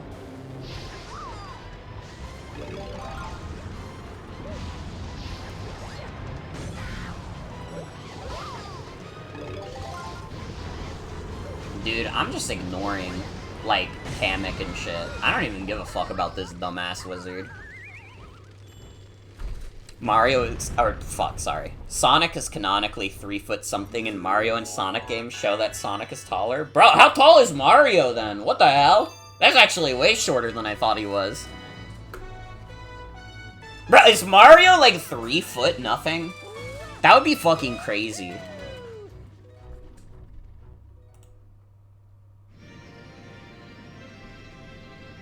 Whenever fans make fun of Mario for eating pasta, it's like, come on, you're gonna be mean to Mario? Super Mario? Wahoo? You can't be mean to him. He's a nice guy.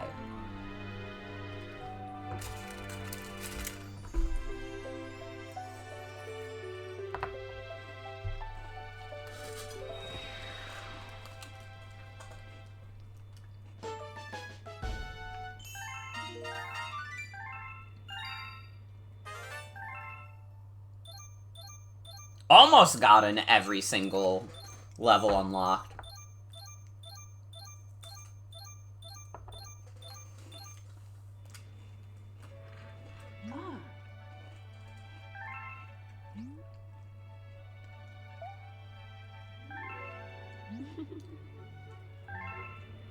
My special one. Well, my special one is Jen, to be honest, so I don't think this is applicable to me, Rosalina.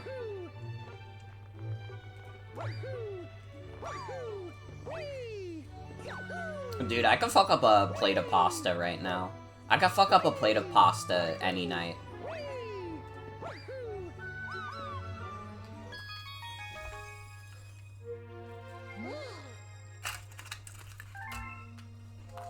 What are they doing there? Need some good spaghetti?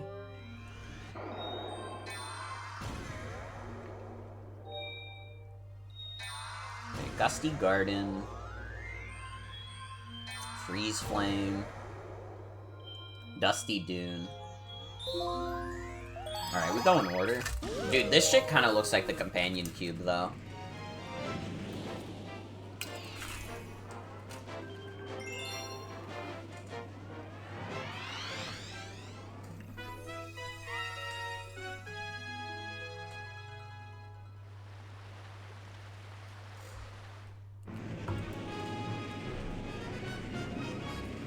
Actually, related to the conversation we were having earlier, I was thinking about how much more art of, like, fat women and fat furries that I, like, retweet to my Tumblr these days. And I was like, does any, like, I wonder how many people, like, noticed. Like, I've always, like, had this, like, thought in the back of my head that's like, what would I do if someone just DM'd me and said, like, yo, I checked your furry tag, and it's, like, mostly fat furries. What's up with that? I would just be like, I don't know. I think they're cool. Is that a crime?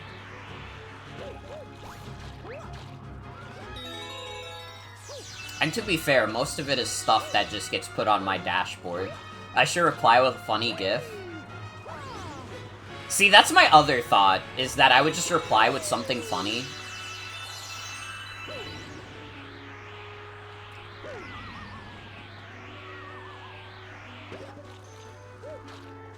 Like, I feel like I had an idea for a funny video I could send if someone said some shit like that in my Tumblr asks.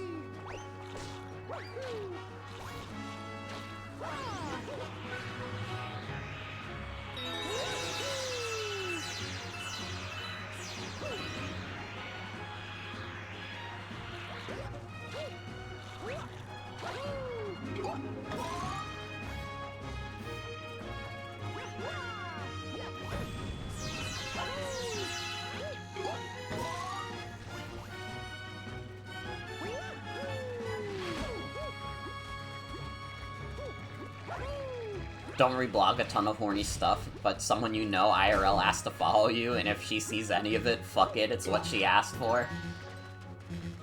See, I do have a few IRLs on Tumblr, and I still just don't give a shit. Cause I'm like, dude, you went to college with me. You should know the deal by now. Alright, you follow my private Twitter, bruh.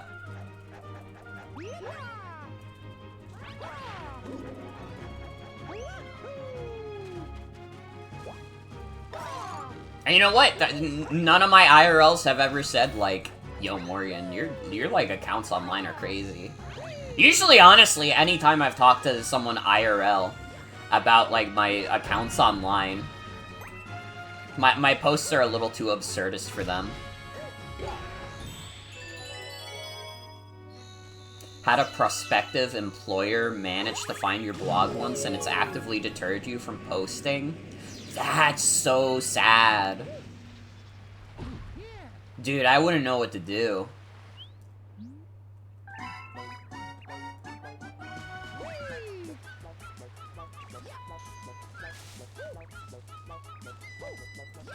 Dude, I have too much of the poster spirit. I don't think I could ever stop posting.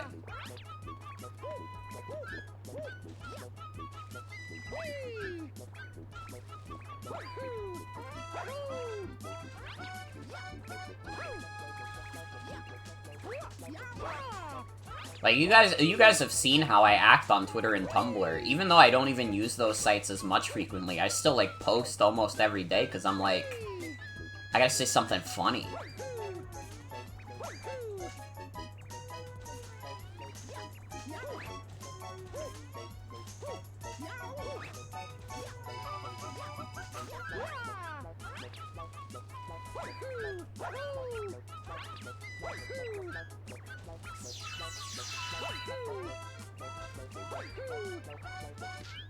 Let's go!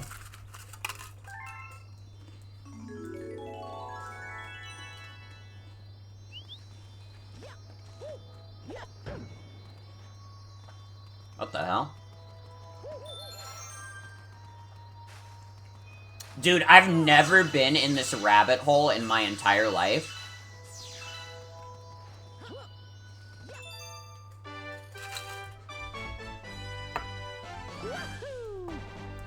You had a big post blow up, so they might have come in on the wave. Oh my god.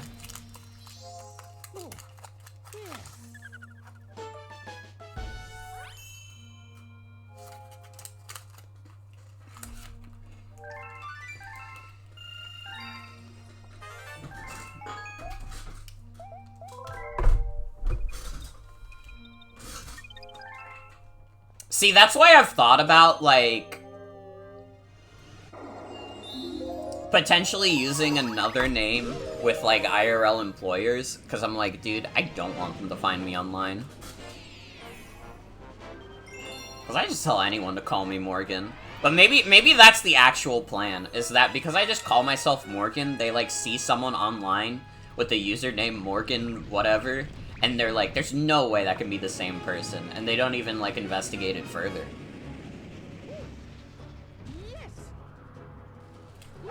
I'm like, I'm playing, like, some 4D chess. Remaining anonymous just by being, like, a Z-tier internet celebrity.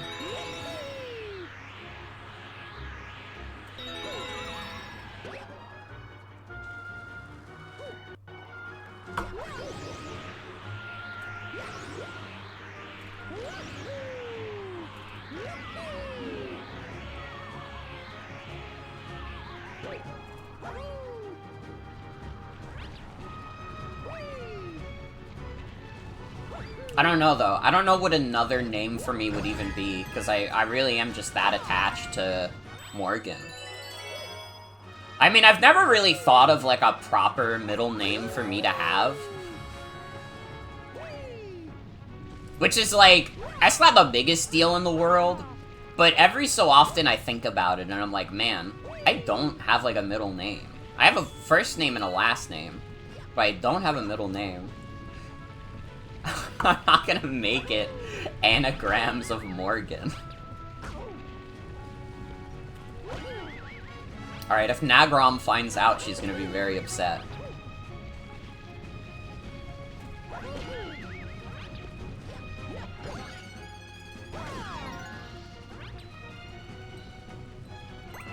Okay, there's just this one guy left. My dude on the right.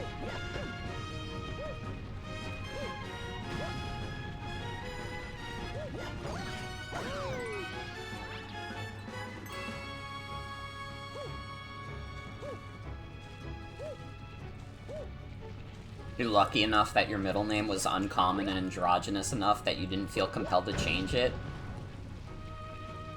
My middle name, like, my legal middle name, sure as shit ain't that.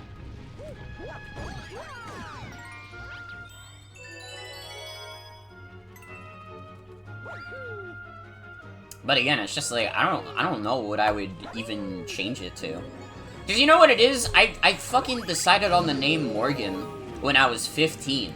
And the reason I decided on the name Morgan was because there was a Fire Emblem character I liked named Morgan. So it was, like, really easy. But nowadays, that's, like, not good enough. Now I'm like, why the fuck would I name myself after a Fire Emblem guy again? I already did it the first time, and listen, it worked out, but, like, doing it again would be crazy. That would be, like, a little insane. Like, I'm 23 now, I'm not 15.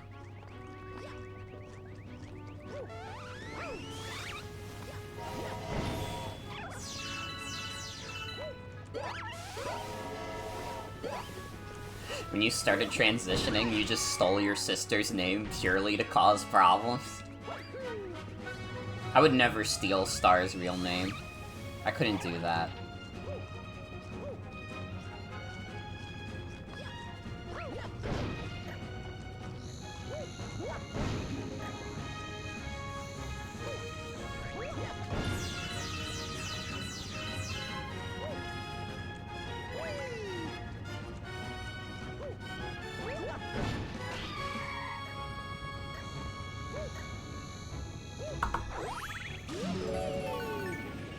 You don't know, Morgan Elfelt Fat Mod last name rolls off the tongue.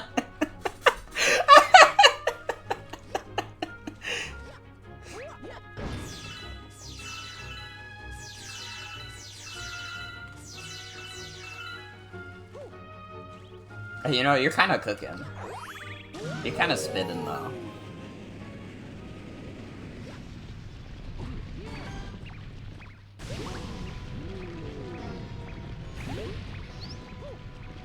Elfelt would kind of be a badass middle name, but I also don't... I couldn't tell my parents that. I don't think. I don't know, maybe they don't ever need to know.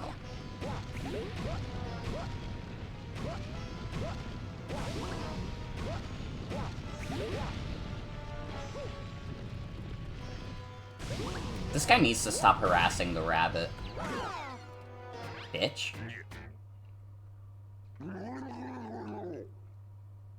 Be so afraid to have a name associated with a fictional character that's that obvious.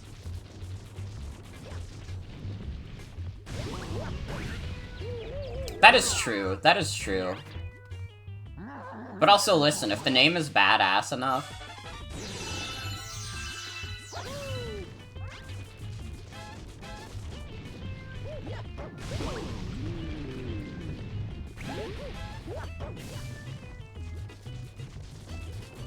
I don't know, it's not like I'm getting a legal name change tomorrow, so I can think about it forever.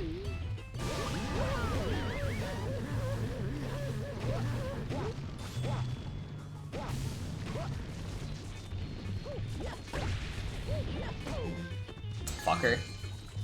At least let me get that damn coin. At least let me get that damn coin. Bitch.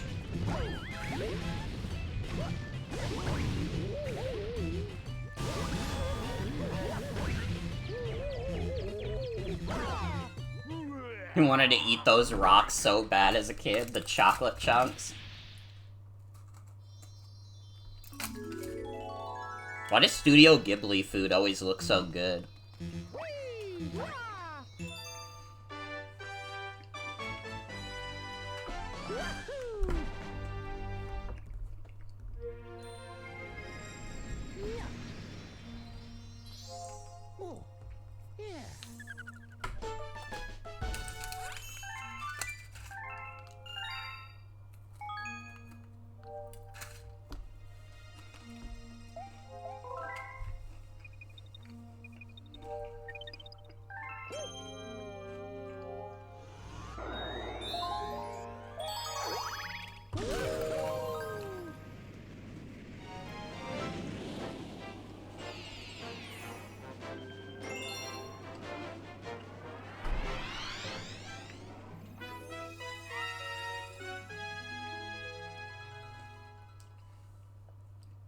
They fucking love this intro, where you go on, like, the flowers.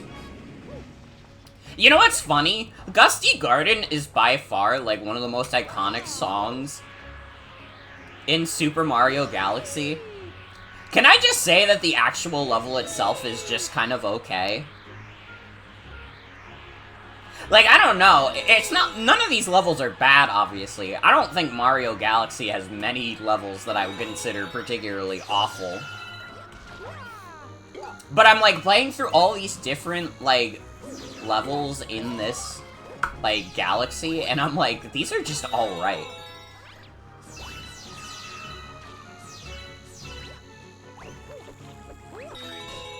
They kinda just went really hard on the song. Yeah, it really is mostly the vibe. It's not the vibe! Stop!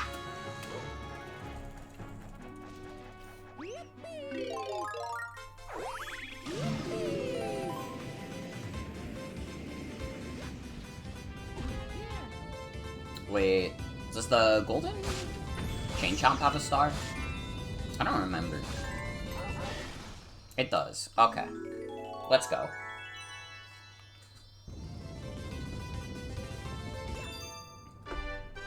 Bum bum bum bum. Game Grumps.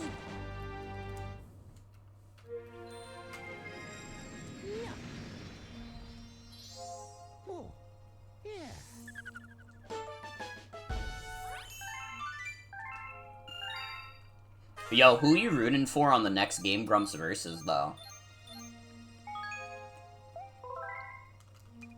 That's the name of the game, alright.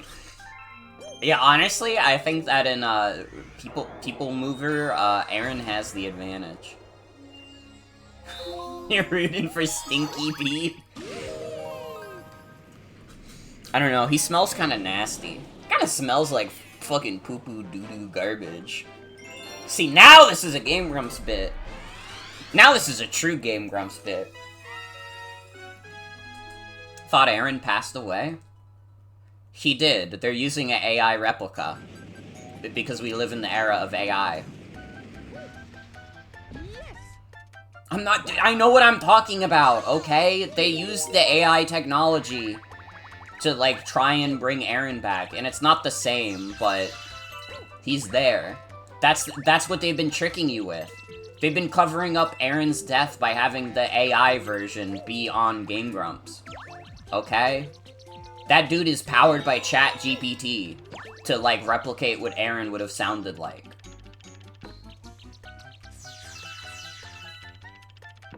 What if Stinky Pete farted in the box and he couldn't leave?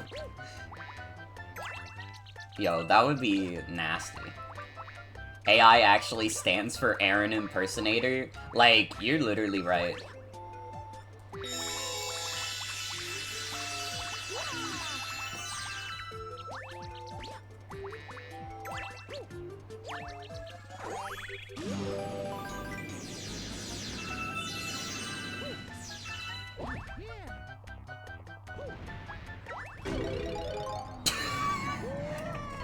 Damn, I didn't even get a chance. AI's Toy Barn. Yo, my new suggestion to Radio TV Solutions, can we get a Toy Story 2? But the AI is crazy and funny and silly.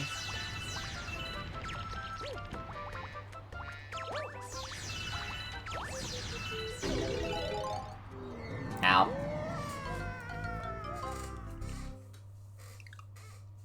Toy Story 2 AI, but the AI is toys.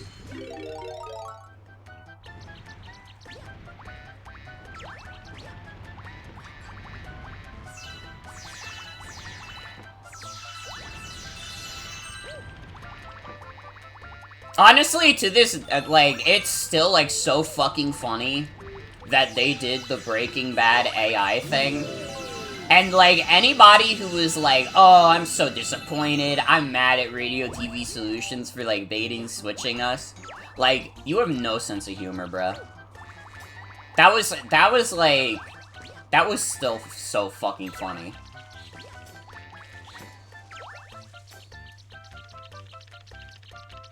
My toys, but the toys are self-aware is just, in fact, Toy Story if you think about it.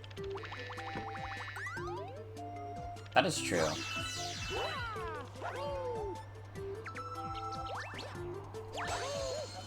Dude, could you imagine how much more revered the Toy Story franchise would be if it actually just stopped at Toy Story 3? And they just, like, stopped doing it? Can you imagine how beautiful a world we would live in?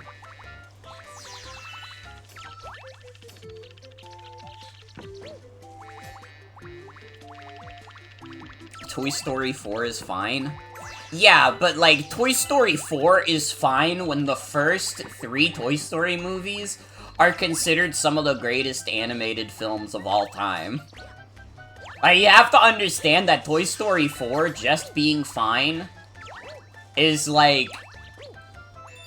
It's like if they came out with, like, Super Mario Odyssey 2, and it was, like, a solid 8 out of 10. Like, that would be fucking crazy. That would shatter the entire Mario legacy, pretty much. Like, anything could live up to Scud. True. Like, I don't know. I've been, like, an infamous Toy Story 3 hater, but I have some respect for it. I have respect for it as a sort of finale to what Toy Story was. But, like... Toy Story 4 is like, come on. I've been living with Mario Sunshine for a long time, you could deal with that. See, like, that's true, but I don't even think Mario Sunshine was, like, critically received that poorly. I gotta be honest, I think Mario Sunshine probably still has, like, a pretty high Metacritic. Yeah, no, fucking 92. People were still calling it a banger. Even with all the problems that Mario Sunshine has. Like, that shit still banged.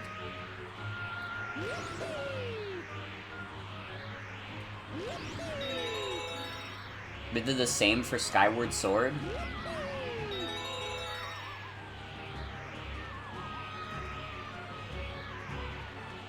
Wait, you mean like they reviewed it well? Because they did also review Skyward Sword well.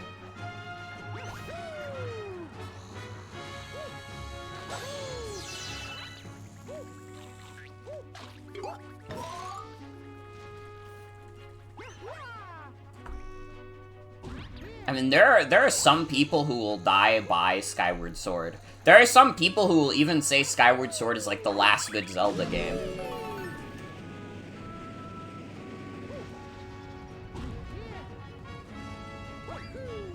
Yeah, and they're crazy. I'm just saying, it's not like Skyward Sword is like an egregiously like mid-game. It's like you have to understand that it's different than, like, Toy Story coming out with movies that are literally, like, some of the most critically lauded films of all time, and then coming out with just an okay kids movie. Like, that is such, like, a big difference, you know?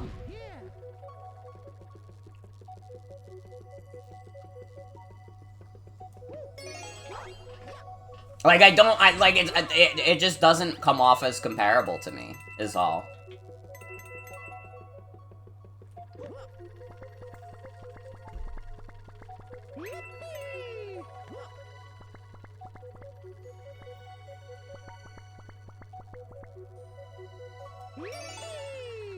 Also, I just want to be mean to Disney.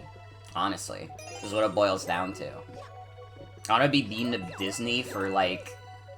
Especially for, like, all those, like, shitty Pixar sequels that are all, like, mid as hell. Like, dude, Pixar past, like, 2010 really is, like, the like, biggest, like, fucking downgrade in, like, animated history, I think. Cause, like, listen, like, DreamWorks occasionally putting out, like, a flop movie is, like... Oh yeah, the same year they dropped Shrek 2, they also dropped Shark Tale, dude. That, like, makes sense. Fucking Pixar, though, was, like, almost consistently putting out, like, 10 out of 10 movies, except for Cars. You know, Cars has always been the random exception, but honestly, it's not even the exception anymore. Honestly, Cars is getting dangerously close to being on the higher end of, like, critically well-received Pixar movies. Well, that's probably not true, but you know what I mean.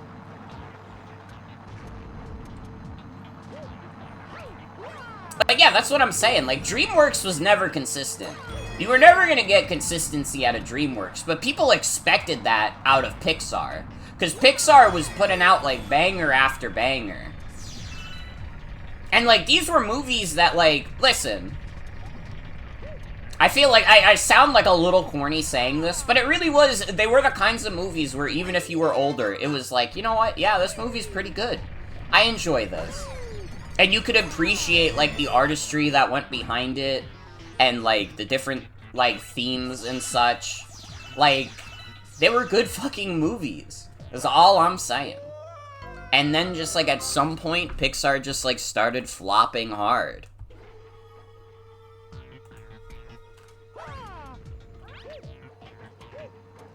It makes me so upset. I don't know, I think it's the, I think it's the ultimate thing that, like, soured me on Disney as a whole, is just, like, the downfall of Pixar. Because, like, I grew up in a Disney household. My parents fucking love Disney. And it's like, when I was a kid, I shared that more. But now as an adult, I'm like, dude, they fucking ruined Pixar. They ruined Star Wars. They made me never want to watch a superhero movie again in my life. This company fucking sucks.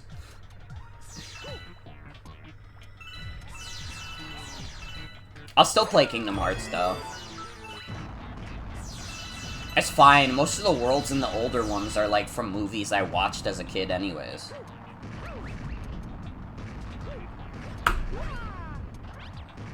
I don't know, when's the last time that, like, Disney even put out a movie that I was like, oh, hell yeah, I'm hyped for this. That is true also. Disney does not make Kingdom Hearts.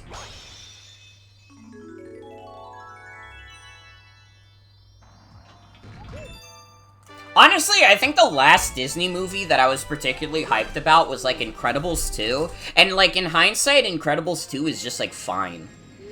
It's, like, alright. I mean, it made for a good watch in the theater, but when I think about it later, I'm like, yeah, that movie was just okay.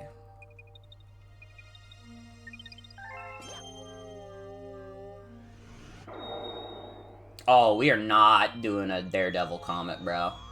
Absolutely fucking not. Not a Daredevil comet of that fucking mole fight, bro. Absolutely not.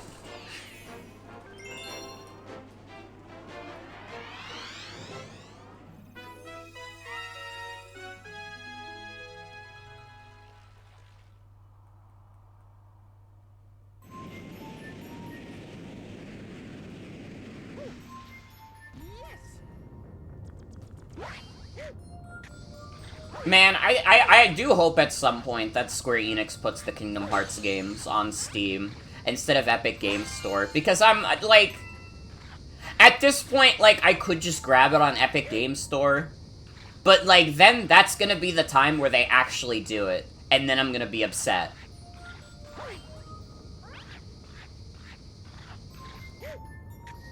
At least in their older bad movies, you're enough of a 2D animation head to still get enjoyment. You know, CG movies take a lot of work and artistry, but it's just not the same. Honestly, part of it is just, like, I think, like, older bad Disney movies are, like, just more charming because they're the shitty movies that I grew up with. Like, yeah, Hunchback of Notre Dame 2 is, like, a bad movie. Shocker. But it's, like, more fun to watch because it's, like, a movie that I remember growing up with.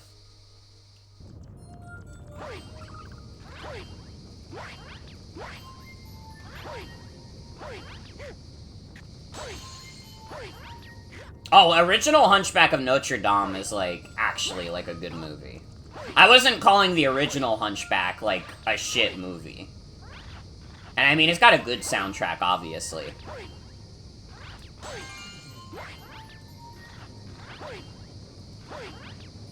Hunchback of Notre Dame could, like, honestly strikes me as a movie that could have been, like, maybe, like, Disney's, like, greatest movie ever if they were, like, a little less cowardly. Like, I feel like if that movie was PG and not G-rated, it would actually literally be, like, 10 times better. It's already crazy what they got away with that movie being G-rated. I guess they were kind of more willing to just hand those out back in the day, but, like...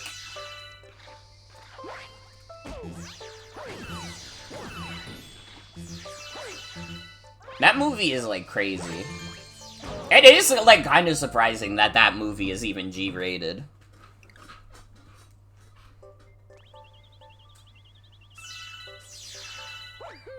It's kind of like how Earthbound is, like, a T-rated game nowadays, but back in the day, that shit was K for kids. And adults.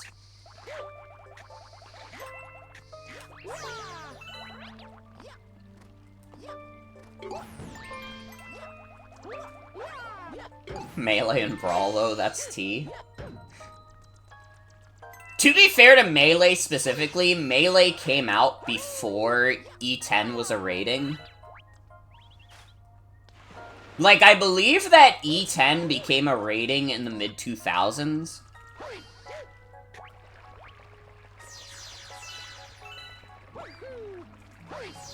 I think that Melee definitely would have been, like, a E10 rated game nowadays, though.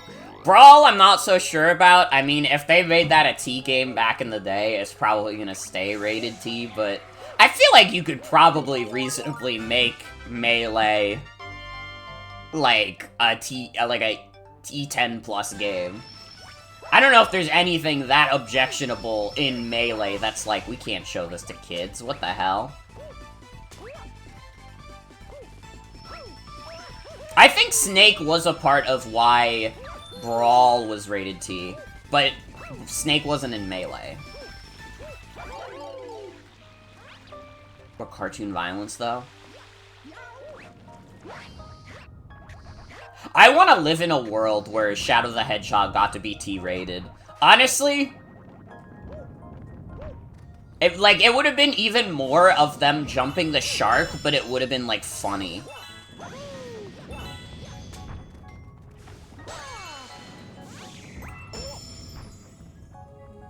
The cartoon violence was akin to Looney Tunes? I would show Bugs Bunny to a kid. That's not, like, Bugs Bunny is not PG-13. I would show Bugs Bunny to a kid any day.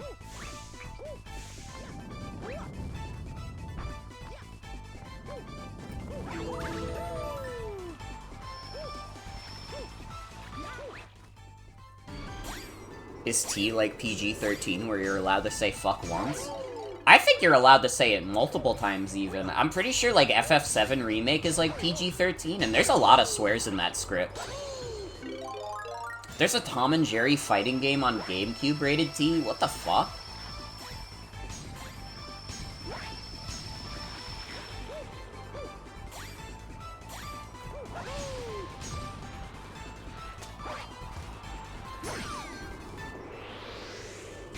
In teen games, you can say most curse words, just not fuck. I feel like you get at least one fuck. Wonder what that Tom and Jerry gacha game is rated? Dude, didn't, like, China just, like, ban, like, gacha games? Bro, Tom and Jerry gonna be out of a job soon. That's, like, probably the most cultural relevance, like, Tom and Jerry has in any country in years.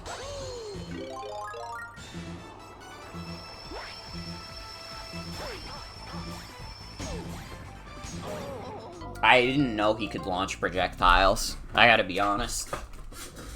Tom and Jerry is kinda huge in China.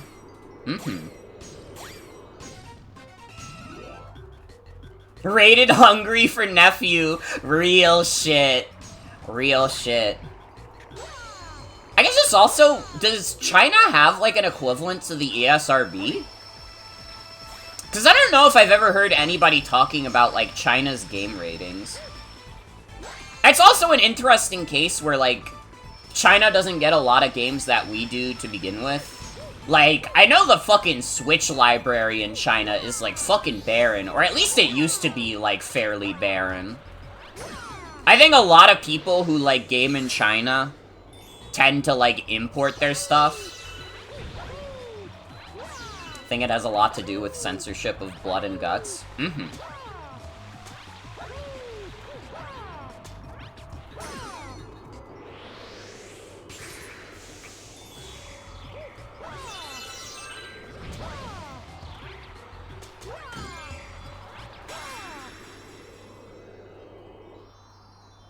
Yeah. And someone can correct me on this if I'm wrong, but I remember there being some cultural thing with, like, China about ghosts. I don't remember what it was, but I know there was, like, some kind of cultural thing where it's, like, kind of like a taboo topic or something like that. Well, ghosts are scary. I mean, that's true. It's not what I meant, but that is true. Ghosts are kind of freaky.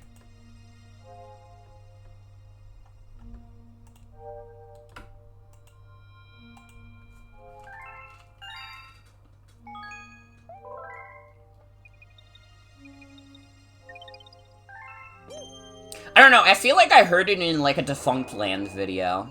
Because I remember Defunct Land talking about, like, one of the Disneys that they have in, like, China. Because I know they have the one in Hong Kong, although Hong Kong is, like, you know, not the same thing, but you know what I mean. And, like, they opened another, like, Disney in, like, China. And, like, they couldn't, like, have... It's Shanghai. Oh, wait. That's, like, the third one. There was, like, a Disney park where they had to, like, replace Haunted Mansion, I think. Because of some, like, cultural thing with, like, ghosts. I don't think it was outright that you couldn't have, like, ghosts and shit, like, ever, but I think it was probably, like, I don't know, like, something you can't, like, reasonably show to kids, maybe.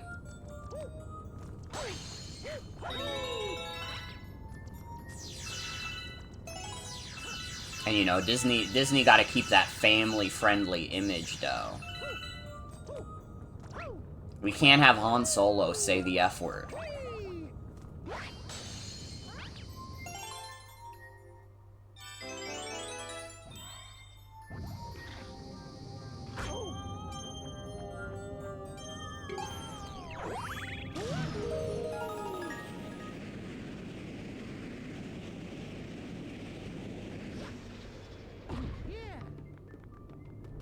Okay, now we're in the flame part of the galaxy. In woke Star Wars, you can't have jizz music anymore! What's going on? And now in Marvel, Deadpool can't say a slur!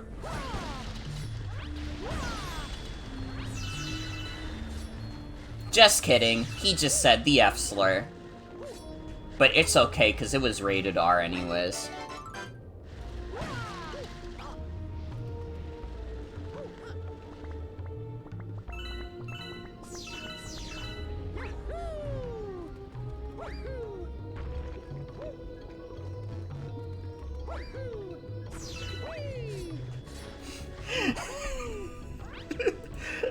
He said the F slur, but because he reclaimed it because he's gay! What's going on?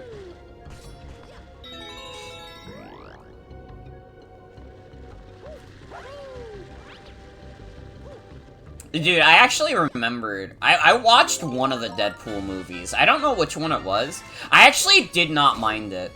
I wasn't over the moon about it. I would probably never watch that movie in my life, but honestly... Or watch it again in my life. But I was like, yeah, this movie's okay.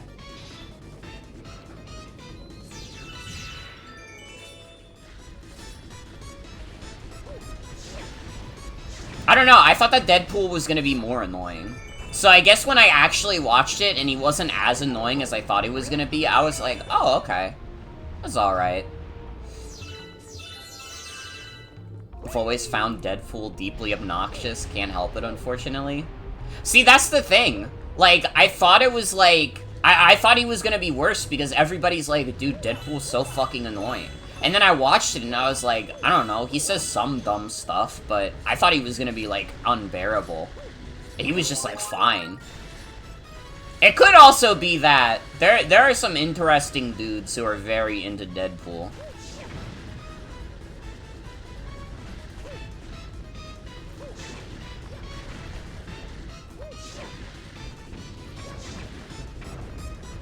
Deadpool seems to attract a certain kind of man online.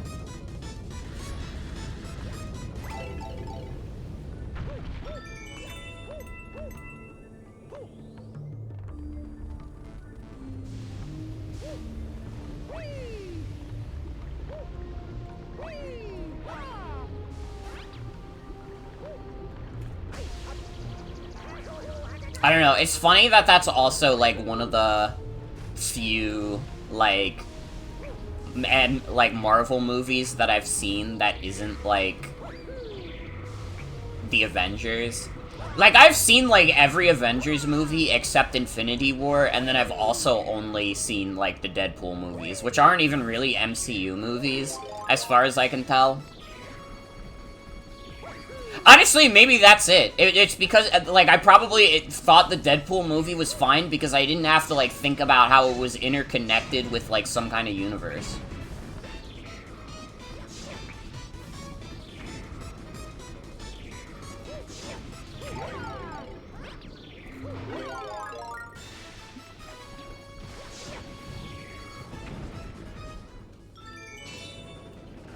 Less obnoxious than people with the Punisher merch? Oh, God.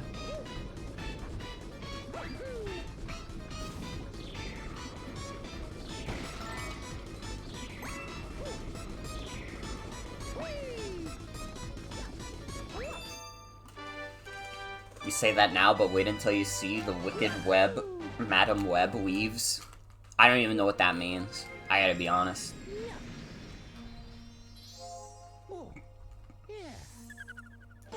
Listen, if, like, dedicated MCU fans are, like, falling off the MCU, there's no fucking way you're gonna get me to watch, like, any new Marvel movie. Like, it's just not gonna happen. Like, even the people who were super into the MCU are, like, fucking over it now.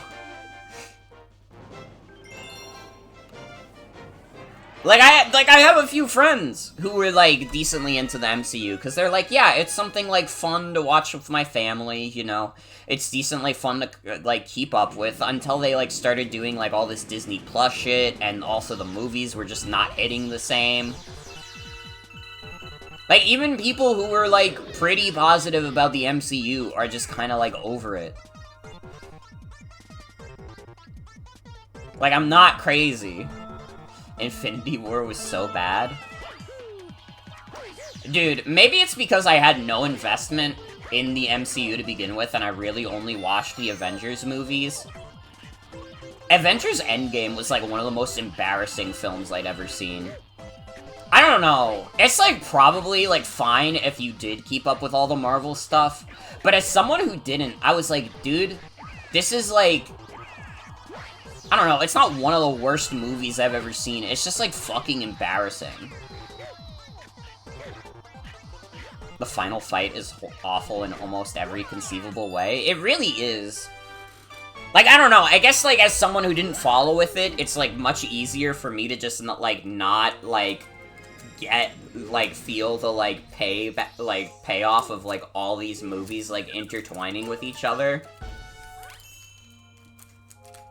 But I just was like, it's just not clicking.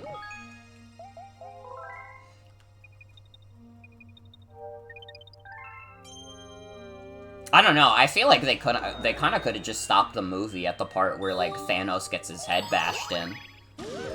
That's it. That's where the movie should have ended. When they, like, hit Thanos with the fucking Thor hammer. That's good. Movie's over.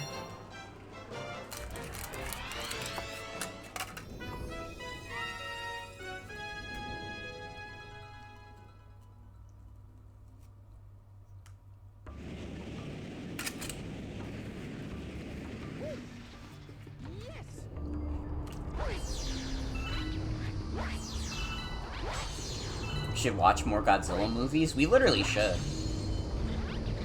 Dear, if you literally just want to, like, hit me up after work and be like, hey, do you want to watch this Godzilla movie? I'll do it. You know I will.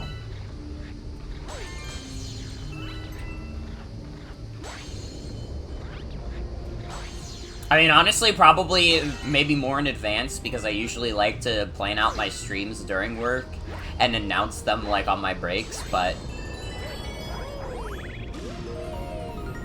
I mean, fuck it. Honestly, if people get mad at me for canceling a stream because I wanted to watch Godzilla with my wife, they can stay jealous that they're not watching Godzilla with their wife.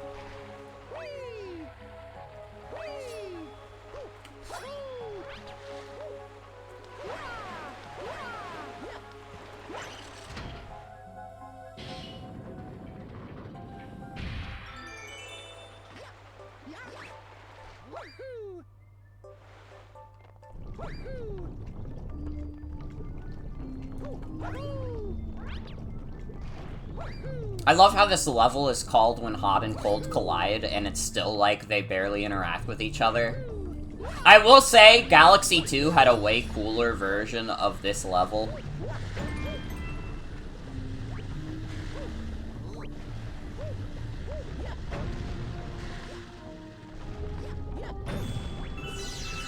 Like, again, Galaxy 2 misses out on a lot of the vibe of the original Mario Galaxy.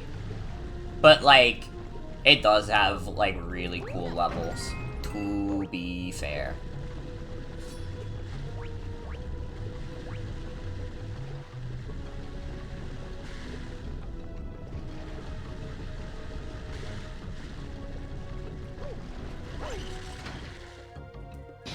I think the pacing in Galaxy 2 is better also.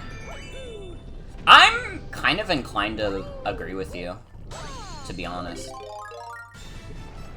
I don't know, as I get further into the game, I get to kind of like the less memorable levels for me. Like, I think Freeze Flame Galaxy is like by far the most memorable level of this specific set. Like, I don't know, I remember, like, Freeze Flame Galaxy over Gusty Garden. Gusty Garden is, like, a cute level, and it has, like, one of the greatest songs of all time. But it's, like, the actual level itself is just alright.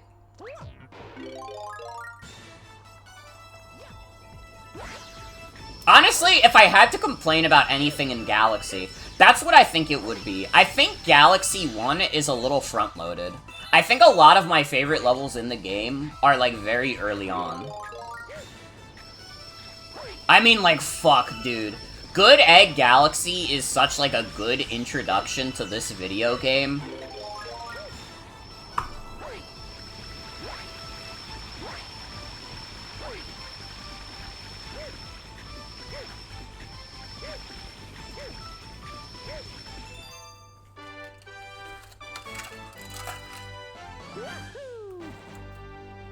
And, like, Space Junk and Buoy Base were, like, in the first half.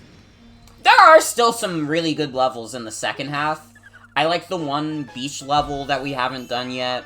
I like Toy Time. I think Toy Time is really good. And I'm not just saying that because of toys.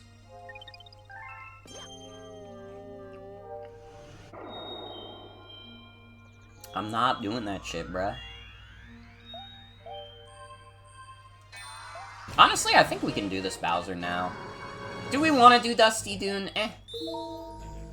Honestly, we could probably just skip Dusty Dune and still get to the end of the game fine. That's how little I care about Dusty Dune.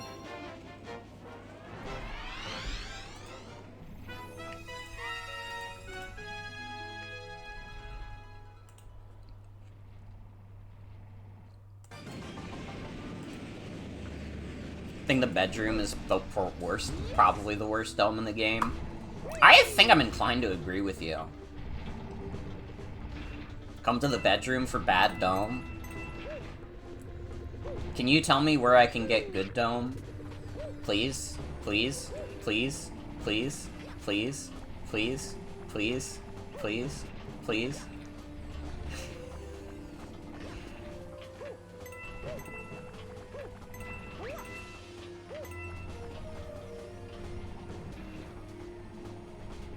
I think the garden is the first one. Let's go. Yo, the Garden of Banban, though? Yo, wait. We should actually play that.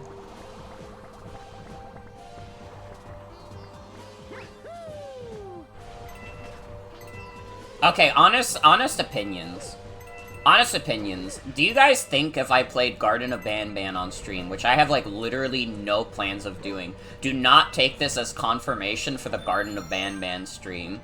But do you think if I played Garden of Banban, do you think I'd hate it more or less than Hello Neighbor? Because Hello Neighbor is, like, really bad. That's, like, a very low bar, but I don't know. Garden of Banban seems like it's not very good either. You think I hate it less than Hello Neighbor? Really? That's interesting.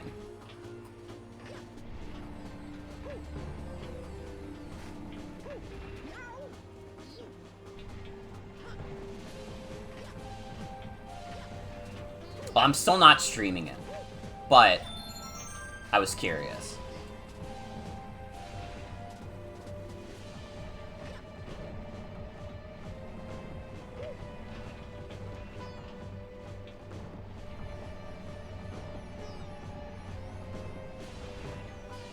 Hello Neighbor does have the funnies, though. I have to admit that, like, no, like, character in Garden of Banban has made me laugh as much as Mr. Peterson.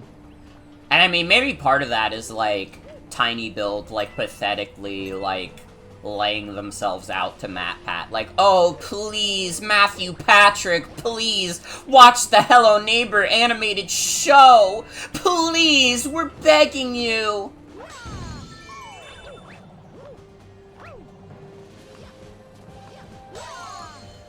I don't know, it does have Huggy Wuggy, Jumbo Josh. Only funny thing about Banban is when 6-year-olds gush about it. They're showing you some vulnerability by saying, like, I trust you, I'm gonna tell you about Garden of Banban, and you're calling them funny for it. A little fucked up. You know, I'm the woker. The woke version of the Joker.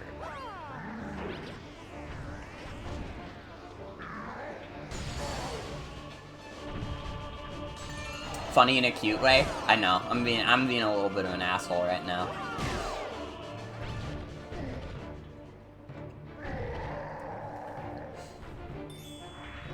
Don't worry, I'm just being a bitch. On purpose. To cause problems.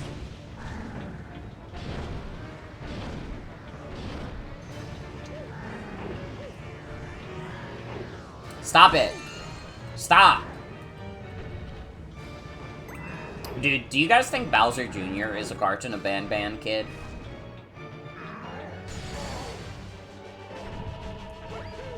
Do you think he, like, told Bowser, like, Dad, can I get Jumbo Josh in Roblox? Bowser Jr. definitely, like, a Garden of Banban Roblox kid. Bowser Jr. has a knockoff Skibidi toilet plush. True! That's so true. Bowser held, like, a whole Skibidi toilet-themed birthday party for him. Because he knows Junior loves Skibidi toilet so much.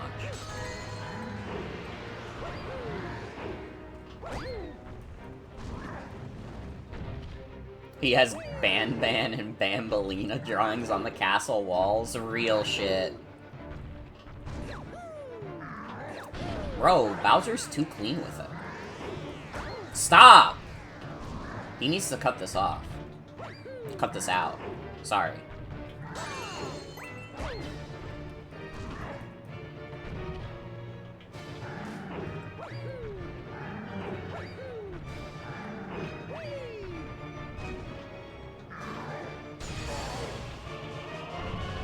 You can negate his spin with your own. That's fine. I'm gonna win this fight anyways, because it's like baby mode.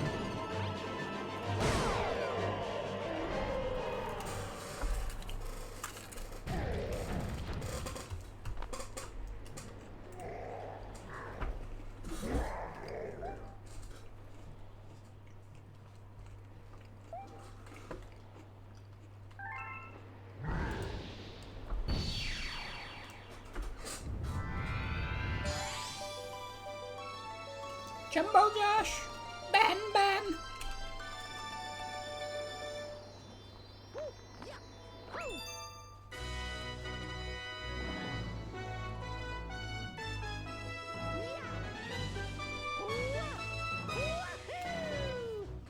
Bowser low-key has problematic vibes.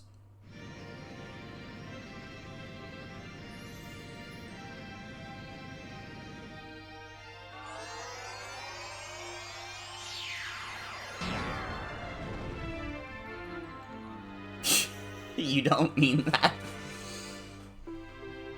I will not be censored for saying what I believe in.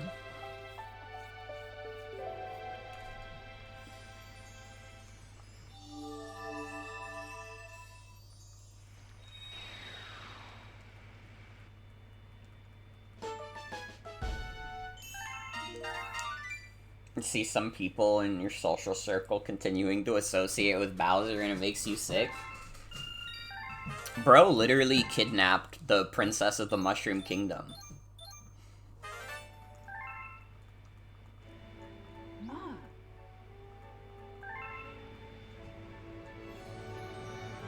Yeah, we just need 11 stars. It is 60 stars in this game.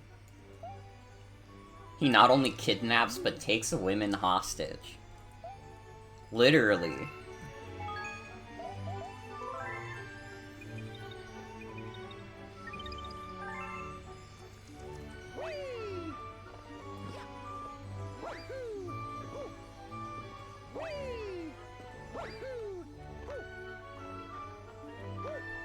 You see all these racetracks as accepting his sponsorships.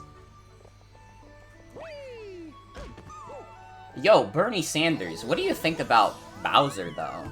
You're a bad guy, we're gonna assassinate you! Wow. Those are some strong words from Bernie Sanders. But it's impossible to say that he's wrong.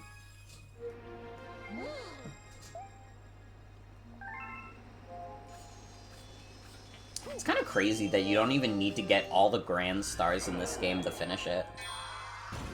Like, I can just ignore this Bowser base.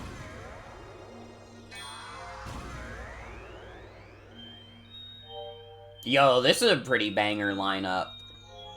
I mean, Gold Leaf Galaxy is just bootleg Honey Hive Galaxy, but at least Honey Hive Galaxy is, like, fun. No more Star Wars. Stop wars. Honey Hive Galaxy at home. Literally, though.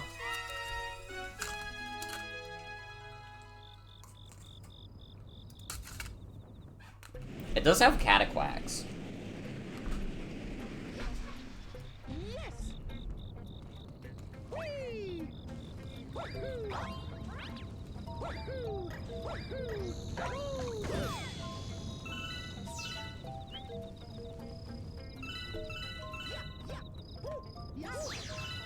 This is like one of the funnier levels.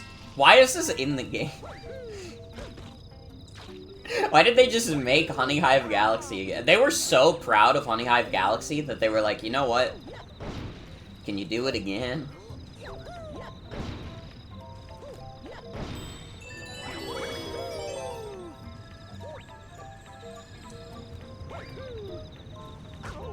Like, someone in, like, the dev team was like, Honey Hive is the best. This is the peak of the game. We need to make more stars for it. And you know what? It's impossible to say whether or not they were wrong for it.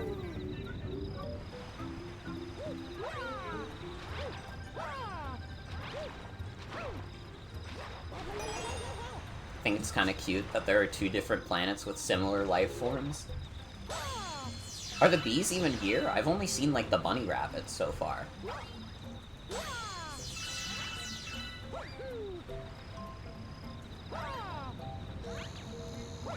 Honey Hive 2!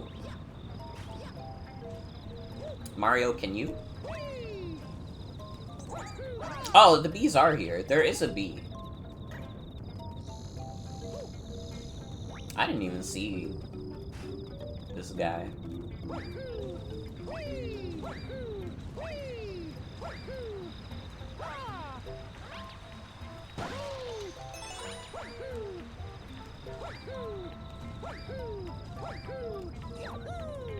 Where does that grate even lead, do you think? Oop. It's 11 PM, you know what that means.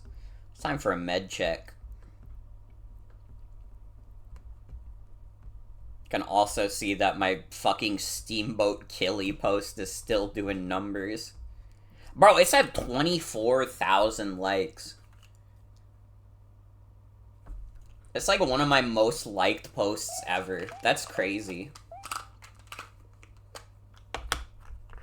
You're just now eating dinner at 11? Uh-oh. Uh-oh.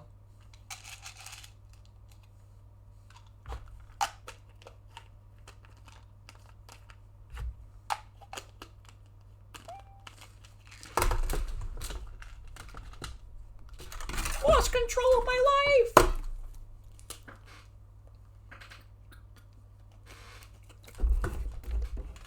It's okay. Whenever I work closing, that's basically how I feel.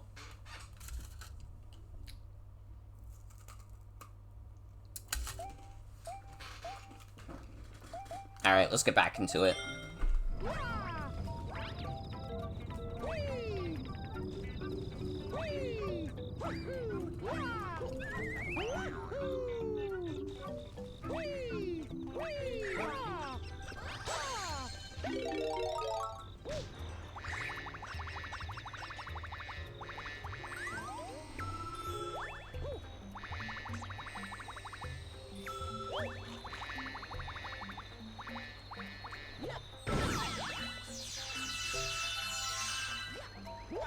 Die, Wiggler. You will never make it to Mario Kart 8 now.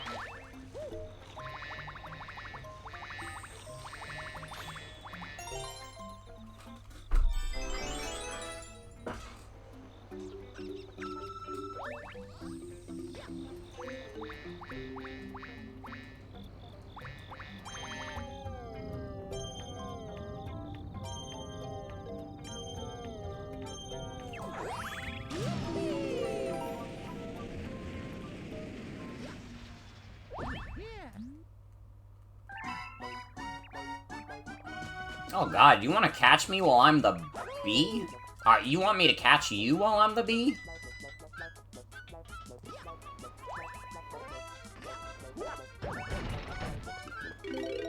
Okay, now I can win.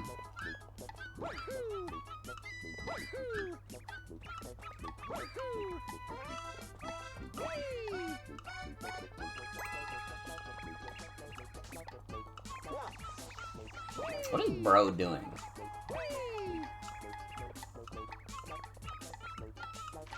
I feel like he's not being very careful.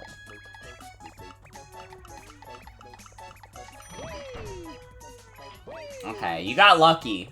You got lucky that that ended so fast, motherfucker. I'm gonna get you this time.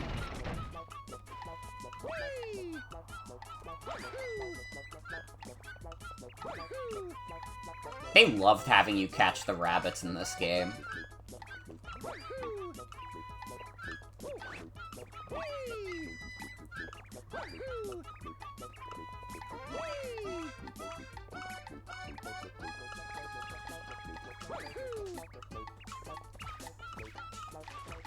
Oh, let's go. Bitch. I'm so good at this game.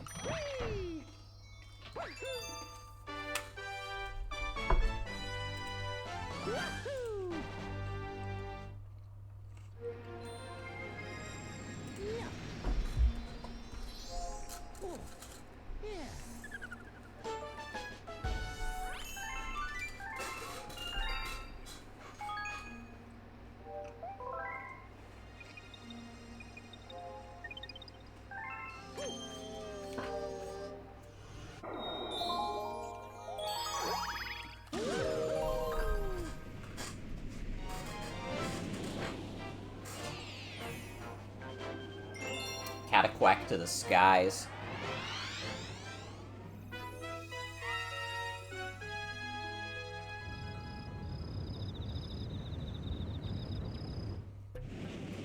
You know, it's kind of wild how much Sunshine love there was in, like, the early Wii era. Like, I mean, fucking Cataquacks are allowed to still exist in this game.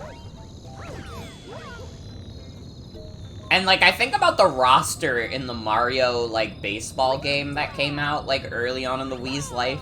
And it had, like, all the, like, Piantas and stuff in it.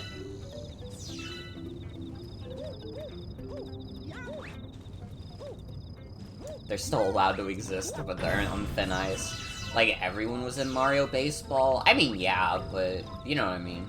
Dude, I fucking wish they'd make a new Mario Baseball game, but I also shiver at the idea of them doing it, and then, like...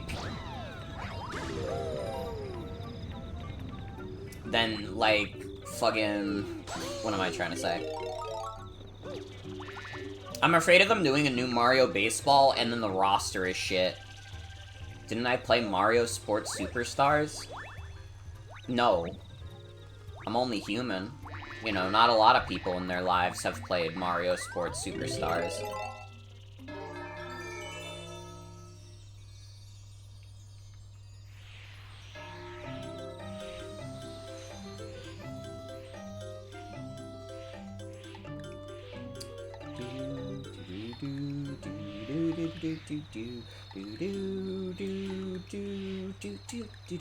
What fucking song is this?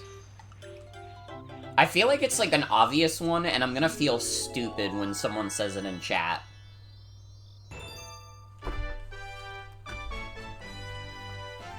The Piantas and Noki were in Mario Kart Wii, or at least the Piantas were. I don't remember if the Nokis were. I don't know if there's like a Noki Bay inspired area. But there certainly are Piantas. They're in Mario Kart 8 for sure.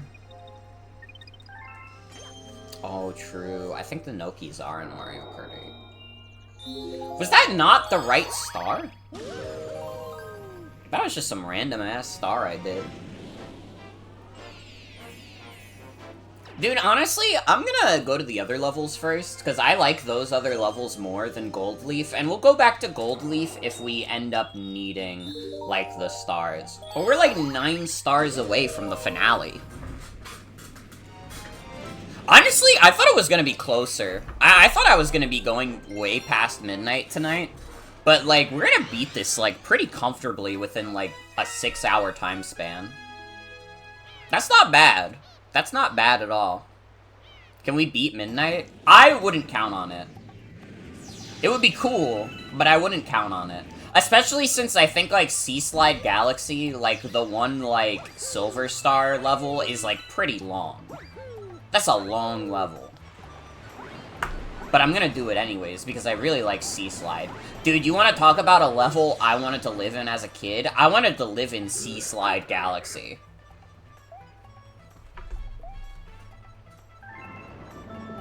Oh, fuck. Can we make it through his 8 rings, though?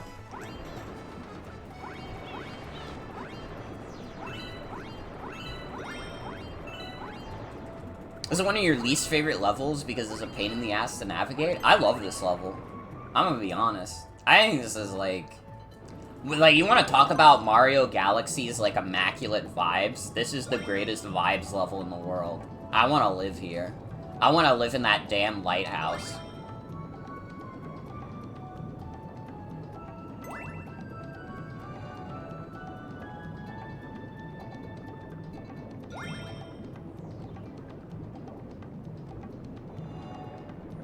Also, Bingo, you're literally right. I forgot to say it earlier, but you're right. It is the original Mario water theme that played for that star. I don't know how the fuck I forgot the water theme. Dude, I thought it was like Rainbow Cruise or some shit. And I was like, that doesn't seem right, though. So I'm glad I didn't say it in the moment. Because I would've looked even more foolish.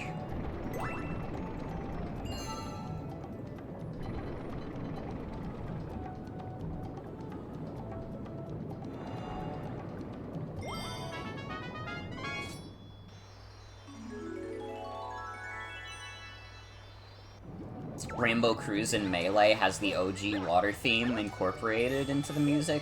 Does it? That's why I was fucking thinking about it then! Okay, that actually makes a lot of sense. I feel less foolish about it now. Okay. That makes me feel better, actually.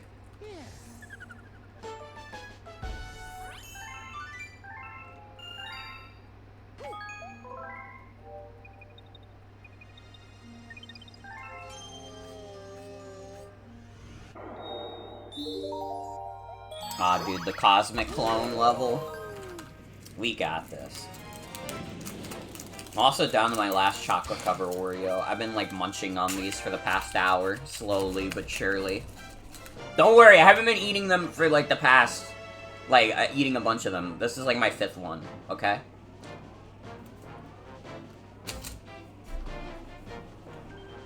I've just been eating them very slowly.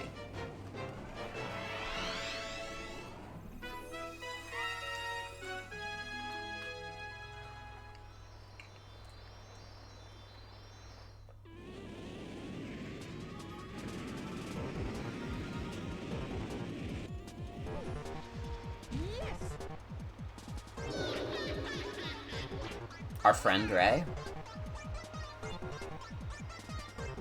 Like Ray Chicklebum? What about him?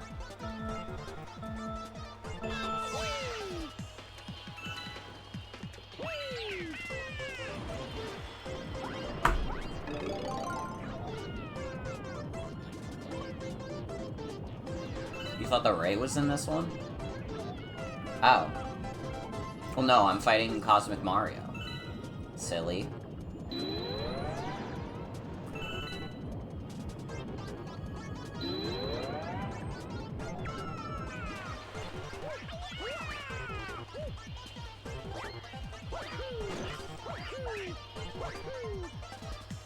That shit easy. This Cosmic Mario shit easy. That fucking Faker stood no chance.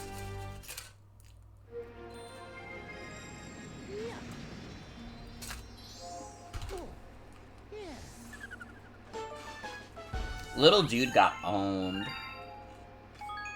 Cosmic Luigi has hands, though. That is true. I could never stand to beat Cosmic Luigi. His swag is too different, his bitch is too bad, etc., etc.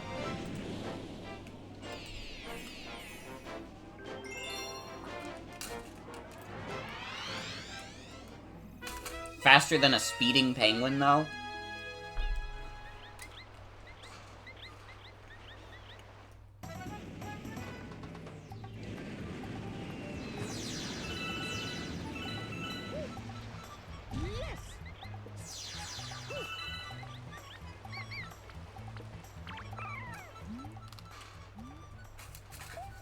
You want in? Why am I allowed in? I'm like... Does it look like a penguin to these guys?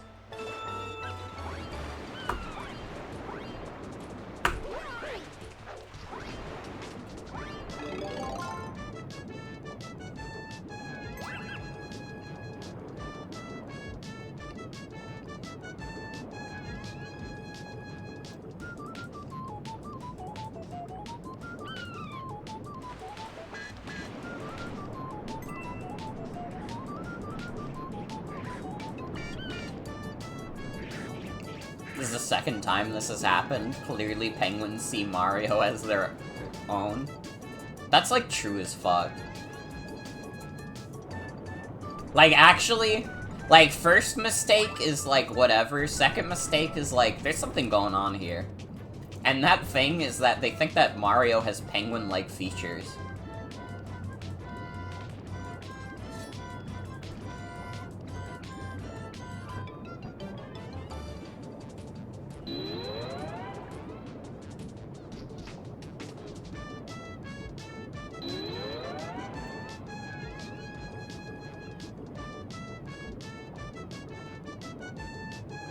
Dude, that shark is just mad chillin' right now. He was watching that shit. I think we kinda disrespected him.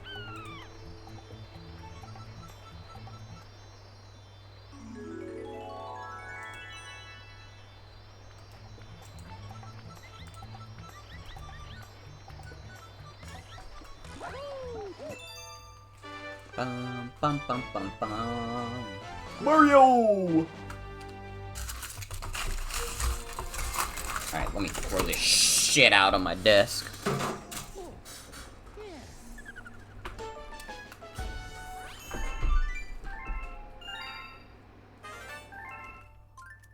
A very hungry Luma has appeared.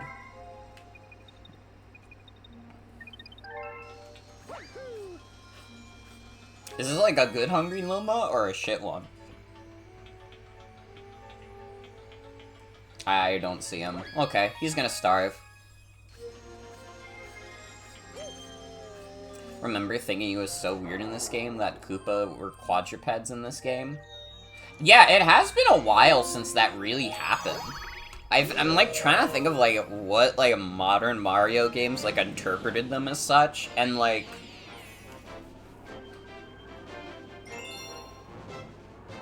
fucking I don't know. I think like every like modern like every 3D Mario, I keep saying modern like it's fucking Sonic. Every 3D Mario has interpreted the Koopas as quadrupeds except the Galaxy games. And even the new Super Mario Brothers games, like, interpreted them as such. I think it's been every other game since Mario 3.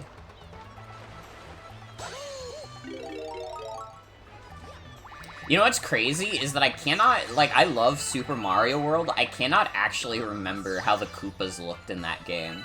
Were they not quadrupeds in that game? They're orange? True?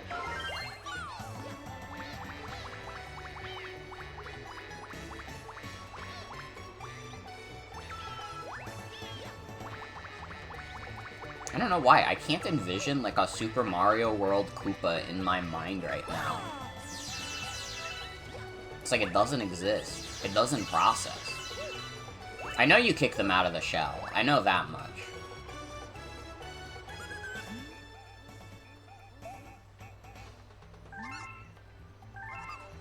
I need 40? I don't... I'm literally missing one! Okay, we have it.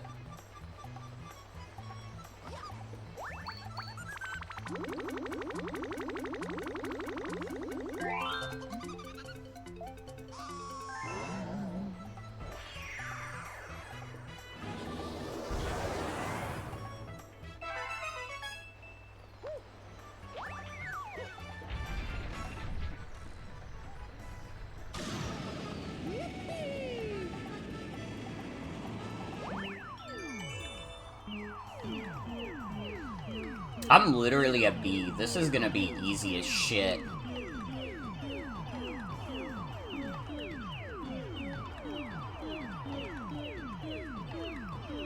Some of the Bean variants in Superstar were quadrupeds. Hey, Will! Thank you for the raid. You're Gargamel? From Smurfs? Oh, hi, Will. Welcome. Hope you had fun playing Sonic Forces, Overclocked. Heard they're Gargamel or something? Dude, wait, we got a hype train going? Thank you, guys. Holy shit. What the hell? Thank you.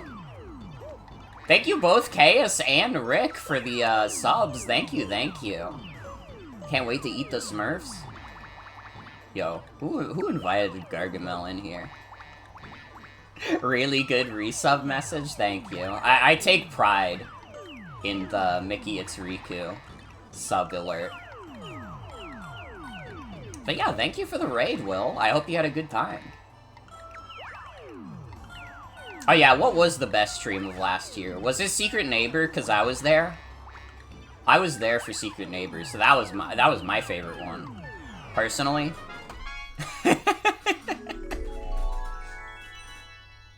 We forgot to put Secret Neighbor on the list. It's so over. It's so over. Also, yeah, I see the shout out. Chat voted and put Balan at #1. Yes! Yes! Ah! Balan!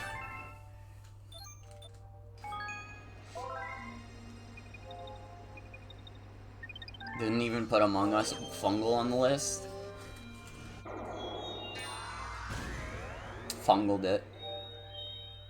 Well, I was also on the Mario Kart stream, so that's my favorite one, because I had a good time being on that.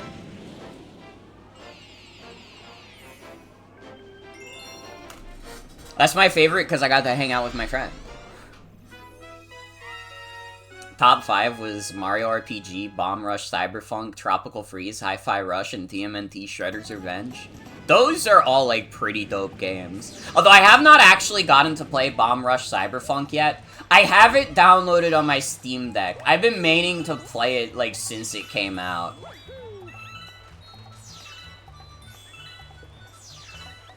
We're voting on Incognito? Was there, like, some, like, under-the-hand... Like, were there some under-the-counter deals for what got to be the best stream of the year?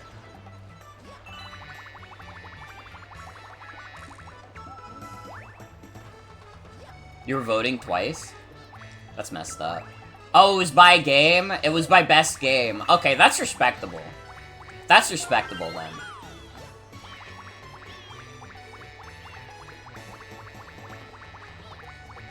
See, I keep coming back to, like... I mentioned it earlier in the stream. Like, the best games I played last year, like, nobody else in the world would say this combination of 2 games. But I was like, the best games I played last year were Fire Emblem Engage and Knuckle Sandwich. Didn't do streams, because otherwise you would be ranking over 150 things. See, I'm unwise. I would have done all 150.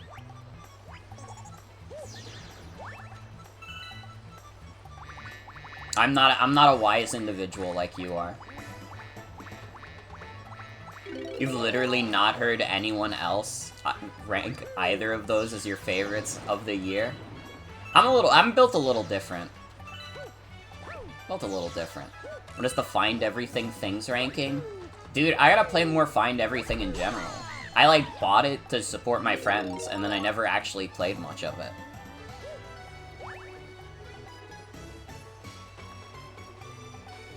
Hop on Cartwright? I do. I gotta. Should check out the dev server. You right. You right. Have I not played Kart Ride? Surprisingly not. You guys gotta keep in mind, like, I really do not play Roblox a lot. It does not happen. And it's not because I don't respect Roblox, I just, like... I don't play Roblox a lot. So even like the good stuff. But the emote? Oh, the emote is not because of Cartwright into Zavok. I've had that emote before I even knew Will.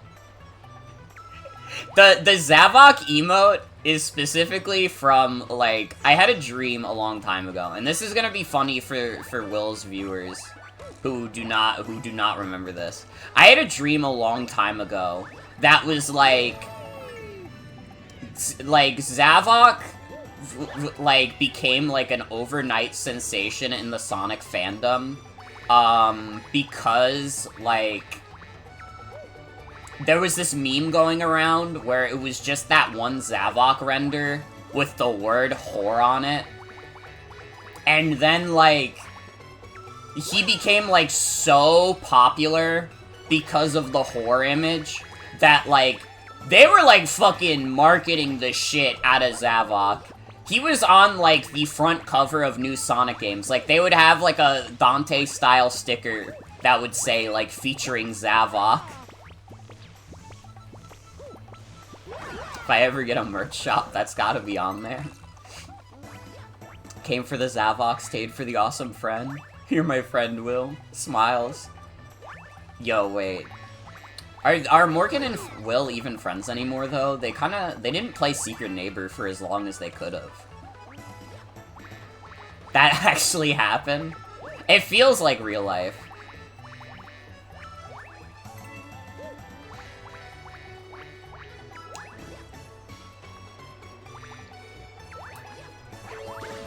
Secret Neighbor is not where friendship lies. Secret Neighbor is the only place where you can find friendship. As an adult. r/Morgan YoCal conspiracy. we need to stage some like Germa star like style like streamer like fake fight. Like we need to start like a rumor like, yo, Morgan said like Bobby the dog is like a bitch. And that wasn't cool. And then everybody would go into my chat and be like, not cool, Morgan. Don't say it again. Calling him Bobby the dog like a Sonic character. We like a little bit of Sonic around here. Are Morgan and whore Zavok even friends anymore? I don't know, it's been a little tough since I actually played Sonic Lost World. It's funny because I had that dream before I even played Sonic Lost World. And then I played Sonic Lost World and I was like, man. Sonic Lost World is a fucked up video game because it tricks you into thinking that it's gonna be fun. Because I actually think like the first few worlds of Sonic Lost World are pretty alright. And then by endgame, I'm so like, ugh. No, yeah, Germa and Stir did that exact bit. I was there for that, because I was big into Germa and Stir back in the day. They were, like, all I watched. They were the reasons I got into TF2 big time. Deadly 6 ranking now? Zavok is top tier. The 3DS version of Lost World is so much worse. I don't think I could muster ever playing the 3DS version of Lost World.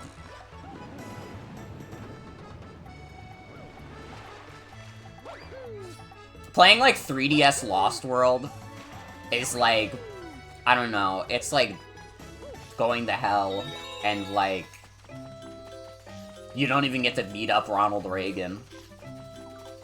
Although, I don't know, well, no, I can't say that any of the Deadly Six is particularly like Reagan. They haven't done anything egregious except be in a video game that's not very good. In my opinion. Trickle-down Zetinomics! True! Master Zik did 9/11? Wait, is that true? You know, I was gonna vibe with him, like, this Lunar New Year. This is a bad joke. You know what? I, like, thought about it, and I was like, I didn't think about the implications until I said it, and I was like, actually, I shouldn't say this joke. It's over. I'm bailing out because I realized the implications of my own joke, and they were not good. Visiting family for Lunar New Year? Hell yeah.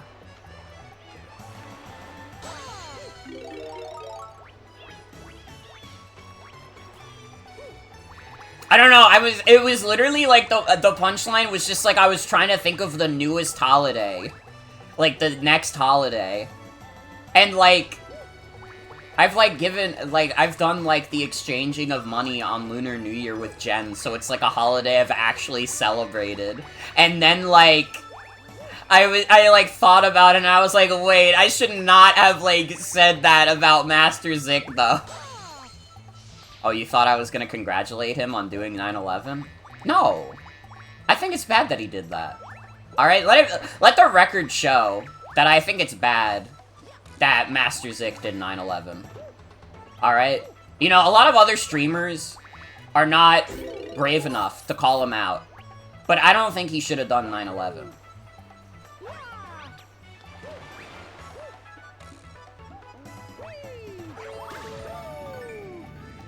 Yeah, no, like, genuinely, when I said that, after I said, I said it, I was like, wait.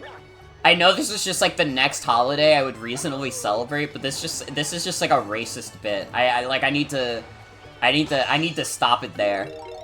Do I think Xena the Zeti is pretty? I think she's girly pop. I don't know if I'd call her pretty, though. Does Morgan is racism? I try not to. If I accidentally slip up, I will apologize as soon as possible.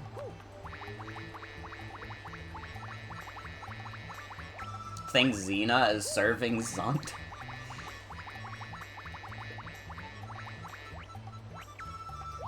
I don't know about that one.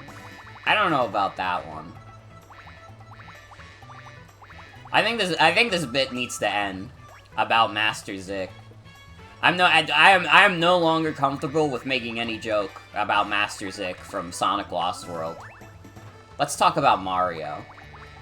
He's a fucking B right now.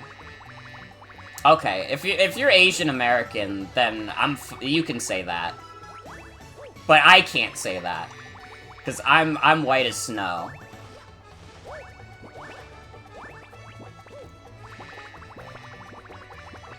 Alright, I'm like Dracula. Are Zavok and Horse still friends? He's looked in the mirror recently, so I'd say so. Zavok has become pregnant. Yo, I'm happy for him.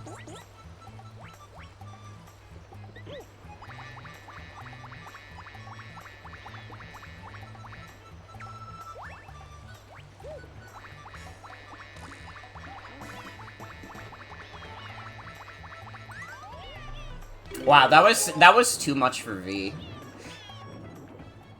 Is Zavok pregnant?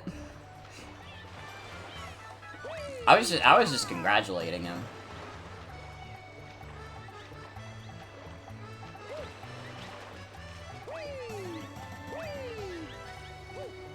Zavok in his second Zymester.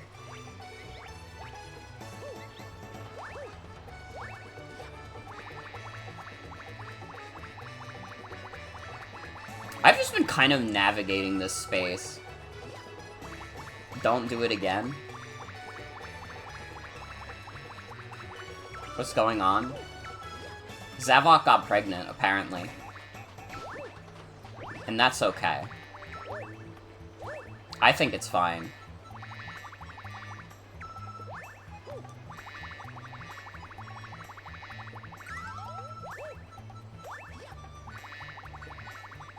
You got a little defensive of him. It's okay. It's okay. That is, like, the funniest possible thing you could say about, like, people, like, making jokes about pregnant Zavok. This is, like, dangerous. I gotta be honest, I don't think about any of the Zeddies in this way. I mean, I can think about them being pregnant. Cause, like, I'm not, like, a fucking, like, hack comedian where I'm like, oh, why are people always talking about their pregnancy? Like, they're always, it's like, oh, you want everybody to know that you fucked? You don't want people to know that, you want people to know that you fucked? And it's like, bro, it happens. Listen, if you didn't already know that that person fucked, like, dude, if they're dating, there's, like, probably, like, a 90% chance they were already doing that anyways. You're an adult. Get over it. You probably have sex with your wife, she's just not happy doing it because you're a hack comedian. You want people to share in this wonderful time in your life? That's so weird! Do you think Zavok is a T-boy, or do male Zeddies get pregnant?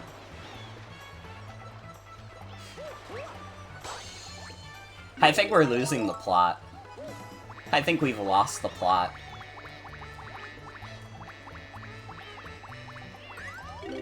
I think that, like, I think that Will has, like, said that you guys gotta stop talking about pregnancy on stream. So when you come to my stream, you're like, yo, but Morgan is, like, chill with pregnancy, though. So we can talk about pregnancy there.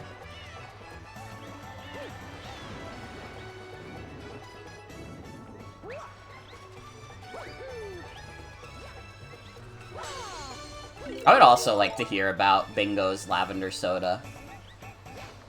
To be honest. Where the fuck is this last Silver Star?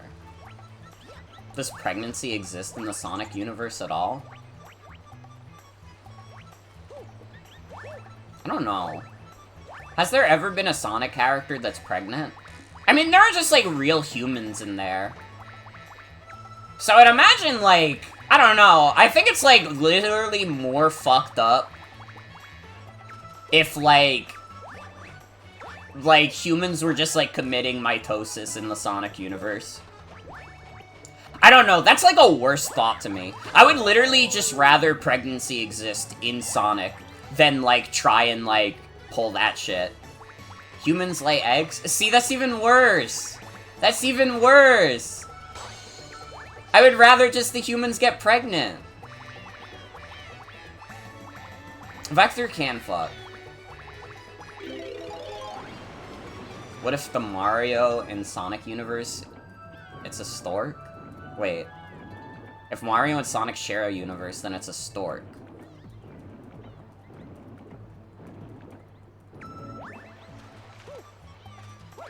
Do I think Vector would lay eggs?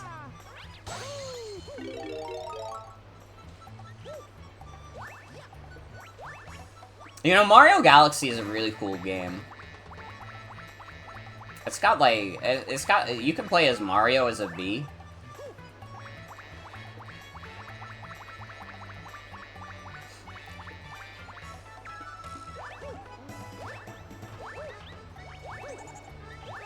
Okay, we don't have to go to emote-only mode, to be fair. I think, like, as the streamer, I can just say, We're good to stop talking about pregnancy. How do I turn emote only chat off?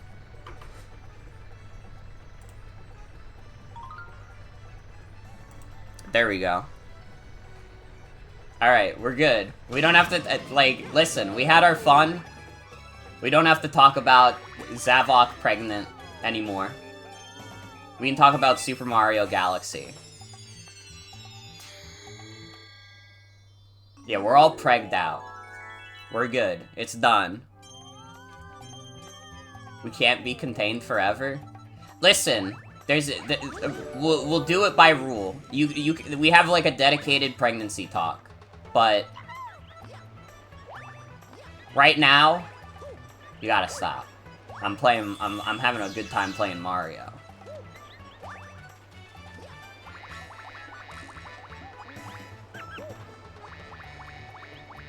Play this game twice a year. It is really good. I just been itching to replay it, and then like my new like kind of initiative to do a lot more one-off streams where I just like go through a fairly decently sized game in one go.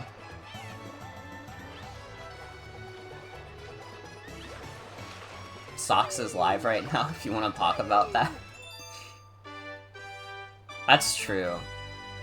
I just saw that, like, the other day, like, Socks added, like, a pregnant emote. And I gotta be honest, I like the Lego bricked up more.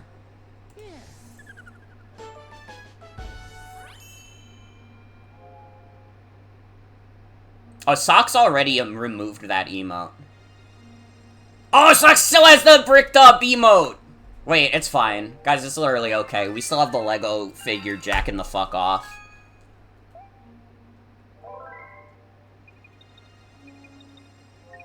The pregnant emote is like 100k bits?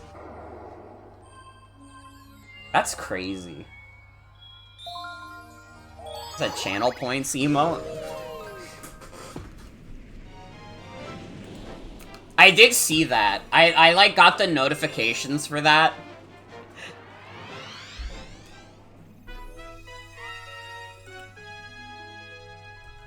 Socks Lego T-Girl masturbation bit versus Will Deadly 6 pregnancy bit, which is worse?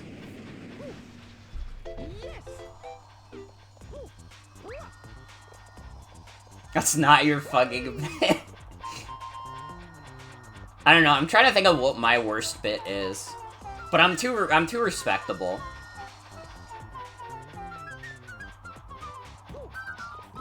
I don't know, we talked about, like, the Fat Alpha mod earlier, but, like, we were all, like, wisely sages about it. We were like, yeah, we love fat bitches around here. So what? That's not, like, a particularly dangerous bit, nor should it be a disagreeable one. Have I been weird about Testament before? I don't think so. I don't get, like, horny on stream. I don't like do horny stuff on stream. I post, like, post, like, kind of saucy selfies on Tumblr, but, like, I don't know. I don't want to talk about, like, I don't know. Am I horny on stream? Do you guys think I'm horny on stream? Be honest. Oh! Not really. I didn't think so. Dude, I'm, like, high energy, honestly. And it's not, like, you might think it's because I got scared of the bit. No, it's because I'm, like, so excited to play with toys. Didn't I make a goth character so my Tamagotchi version could date them? I did, that is true. I don't know if that's, like, that's not, like, super horny, though. I don't know, I wouldn't consider that a horny bit.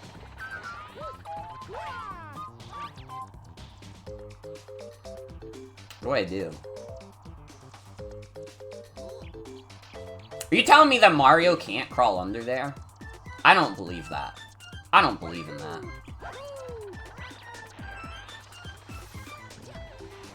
Honestly, in the modern day, it is normal.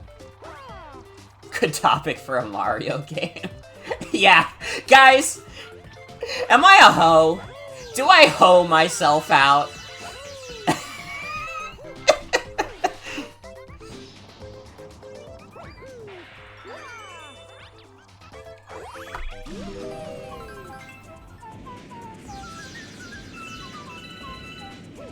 What would Mario think about the strange things we're saying? Game theory to Super Mario Goon? I think Mario says Yahoo and, like, plays with toys.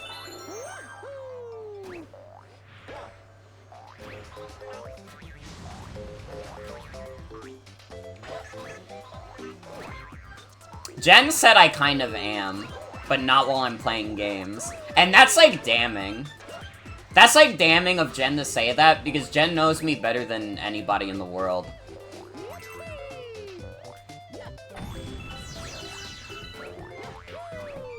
What if Mario could see this convo? I think that Mario would still love you very much. I think that Mario would accept you even if you did, like, a bad bit on stream. Mario doesn't goon, but Peach does have her question mark from Mario RPG.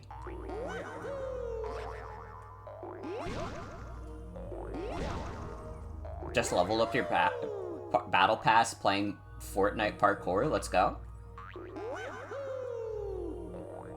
Her toy like a plastic truck, true? We really are all just saying shit. I could say this stream is like Drake and Josh and we'd all be like, so true. It's an embarrassing photo of her at the Christmas party. True. What was Square Enix cooking with her, thing? Thank God it's an 18+ chat. Yeah, listen, if this wasn't an 18+ chat, I would have been like, I would have, like, immediately been like, guys, you can't talk about Zavok pregnant. It's too NSFW. Now I'm like, you get 20 minutes to talk about it, and then we're good.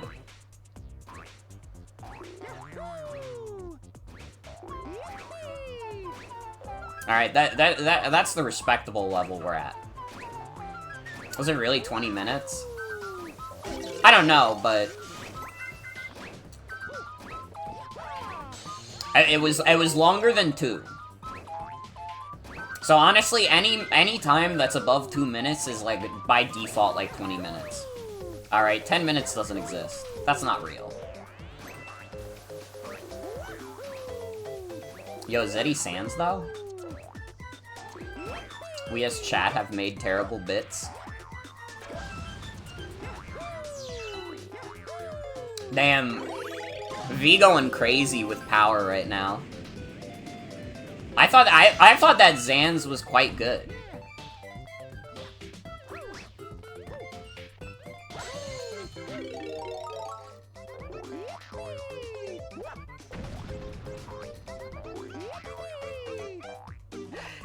V, I think if the stream is stressing you out, you are like, and like I'm saying this as like a friend, you can step out for a second if it's like stressing you out.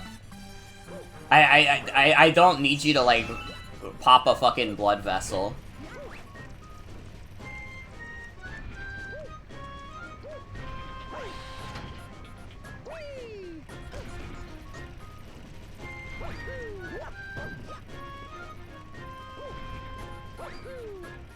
Alright.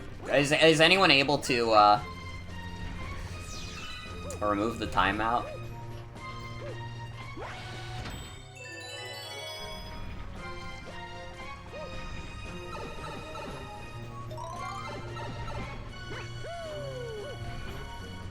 Alright, well, since I know this is apparently a problem, unfortunately, you guys are all banned from talking about Zavok pregnant or whatever. Unfortunately, that has been banned. However, I don't have any other bit. Sorry.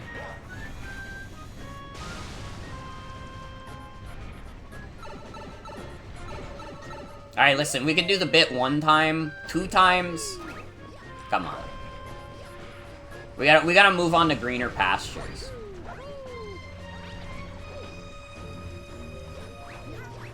Can we talk about Godzilla? I've only seen -1, but I said it earlier.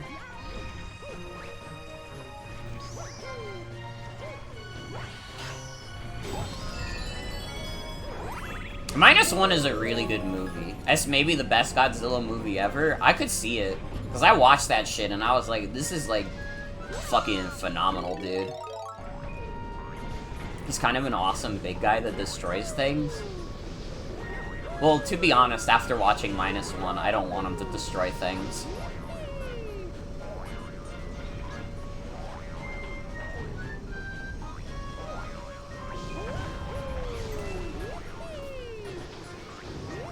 I mean, listen, I understand what you mean, D. I do not want to be the kind of person that singles one person out. Especially because, like, Aleph Null might have, like, started, like, the whole bit, but there were a couple people feeding into it. And, like, I was even feeding into it a little bit. So, I don't want to, like, single one person out for, like, a misdemeanor. And it's like, whatever.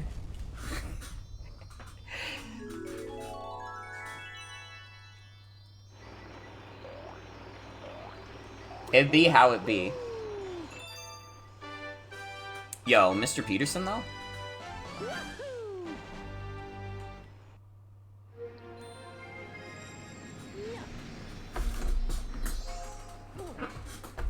Stole it from Ryan Ribbity?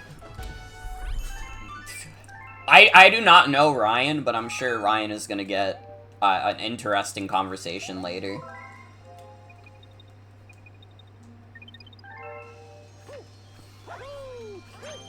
Anyways, listen, I'm trying to keep the peace around here. I'm trying to keep the peace around here.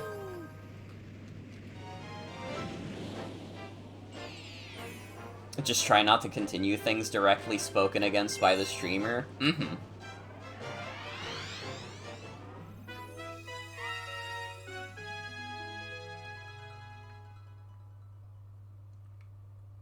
Yeah, let's move on from the subject. Who would win in epic rap battles of history? Mario or Mr. Peterson?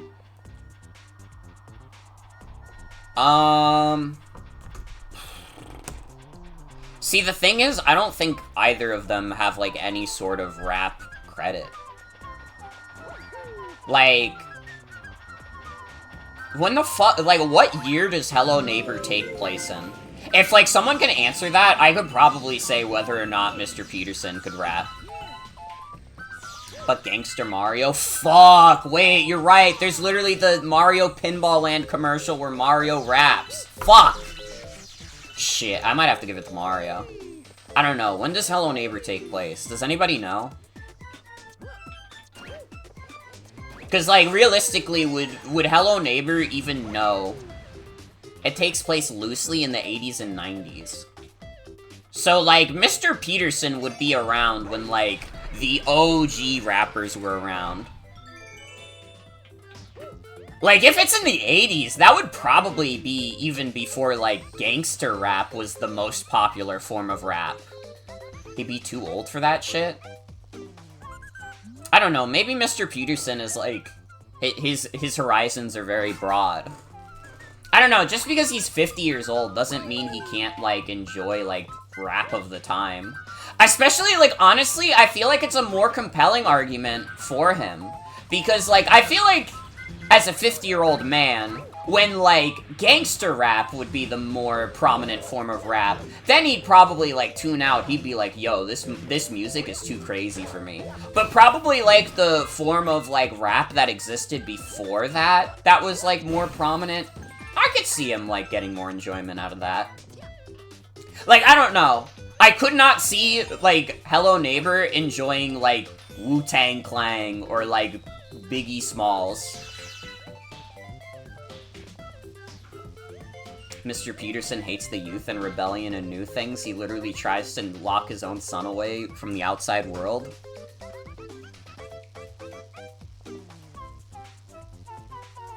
Don't think he would have a problem with gangster raps, considering he regularly kidnaps kids. I'm getting mixed signals. He does beat up cops. shit. Wait. Wait. Okay. You guys are kind of bringing me back to Mr. Peterson's side. Although, then the question is, because he is just like a white guy, would he even be any good at that kind of rap anyways?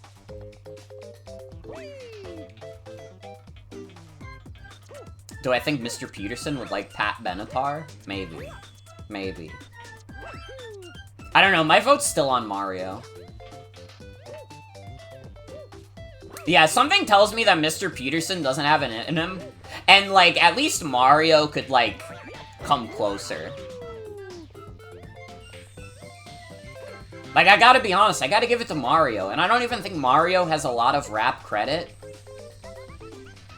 Oh shit, Mario has ties to the Mafia too?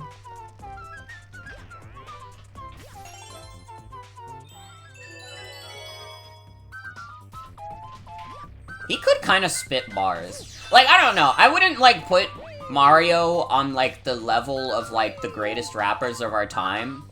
But I could maybe put Mario on the same level as, like, Eminem. And I know that sounds, like, insulting, but, like, at least Eminem is popular. You know? At least that's something.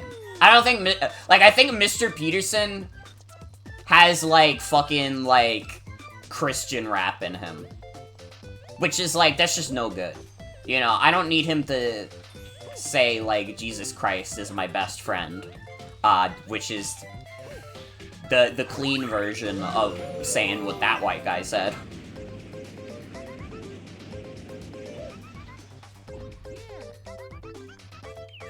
See, you guys gotta understand, I can get into silly bits.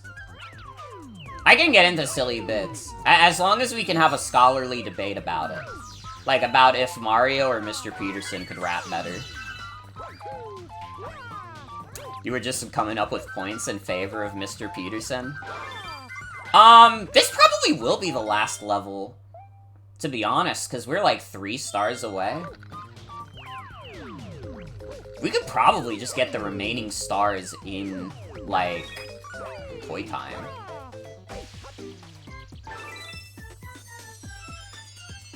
Does anyone have any Disco Rex? Oh man, I should listen to more Disco, honestly.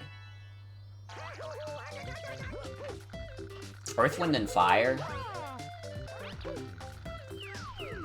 They did the September song. Say Do You Remember? Boogie Nights by Heatwave.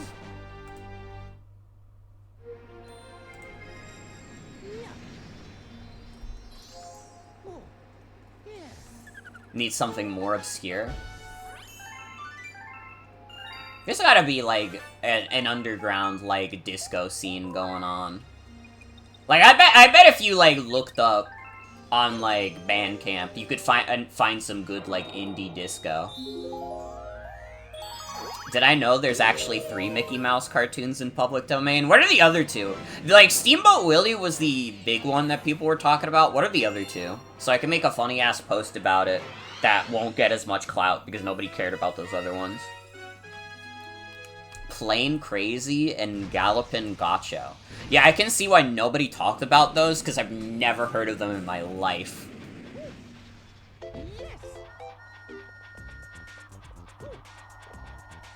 One of them was the debut of Minnie. Oh, so you could kind of make, like, your own version of Minnie? Actually, like, genuine question. How does, like, the full, like, you know, Mickey Mouse in, like, public domain thing work?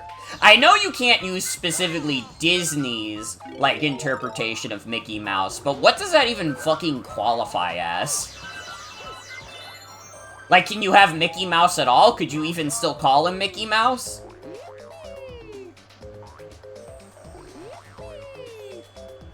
I'm assuming you can still call him Mickey Mouse, because he's from, like, that early cartoon. Can't use his Fantasia look or whatever? Okay. So, like, you can use, like, his design from Steamboat Willie, but you can't use any of his, like, updated designs. And you can still call him Mickey Mouse? You have to use 1928 or your own character design. So you can call him Mickey. Wait, this is big? Wait, I could make my own version of Mickey. You can't make Epic Mickey 3? Wait! But you could make your own parody version that's not Epic Mickey called Awesome Mickey. You could call it Awesome Mickey, and it's not associated with Disney in any other way, except that it has Mickey Mouse. You could always do that? You couldn't, but like, you couldn't use Mickey Mouse. There was official advertisement material from 1928 that used red overalls. Ooh. But you can't, like... So you can use the red overalls, but you can't, like, go much further than that. It still has to be, like, pretty close to, like, his Steamboat Willie appearance, I'm assuming. Like, you can't, like, you have to have, like, the pie eyes and stuff. Or did he even have pie eyes? I don't fucking... Do I look like I've watched Steamboat Willie recently? Have all the Disney Oswald cartoons been public domain this whole time? I think, like, someone actually mentioned when people were talking about it that Pete the dude... I don't remember. Is he a dog or a cat? Isn't he public domain? Because he appeared, like, slightly before Mickey Mouse. He's a cat? Okay, Pete the cat.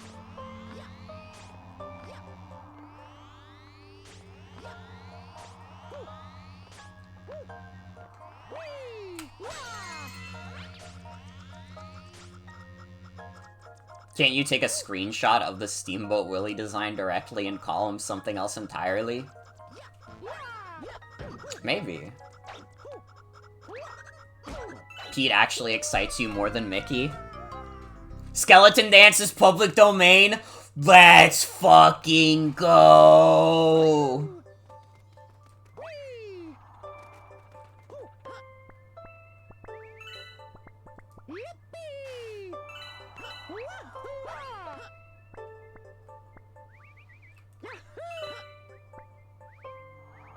You could legally make a cartoon called Steamboat Willie 2 with Mickey and Pete and Minnie, and it would be legal.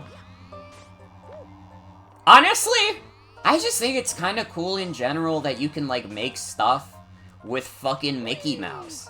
After almost 100 years, you're finally able to do that. Do you know how few people have lived through that entire 95-year span? This shit is literally, like, once in a century.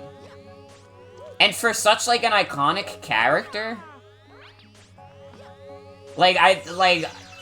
he belongs to the people now. And, you know, obviously there's gonna be people who do the corny, like, oh, we made Mickey Mouse but fucked up. But you could do anything with the fucking dude. Honestly, you could make more Mickey Mouse skateboarding shit, and that would be okay.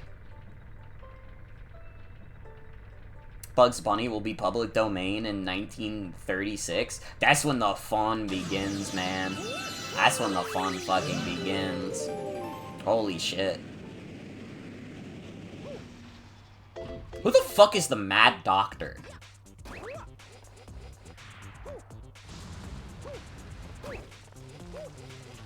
I don't know.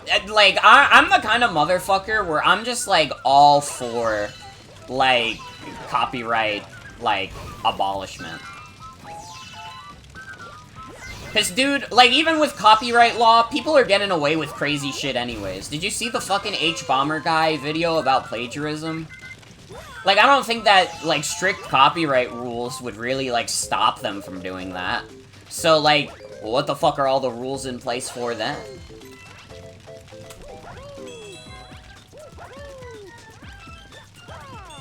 I think copyright should only be held by one person and for a max of 10 years. I'm kind of with you. Like, I don't know, like...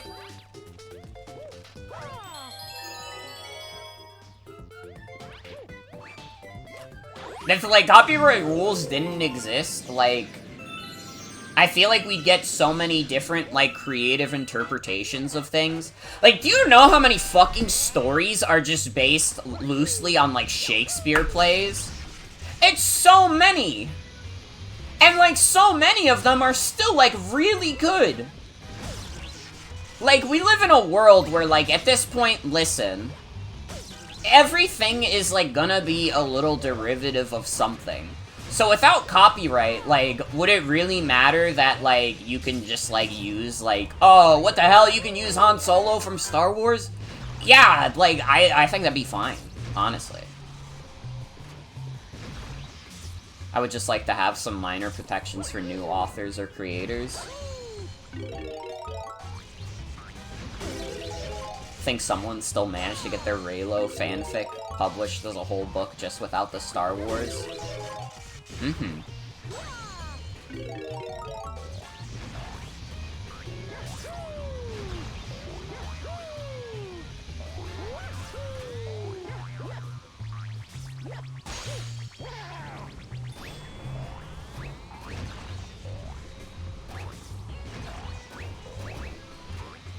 You know, when you typed Tigger into the chat, I thought that you said Trigger, and I was like, who the fuck is Trigger?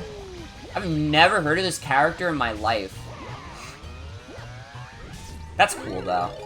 You can have him in poo material now. I like to poo with my friends. Dude, wait! We need to bring back the Pooh's Adventures wiki right now, because any of that could be canon now. You can make your own version of Pooh's Adventures.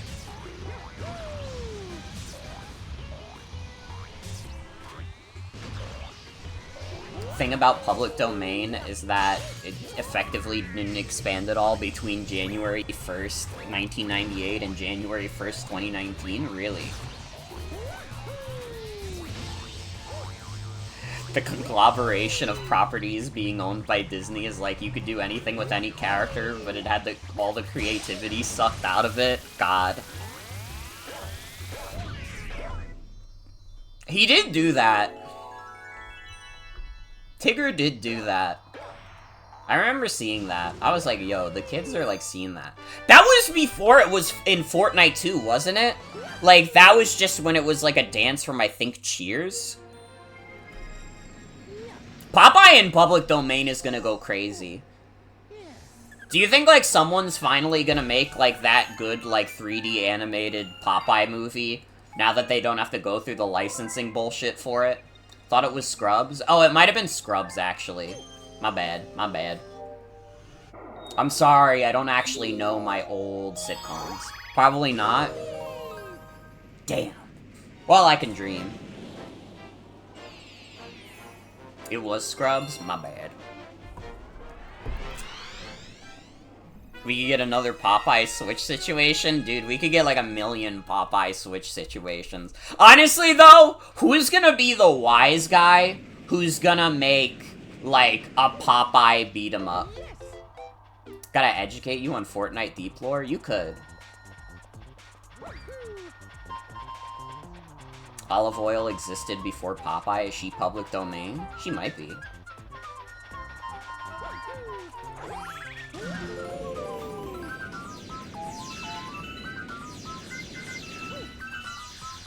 She has been this whole time? Yo, let's go. Okay, where's the damn Hungry Luma? He's up there, that greedy guy. I almost said greedy slut, and I was like, I don't believe in that, you know? There's some things that are just not worth saying.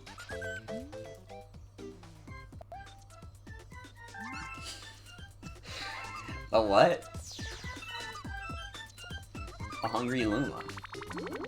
Olive Oyl has been in the public domain since 1995? God damn. And nobody's been using her. They've all been waiting for Popeye. They're like, they can't separate them. Honestly, respect.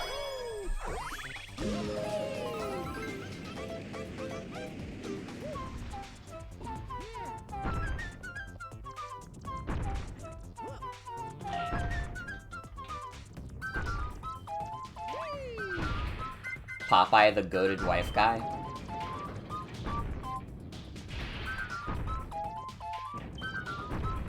Mickey Mouse is still a trademark held by the Walt Disney Company. This means although Mickey can legally be used within a piece of fiction, it cannot be advertised in a way that makes it appear as if it's a Disney-endorsed product, and Mickey cannot be used for consumer goods such as food and toys.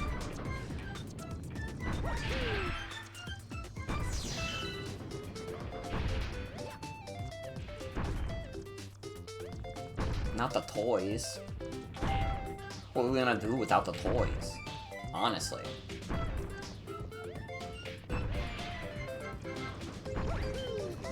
Soon we shall make what Nintendo couldn't. It can't be called Awesome Mickey? Damn.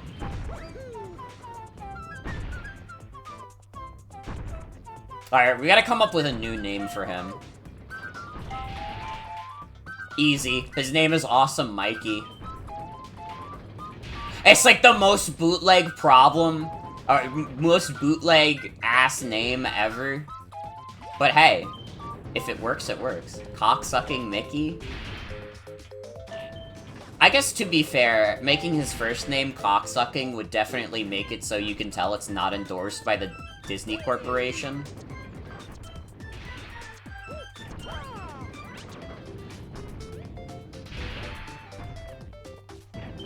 Seconding Cocksucking Mickey. Wait, was I turning these switches on or off? I don't remember. Do you guys remember? I forgot. Magnificent Michael. Turn him on. I'll try my best, boss.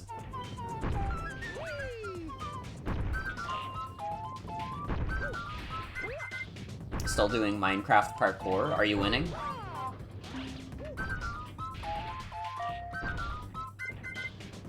Can't give auto-modded messages the okay on mobile? It'd be like that. Mickey eating batteries.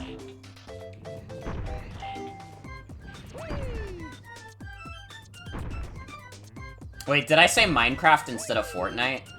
I'm crossing the fucking wires. Alright, I'm crossing the streams. That's my bad. Also, we did not, in fact, beat this game before midnight. I think we were wondering if we could get before midnight. We're pretty close. Probably beat it, like... We'll definitely beat it before 1 o'clock.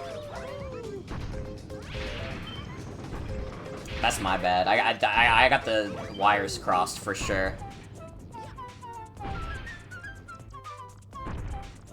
Still 11 for you?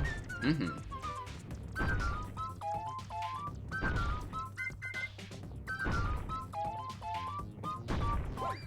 So wait, you can use, like, Mickey Mouse in, like, a thing, but you can't, like, specifically be like, oh yeah, this thing has Mickey Mouse in it. You can't, like, advertise, like... Well, you can advertise that Mickey's in it, but you can't advertise the game as, like, or, like, a thing as, like, a Mickey product.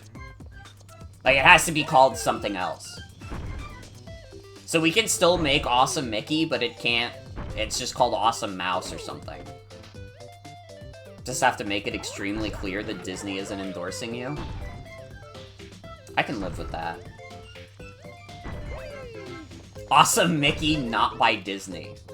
You never win with Nintendo lawyers? Well, we're talking about the Disney lawyers, to be fair.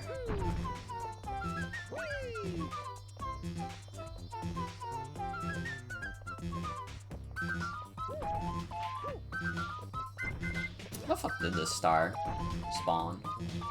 We as a species are obsessed with semantics. We're just trying to figure out how we can use Mickey. Peter Pan is public domain too? Why did I think that Peter Pan was like public domain for a long time? I thought that Peter Pan was like, I don't know, like a 1800s thing. I don't know, maybe it's just because it's like so overt in like its like Native American racism that I was just like, that has to be like old as fuck. I mean, I guess that shit did not go away in the 1900s at all, but...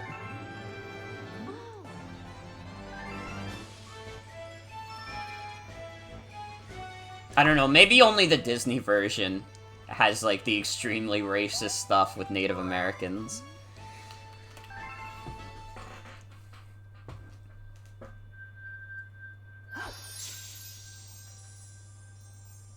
I don't know not enough about Peter Pan.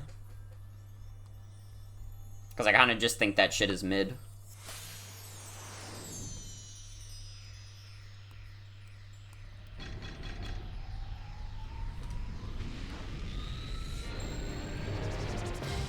We can't use Goofy until 2028, and we can't use Donald until 2030. Dude, fuck. Donald is like the best one. Okay, does everybody agree that Donald is the best Disney character?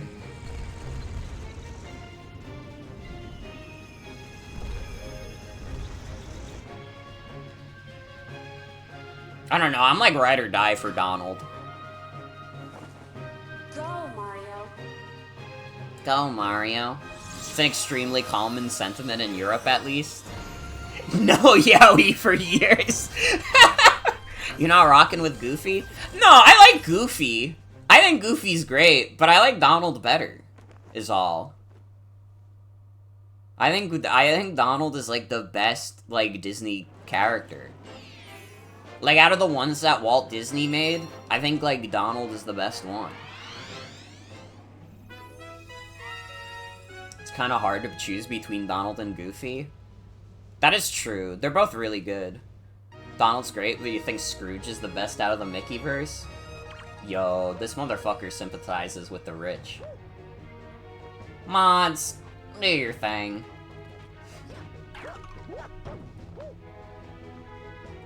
Got another Battle Pass level, let's go. You like Goofy, but you can't confide anything in him, he just won't stop making everything a joke. I don't think it's that he's trying to make it a joke, I just think he's, like, kinda awkward. You're Max Goof at the beginning of the Goofy movie! Oh my fucking god.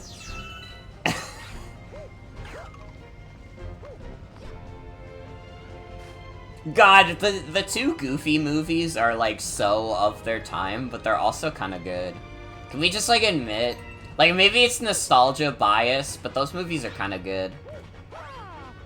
Why are we able to make Yowie of Goofy and the Milkman? Right now! Who was hating on the Goofy movies? I don't know if anyone, like, was. I just think, like, I don't know.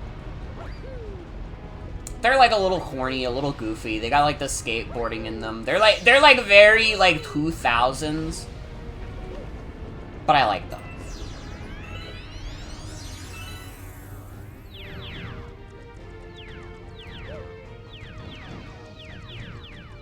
Or maybe only Extremely Goofy movie has, like, skateboarding.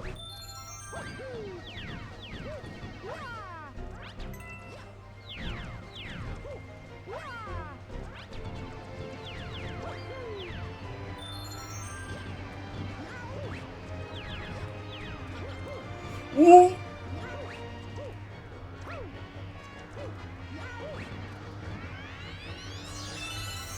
People generally prefer the first, you've noticed?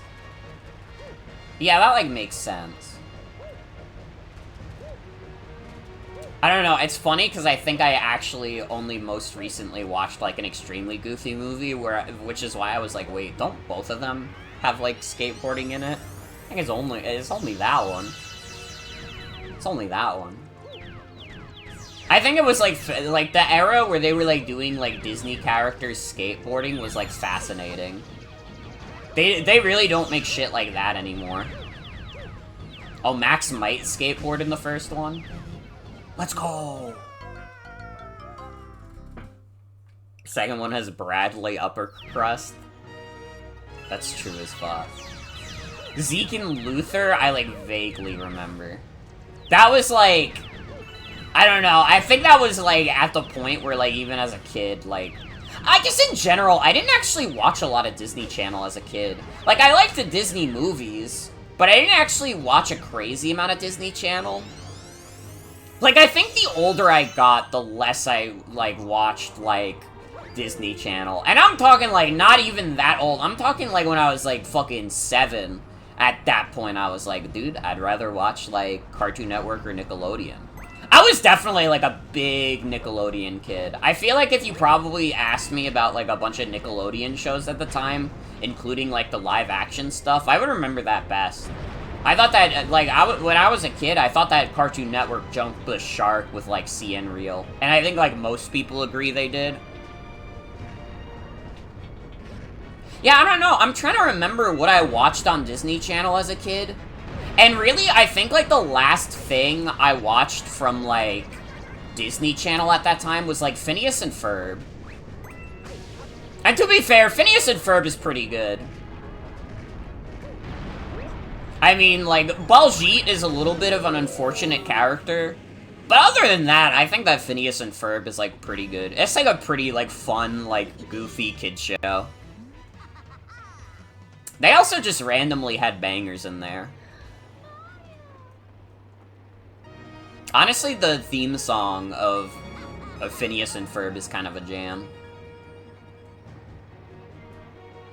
Or they make Bowser Jr. so huge, right? He should not be that much bigger than Peach. Your household was a Phineas and Ferb household? You saw the theme song live? That's awesome. Went to a free Bowling for Soup concert. I'm really glad that the Phineas and Ferb theme song was popular enough that Bowling for Soup had to play it at their concert.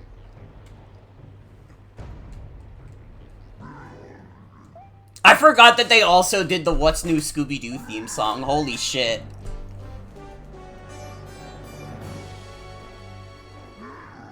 Yeah, I don't think I watched, like, any, like, Disney Channel show past Phineas and Ferb. And Phineas and Ferb came out in 2007.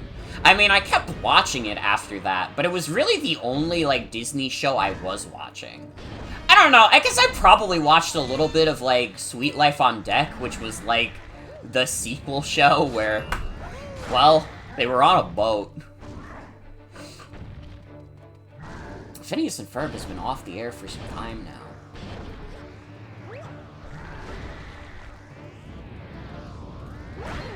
Fuck, I keep trying to hit him.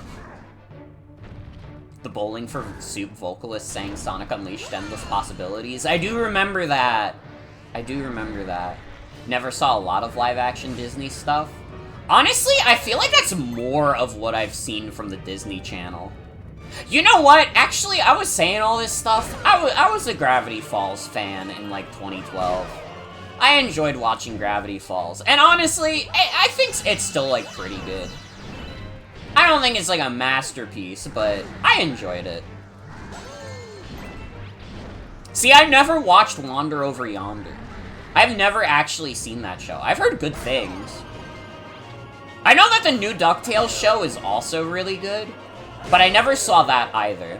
And that's like, I don't remember when Wander Over Yonder came out, but I know that, like, DuckTales came out in, like, 2017, 2018. I would not have still been a kid at that point. Or at least not a kid in the sense where I was, like, excited to watch a new cartoon every day.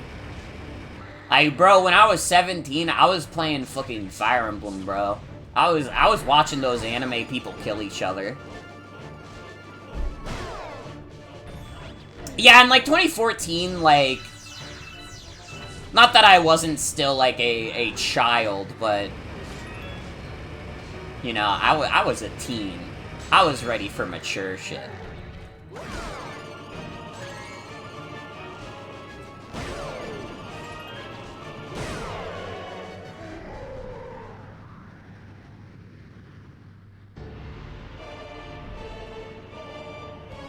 What the fuck did Bowser get that second spiky shell? I don't know.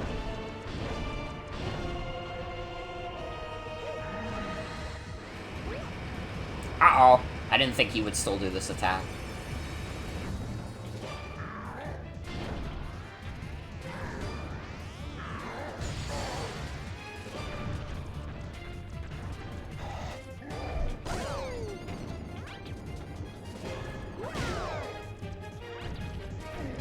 This is a good song.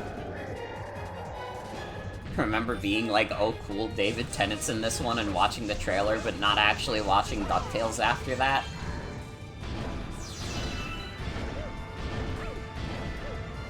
I've heard, like, really good things about the new DuckTales show. I just never watched it. Honestly, I feel like a lot of the Disney cartoons that have come out recently, I've heard all nothing but good things about, and then I just haven't watched them. Like, I've never watched Wander Over Yonder, I've never watched The Owl House, I've never watched DuckTales.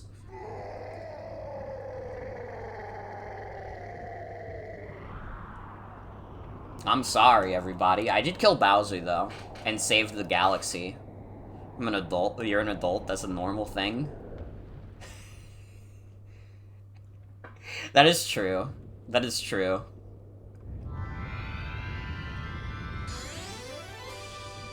I'm not going out of my way to watch a lot of cartoon for kids. That is true also. I like, just think that Nickelodeon and Cartoon Network are better. Honestly, you could probably more easily convince me to watch a cartoon from either of them. Not here to debate Steven Universe? We were literally talking about Steven Universe, like, 4 hours ago. You could have debated us then. You missed it, Nat. Bluey is a Disney cartoon, sort of. Listen, you can watch, like, a Bluey with your nieces and nephews. I'm not gonna watch Bluey.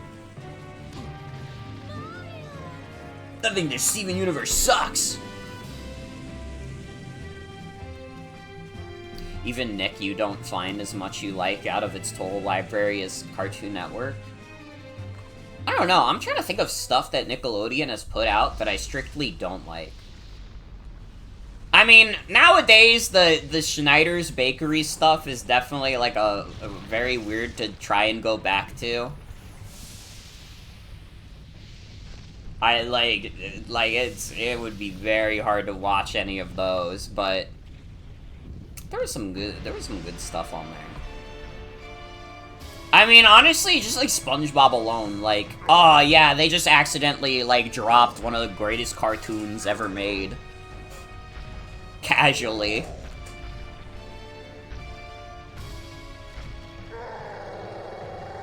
My life as a teenage robot art style is goated. That is true. Anyways, we did beat Mario Galaxy. We did it in like 6.5 hours, which is actually like shorter than I thought it'd be. I thought we'd be going for like 7 or 8 hours, to be honest. I was ready to be like tapped the fuck in.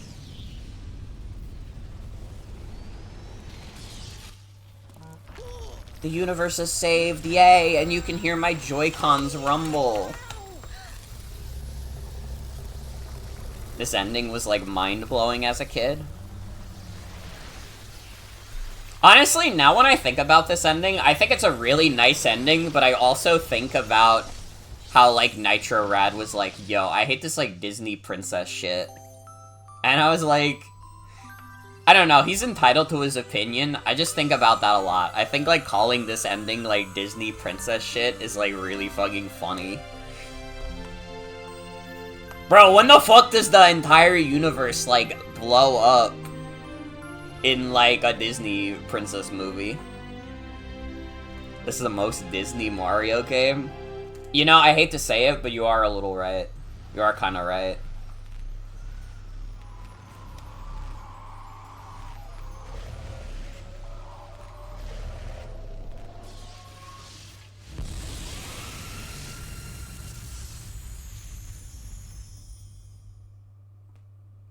When video games do the whole thing about the world being destroyed and then being reborn, kind of makes the game go crazy. It really does.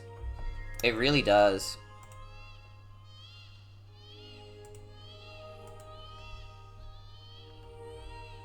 The babies, they're crying.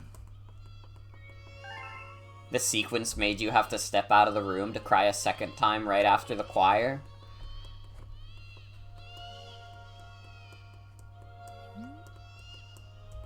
You know what's funny? I don't think I actually thought that much of this ending when I was a kid. Because I only bought, or like, I didn't buy it, my parents bought it for me. The only reason I got Super Mario Galaxy was because I had a cheat code book as a kid that, like, told you how to unlock all the characters in Mario Kart Wii. And one of the things was, like, Rosalina's stipulation was really hard unless you owned Super Mario Galaxy. Then it was really easy to unlock her. And I was like, well, I gotta get Mario Galaxy now. It's easier. I don't want to have to do the hard stuff. I don't remember what Rosalina's stipulation for unlocking her in that game was. It must have been some shit like do like 3 stars in the mirror cups. And there was no way Kid Me was doing that shit. Dude, getting 3 stars in like Mario Kart Wii is insane. Mario Galaxy still gets to you. It's a really good game. This is like one of the GOATs.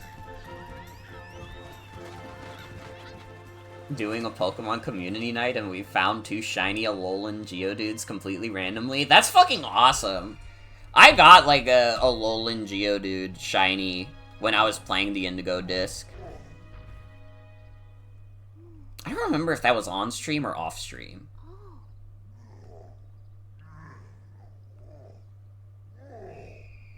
Bowser, you fucked up. Cheese Puff Brethren. Fuck yes.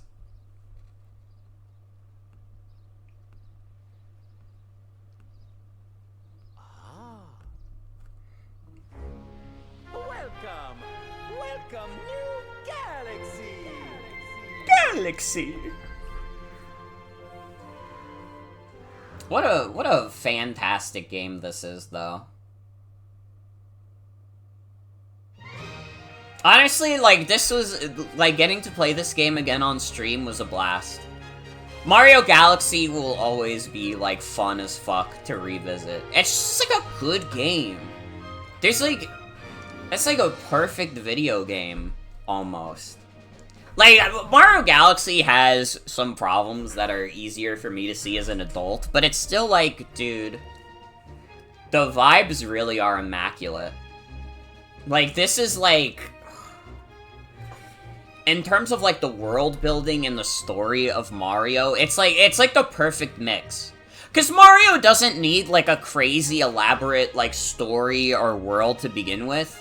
But it gives you just enough to work with to make the different, like, galaxies compelling, to make the Comet Observatory compelling, to make Rosalina as a character compelling. Like, it's good as fuck. It's good as fuck. It really is. Dude, they just casually dropped this on the fucking Wii. Everybody was talking about, like, the Xbox 360 versus the PS3, and then they casually dropped one of the greatest games of all time on the fucking Wii. Which was the fucking Waggle Machine. So good. So good, genuinely. Happy New Year, Xbox. Waggle? Yeah. You waggle your Wii remote.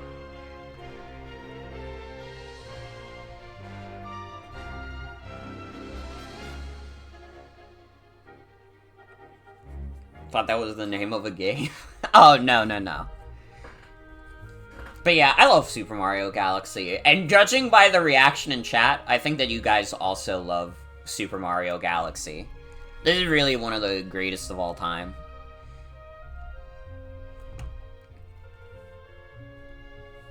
No notes. No notes, really. Like, what the fuck do I say about Super Mario Galaxy? It's like straight up one of the best games ever made. Like, what do you want me as the streamer to say that anybody else has not said? That's one of the greatest games ever made. It's super fun. It's got a cool, like, world-building aspect to it. We're starting off the year very strong. I think this is a good choice. Honestly, it was either this or Celeste. And, like, either would have been extremely good to start off the year. If you're not getting in on this next generation of Mario madness, you are stupid. When you were a kid, after playing this, your life dream was to join the Mario Galaxy Orchestra. That's genuinely, like, that makes me really happy to hear. The only Mario you've played aside from Kart or Party was Super Mario 64 DS? That's okay. That's okay. One day you'll understand. Yeah, no, the orchestra in this game is so good.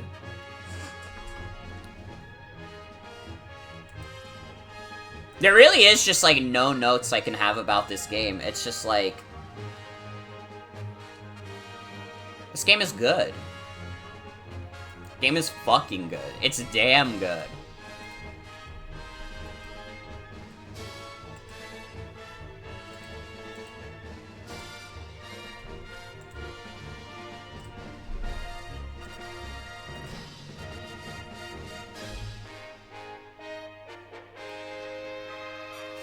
Wasn't until Celeste until you actually realized that it's what you wanted to do for a living. Hell yeah.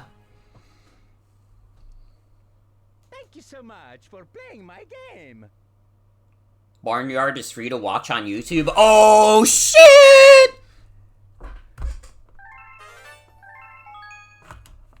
The purple comet has appeared, by the way.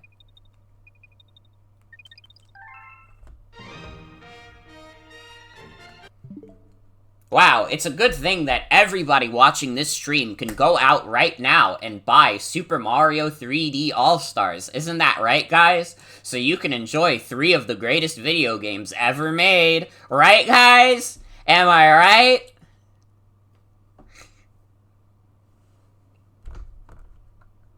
All these endgame thank yous from Mario hit a little different now that Charles is retired. That is very true. That is very true. God bless him. Are we allowed to stream Barnyard? I don't know, are we?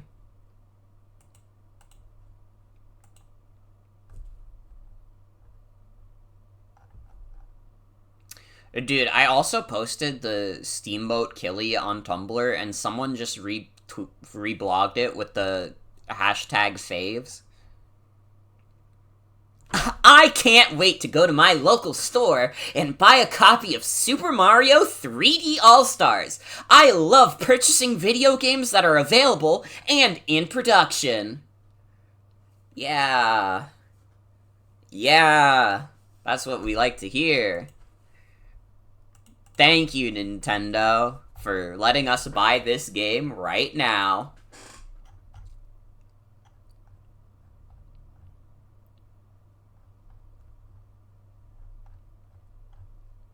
Well, Super Mario Galaxy was fucking awesome.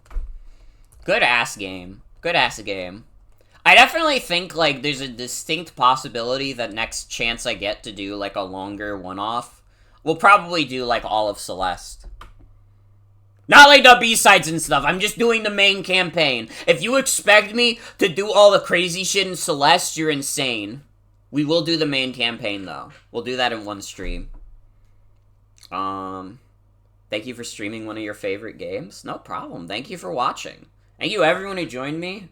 Thank you, Will, for the raid. Thank you, everyone who subbed and got a freaking hype train going earlier. That was crazy. I didn't realize that was gonna happen tonight. I think we had a lot of fun tonight. I think we had some fun. I'm glad this was the first stream of, 2024. Can't wait for the Morgan stream where they don't end until they get the Lunar Berry.